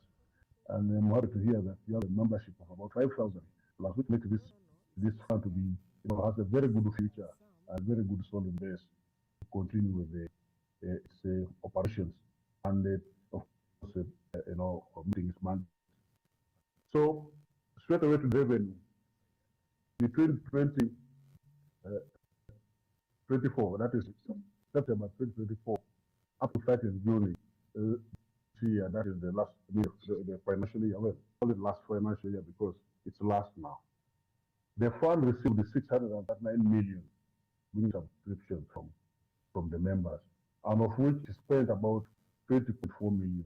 We are beginning, there is some small expenses, of course, others will come in later, depending on how the need is on the need basis. So that gave the fund a net revenue of 618 by the end of the financial year, 30th June. What does this mean to the fund? This is what we call the value of the fund. This is the net revenue, like in commercial enterprise, which we call net profit, which go to retain the earnings. But this one is, I think, the fund is funded by, or is the shareholding by guarantee, I suppose. So we call it a reserve fund. On the balance sheet, this is the exception of the fund. Of course, the bulk of assets was cash. The fund was very liquid, with about 605 million in cash. Of course, parents started the investment at that time, just beginning. So, among us, which there are some items which were purchased for the purpose of the operations of the fund, which included the office fittings, computer equipment, and also QuickBook accounting software. So that is basically what was used for that money in that period. And then, as I mentioned, the fund was very liquid, which considerations and the decisions were made later on after the financial year to try to invest it into treasury bonds and unit trusts. At this point, I would like to maybe advise the fund that we need to have some other procedures, or not only procedures, but decisions on widening the asset allocation and also the choice assets that you can be able to purchase, especially in light of maintaining liquidity, so that there is liquidity at the same time, excess liquidity can also get income. What do I mean? Sometimes if it's excess liquidity, you can also invest in either bank. When you say a fixed deposit, you just put it like that. If you put a fixed deposit of 3 months, a fixed deposit of 4 months, that is the money you'll be expecting to spend over that period. But at the same time, earn interest, because you should be hungry for income. This fund should be hungry for income at any earliest opportunity. So there were no current liabilities, no debts, no credits. So the fund, the value 680 million. That is by the end of 20 financial year. That is the 30th of June 2025. I think let me complete the presentation, then questions and comments. So in the second part of the presentation, I will look at the management. Management account now covers the period after the financial year ends. That is covering from July 2025 up to last month, which just ended last week, but that is 30th November. Management account usually shows on a monthly basis the details of income and expenditure of the fund, which the board and management now monitors so that they can be able to see where the spikes, whether they meet the budget. Because I know you'll be able to make a budget after this, maybe using this management account. So management accounts are usually the ones that they use to compare the actual performance against budget performance on a monthly basis for the fund. So this covers the period of 5 months. And on the income side, from July to November, the fund has received 311 million, being the subscriptions from members, of which of the income, among the income, apart from the subscription, the fund also received some interest from its investments in treasury bonds. So a coupon interest of 14 million. I think that's a good step. So these are kinds of the incomes that now help the fund to grow as it builds its base. So on the side of expenditure, there were quite a number of things that had to be spent on in order to now manage the operations of the fund, which are now increasing. The expenditure, of course, went up to 56 million. I don't want you to get alarmed by this comparison because 56 and 17 million, because this is just the beginning of the fund. When every organization begins, comparisons will be spiking and going low because the figures are absolute. You need to look at the absolute figure and what the expenses were relating to. So, what caused the expense to go up? There are just a few things. Salaries. But this one is a normal expense. You don't need to have any issue about it because this one is supposed to be incurred on a monthly basis for the people who are supporting the fund. But what I wanted to mention here is I saw erratic payments of salary. The salary for July would be paid in August paid in September. I think it's good for purposes of matching expenses and income for that particular period. You need to try to, as much as possible, pay the salary within the month that it relates to. The other expenses mainly were office and administrative expenses. Running the organization, running the fund. Of course, one of the payment was for the services that I provided, and then photo shoot. I know you've already read this. I didn't want to go through one by one, but the most important one you need to note is, of course, the website development. I think 50% or 60% was. This represents about 60% of the payment of the website development in whatever social media. So the biggest expense was the cost of hiring a venue. Of course, this is a hotel, so the premises that were used for the AGM board meeting which was held in November. So these are normal costs which you expect to incur. The other costs which are as per mandate of the fund are typical healthcare expenses and then benevolence expenses, which are accounted to 7.5 and 20 million respectively, which is, I think, okay, because this is the mandate of the fund that I've had you when you are talking, what you are trying to work for the members, how you're trying to address the members' issues, the key issues that affect your members. So that brings us to net operating revenue for that period, 255 million. That is the last 5 months of the operation. And of course, this one will go to the member subscription reserve fund. This fund, that is now you are building the fund, that's building the value of the fund. When we look at the balance sheet, because it's just the beginning, things are not complex as yet. So you don't have a lot of items to discuss in here. Until as you grow, you get more maybe funders, you get more complex expenses, so many other things. So this was so clear. Cash in bank, it was 21 million. That was because the bulk of the liquidity had been invested in the treasury bonds. that is 629 million, and then also in Unity Trust, 225. So at this point, I want to mention to you, make a decision in here. I think the treasurer is there. The treasurer who is handling your investments. I think the board will be very much interested in seeing the maturity profile, like a table showing a maturity profile of each bond, and then also maybe each, and then the yields which relate to each investment, so that the members would appreciate the yields, the returns on their investment as more investments come in.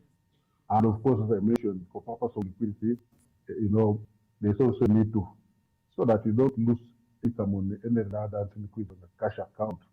You can think of putting money on. Some banks even offer what they call call deposits. Call deposits can earn some interest income. I think 1%, 2%, 3%, or 5% is better than 0%.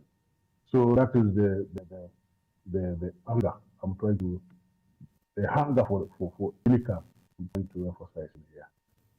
Of course, during the last financial year, which ended in on 30th June, those items were bought: computer and fund and fitting, then accounting software. Those are the items that appear as your assets. That is why your money, not excess liquidity, but some of the cash for operational purposes, it was used to purchase those items to help in the operationalizing of the office. As I mentioned, the fund does not have any liabilities, and I believe that there will not be any liabilities. So I only want to mention here that accruals, I didn't have information enough or quickly enough to provide accruals. You would have seen that from the time you bought your bonds and the Unity Trust, how much income have you accrued for the yields that are associated with them? How much have they accrued up to the time of reporting? It also forms part of your income. Though not yet earned, but this is what we're going to earn at this point of time. We know that this was what belonged to us, so that even if you were to terminate the investment at that point of time, you'll be able to get that similar amount of income. I decided to use this because the other report was very small on the other. This table, this statement of comprehensive income and also a financial position, which was speaking to what I was just telling you. On the other report, it looked very small, so I decided to separate them and then present them in this format. So I wanted you to have a look at this with the bigger. I hope you can easily see it from here. That from the income, this was distribution, how the income was coming in and on which dates, and then expenditure, how the expenses were made and on which months. So like salaries, I say this salary was paid. Salary for gas was paid in September, and then I think for September and October we paid it at the same time, and then this was this is payee and the NSSF for this. That's okay because payee normally is given up the 15th of the next month to be paid. So this one can be accounted in the following month. So this is basically to show you the distribution of how expenditure was coming in or was going out during the course of the last 5 months. So this yellow part is what I've just talked about. That's the balance sheet, the assets, the liabilities. So on the issue of the management accounts, I think that is what I want to share with you. The latter part, which I wanted to share with you, was key to note. As I started, I said these are draft accounts. The board AGM should always be looking at audited accounts. Since I've heard that you have selected, I feel you're about to select an auditor, I think that will be very good. Because these draft accounts, I could not sign them because they are not part of assurance, and probably, they need to be compliant with the accounting standards. As much as I've done them within accounting standards, but the auditors have that assurance, and they are given that assurance by renewals for the accountants. So the auditor will look at these draft accounts. They may have a discussion with me on the other areas and so forth, and then I'll be able to prepare for them, and then they will be able to make a proper report of the audited accounts that you will be normally discussing. The other issue is the QuickBooks accounting software. Once these accounts have been audited, I think I'll be able to help the person who is managing the software in the office to upload the opening balances, because those are stated balances that we want to start a financial accounting system with. So to upload those balances into the QuickBooks software, so that whenever there are any transactions done, now everything will be put into the system immediately. So we shall avoid the delays of preparing the accounts. We shall avoid the errors that come in preparation of the account, and then it improves on the quality. And of course, the users of those accounts, they need the confidence. There's a lot of confidence, because there are many people you'll be engaging who will want to see your accounts. How can we have your accounts for a particular period? Maybe those who you intend to reach out to provide you support on some of the areas that I heard you talk about, the chairperson talking about, in order to help the membership. So I just made a clarification that these accounts were derived exclusively from bank statements of the fund, and of course the explanation from the manager and from the chairman of the board. That is what I wanted to explain to you. You can now give me some feedback, any clarification or question that you want to ask me about these accounts and the summaries I've made here. Thank you. You can pull down your slide so that we see the last sentence on point 3. Yeah. Point 3 is not complete. The information that was used to prepare the accounts was derived exclusively from bank statements of ULS, healthcare fund, and explanations from the manager of the fund. Why is it not complete? We cannot see it. Just scroll up. Oh, you could not see? Yes. Oh.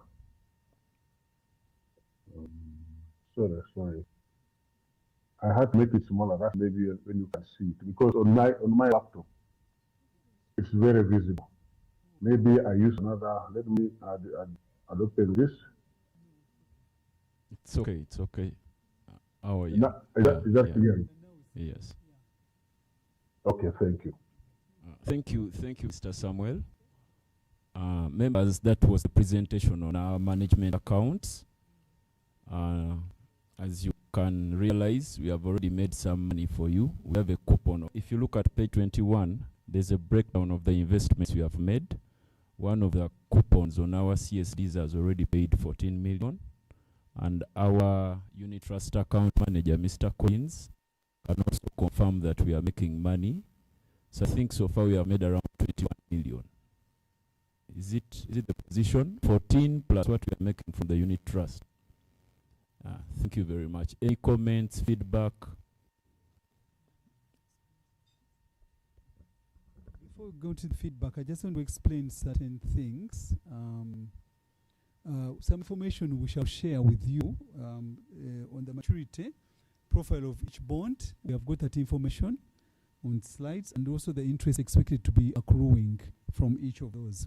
We apologize that information was not able. We had a table, but we had some technical glitches and we couldn't upload it. It will show you how much has accrued from the investment, or what is expected to be accrued.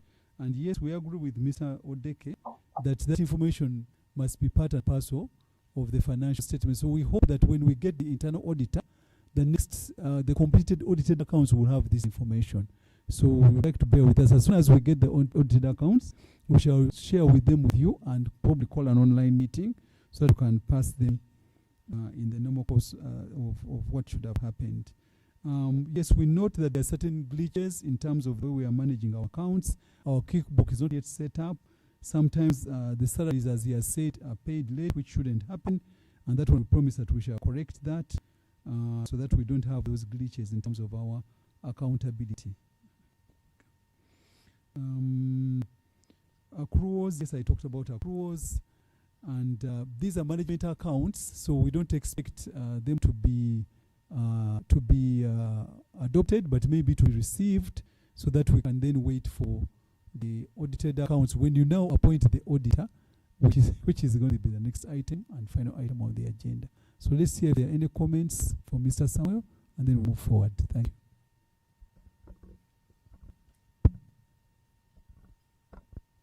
Any comments online?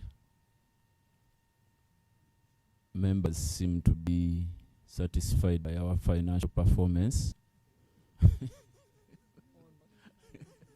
There's a hand.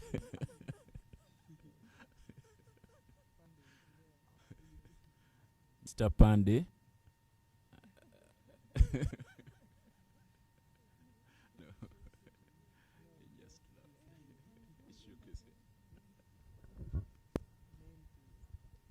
Name and comment, question, or feedback. Thank you so much. David Amanya is my name. And the chairperson touched a little bit of what I wanted to seek clarification on, particularly on the aspect of the salaries, because prior to the presentation of the financial analyst, we were told, or we were informed that for now, the board is still managing the fund on pro bono basis. And yet we saw some of the expenses, including salaries. So maybe you can clarify that for the members to understand why it is a part of that, or where that information would have arisen from for the financial analyst to capture it, yet he mentions that it came from the board. Actually, it came from the finances. It's not from the board. Yes, but I think what they're asking somewhere is whether this is a specific question, because we said that we're not earning allowances. So he's wondering whether that expense is coming from, and to what, whom are you paying salaries for? That's what he's asking, isn't it?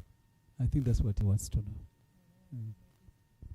So, Samuel, can you please answer? Because otherwise we may be confused. No, I think, thank you for I will answer it and then you will close it.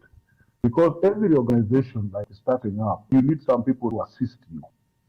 Much as the board has decided to take it on a pro bono basis, but you cannot get some people outside to work on pro bono basis. That's why Rebecca someone was paid 3 million because Rebecca is not working on a pro bono basis. So I think, and I think it's only one person who's in the office who's helping to manage the office issues and other things for your fund. That is getting that payment. Actually, that's what I established. I think this salary is for just Sandra, one person. So I think it would be good to really always have somebody in the office who runs up and down, and also to remunerate that person for that work that they do in the office. That's why you saw that salary there. But as far as the board is concerned, from the information I have on the account, there is no payment to any board member, not even any allowance. Okay, thank you, Samuel. What's your name again? David Amanya. We have one salaried officer as of now, and that is that lady there, Sandra Amanya, Ali Amanya. So the rest, for us, we have not started giving ourselves allowances, as I mentioned. In 2026, we may start giving ourselves allowances because we're waiting to first earn our way. And now that we've vested the money, we begin to see that we're earning our way. We're now going to look and say, okay, what is the optimal allowance that we can earn, given the nature of the business we are in.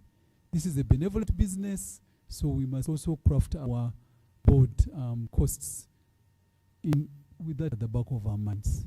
Yeah, and again, we are going to also mirror probably with what the society is paying at the moment. Madam Chairperson, you promised that we shall have audited books at a later stage. Is that right? Yes. So now that leaves this report. it has saved the several questions you would have, because maybe the other report would be in position to address them. Yeah. But the most pertinent one, where unfortunately the CEO and the treasurer are here, is seeing an item of 10 million at the certain page under expenses. 10 million being cost of hiring the venue for the AGM board meeting last November. I don't know whether it is a typo or you are referring to this venue here.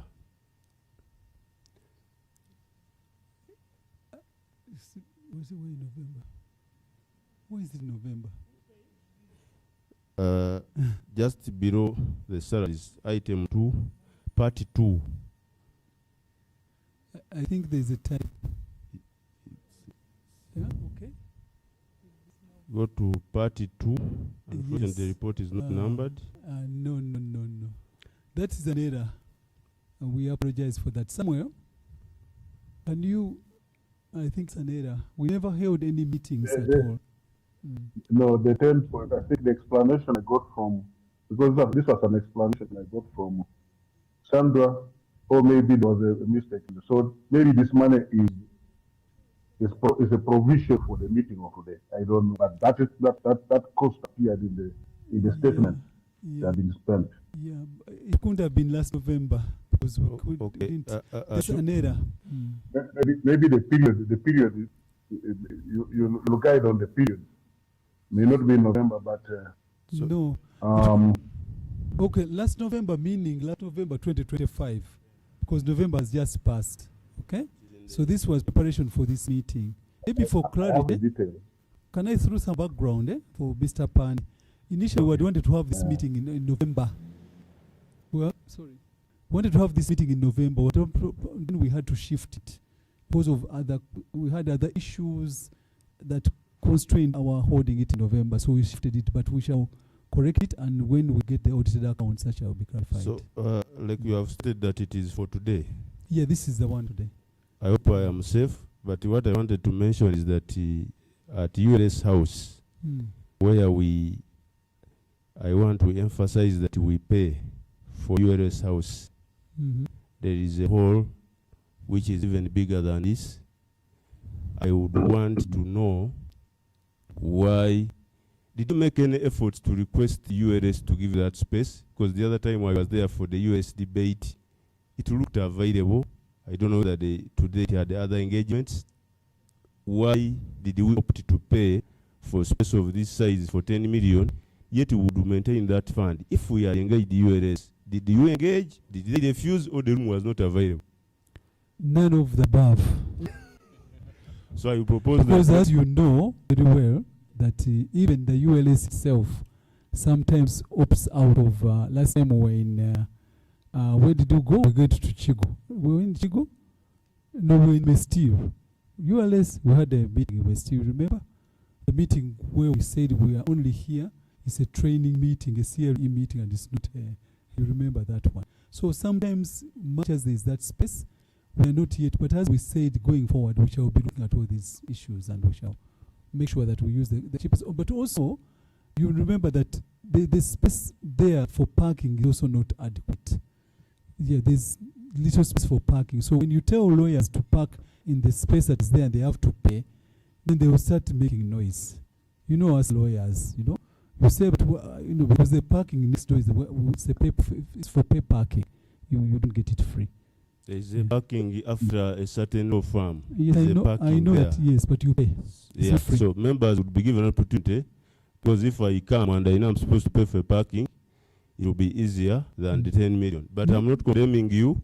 I was just bringing it up that as a starting fund, it's well taken. Here we are looking at using cost-effective means to save the fund. The 11 million, like I said, it will be broken down to know whether it is a lump sum for a month, it is a lump sum for a year. Otherwise, for that, I have no issue with this report, because it has been explained, and you have tried to explain the use of the money which you received. Okay. We shall audit you very well next time when there is some big amount of money which we see not tallying. Okay. But for now, like you have said, I want to thank you and your team. Thank you. Because this is the transparency that we want. Thank you. If you don't explain, then we shall assume the board is eating our. Thank you very much. Yeah, one other thing I want to assure you, Mr. Pandan, thank you very much for those comments, by the way, they are very important. Is this cost of the venue includes everything, the food and everything that we've had here. It's a total cost. We had to come here and negotiate it. But yes, point taken, we shall try to make sure that next time we look at the most cost-effective way and most, yeah. So can you please help us move a motion to adopt these management accounts? Receive, sorry, not adopt, receive management accounts. Thank you. Mic. Someone moving the mic.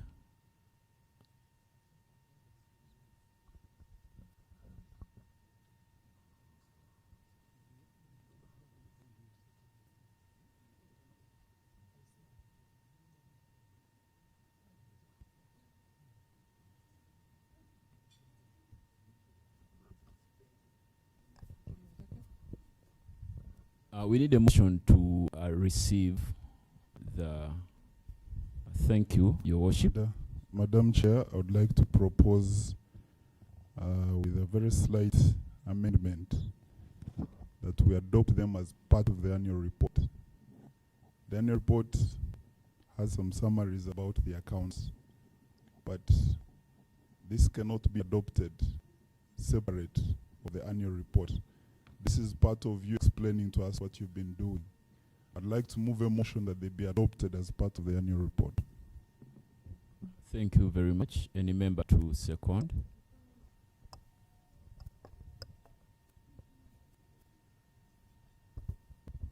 Sila Isata, I second.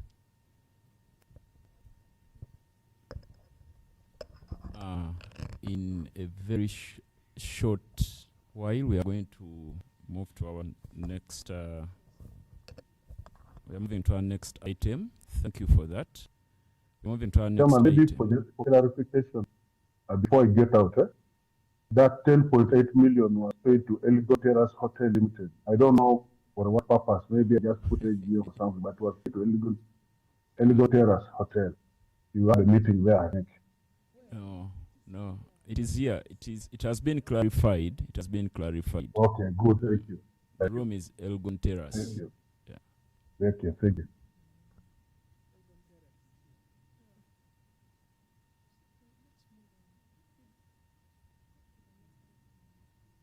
And the next item will be a presentation of the appointment of the external auditor. Colleagues and ladies and gentlemen, I'm sorry this has taken long, but this is the last leg. Be patient with us. This is a paper presenting the external auditor for approval at this meeting. The next person who's going to audit our accounts and whom we hope we shall present a report to you as soon as possible, at least for the financial year that we have just ended. This paper presents the board's recommendation for the appointment of a company called Springs and Tuje Associates LLP. Is the representative here? Where is the representative? Tuje. Yes, please, can you move forward? And they are going to audit us for the financial years 2024 to 2025 and 2025-2026. Because we're already now in 2025-2026. So we were established to manage contributions and welfare resources with the highest standards of accountability. The appointment of an independent, competent, and reputable auditor is essential to maintaining stakeholder confidence and safeguarding the integrity of our financial reporting. Therefore, in line with the Memorandum of Articles of Association and the board's fiduciary duty and applicable legal and professional requirements, the board now seeks the approval of the annual general meeting for the proposed appointment. What did we do in choosing the service providers? Because of the time that we were looking at, sometimes we use source methods, but when we do, we bring these people to compete with other people. So in this particular case, you can have a seat in the meantime, madam. We had 5 accredited audit firms who were recommended to us by the Association of International External, I think internal audit, what do you call it? The ISPAO, who recommended to us the companies, and then we approach them to send their profiles. We took them through an exercise. We looked at them and then we graded them. And Springs and 2J Associates LLP came out top. Why? Because of their previous work in areas that are similar to what we are doing. We looked at them. They have got 14 years, I believe, in a work similar to what we are looking for. And then they have worked in not-for-profit, membership-based welfare and trust fund sectors and circles. And then they have deep expertise in audits involving member contributions, benefits disbursement, reserve funds, investment portfolios, and internal controls. This is what attracted us to this particular group of people. There were others who were equally good, but these people had an edge over others because their areas were similar to what we are trying to do. And they have demonstrated capability to deliver high quality audits with tight reporting timelines as they presented to us. So we hope that by engaging this team, we shall be able to do what we should have done before this AGM and to present to you the audited accounts as soon as possible once they have taken over the office of our external auditors. So they are going to do the audit and then financial statements of the fund in accordance with international standards, evaluate internal controls. They will evaluate us whether our internal controls are in place and they are functional and effective, and then of course issue an independent audit opinion as to the validity of the accounts, which we should have included in this annual report, which we will include in the next annual report. And of course engage us as a board and also you members we are required to present audit account and answer any queries. So we've agreed a fee for them to, we're going to agreed a fee. I think, do you know the fee that we agreed? I don't have it here. We agreed a fee of 4.5 million shillings, net of taxes. And then, so we assess this fee against other people and the time they wanted to take. And we consider this the most optimal amount we could pay for the kind of work we wanted. There were others who had much higher figures, almost 3 times, 4 times as much as they gave us. So the recommendation here is that based on the evaluation undertaken, the board of directors of the fund recommends the appointment of Springs and 2J Associates LLP as the external auditors for the fund for the financial years 2024-2025 and 2025-2026.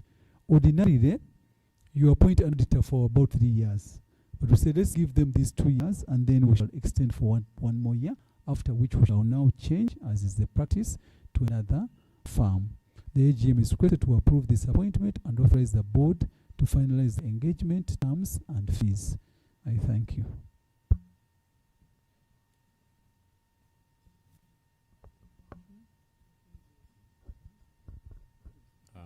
Members, the mic please.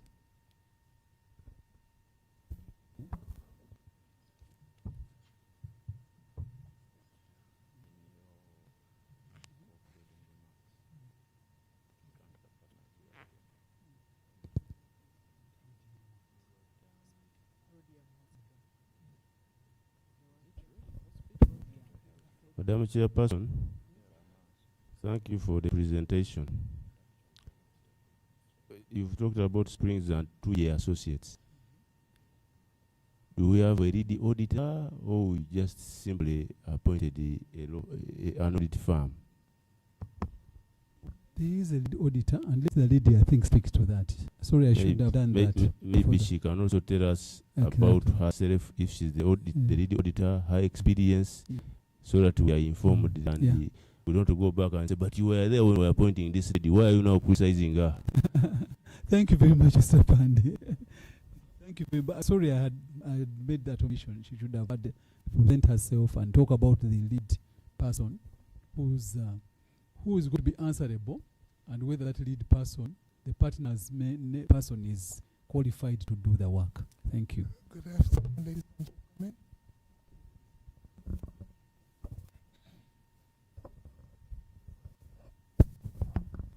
Thank you. My name is Maria Nabanja Sentam, the managing partner, Springs and 2J Associates LLP.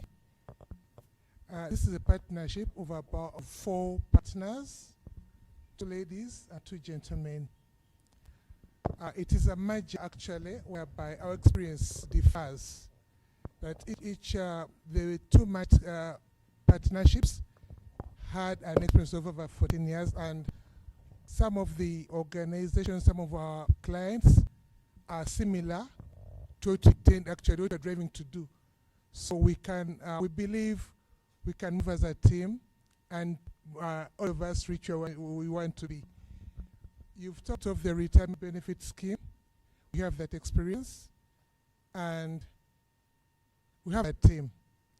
We have the software, and we are ready to work with you so that we reach heights. Thank you so much. Unless there are questions, but that is us. I'll be the lead, managing partner, and alongside me is my Dr. Michael 2J trainer to handle the exercise.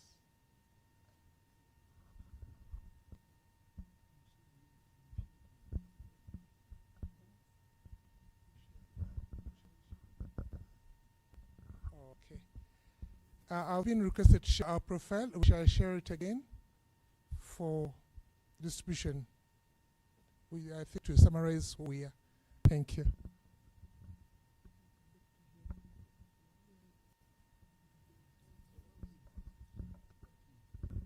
We have this profile and we looked at it closely. We shall share it again for purposes of members' satisfaction that we did a good job in choosing these people that we chose. And the report of how we got to this point is also available for if those who want to look at it.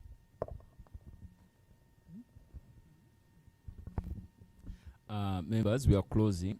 Any member to move a motion that AGM appoints Springs and 2J LLP as our external auditors for 2 years. Our member, Arthur Isiko, I see your hands, and you are the treasurer. So move a motion that will bite you. Thank you so much, Madam Chairperson. Thank you. I have heard and I have read information concerning Springs and 2J. I hereby recommend and move a motion that they are appointed as auditors for the next 2 years. Thank you. Any member to second? Any member to second the motion to appoint Springs and 2J to be our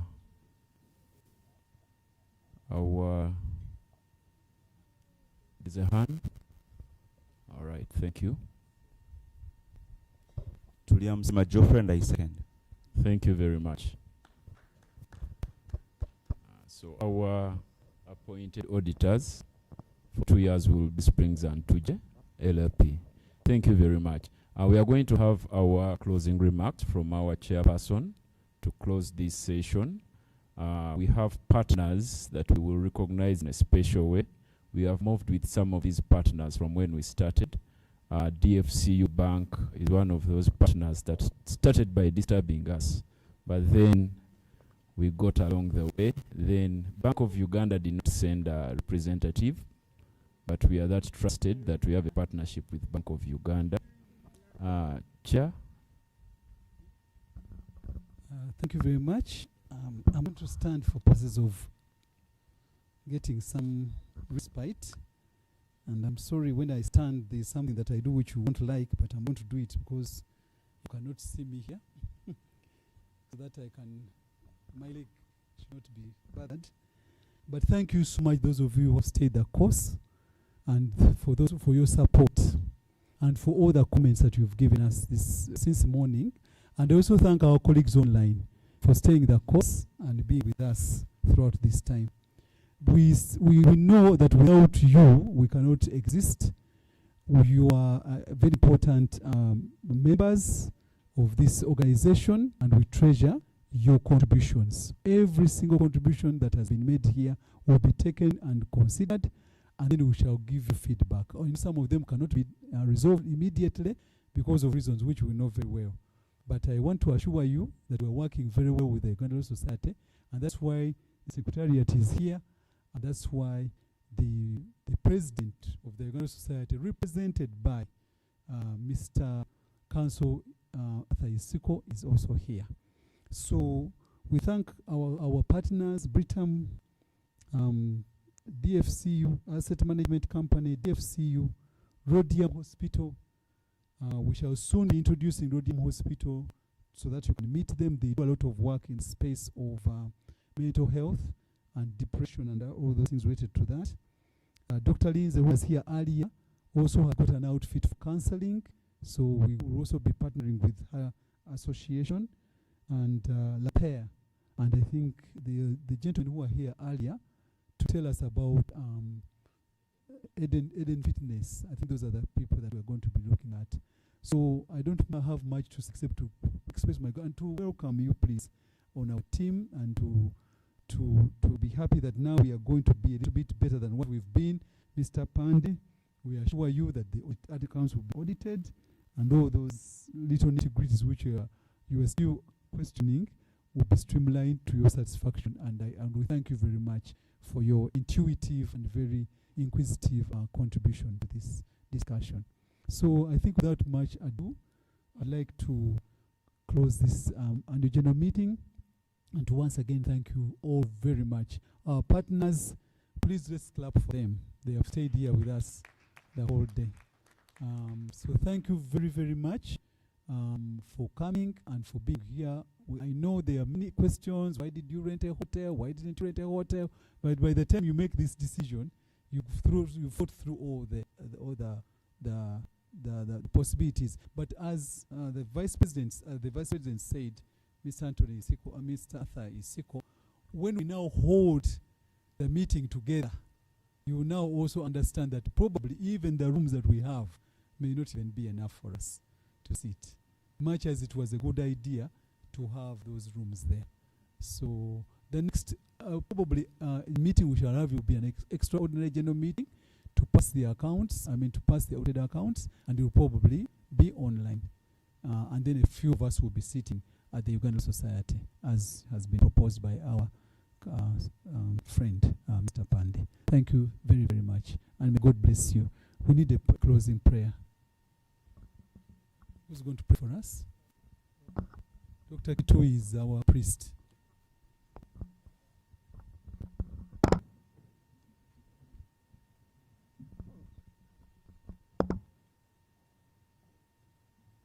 Let's bow our heads and pray. Dear Lord, we thank you so much for today. We thank you for the deliberations that we've had concerning the Uganda Law Society Healthcare and Benevolent Fund. Lord, we pray that you will guide this fund to great heights so that we can support and serve our members in their times of need. Lord, I pray that you grow the fund and that you continue leading the board, that you continue blessing the members to pay up, and that you bless the ULS Secretariat, the partnership, and the different partners that have been here. And as we depart, we pray that your blessing rests upon us, upon our members who are not well, upon our members who are grieving, upon our members who are in need of mental health care and self-care wellness.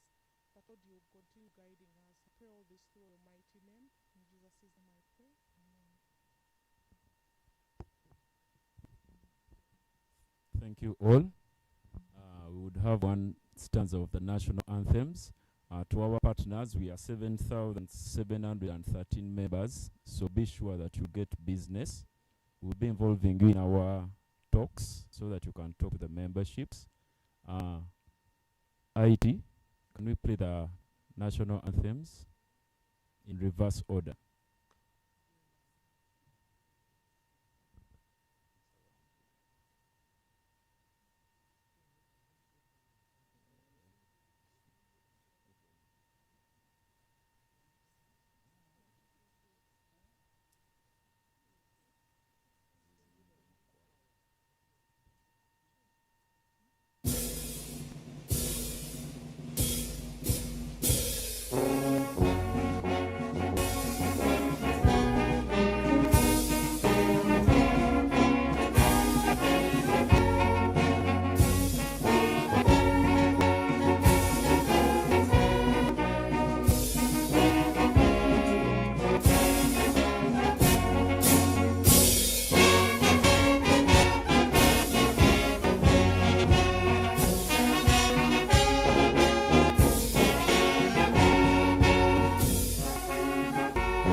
Recording stopped.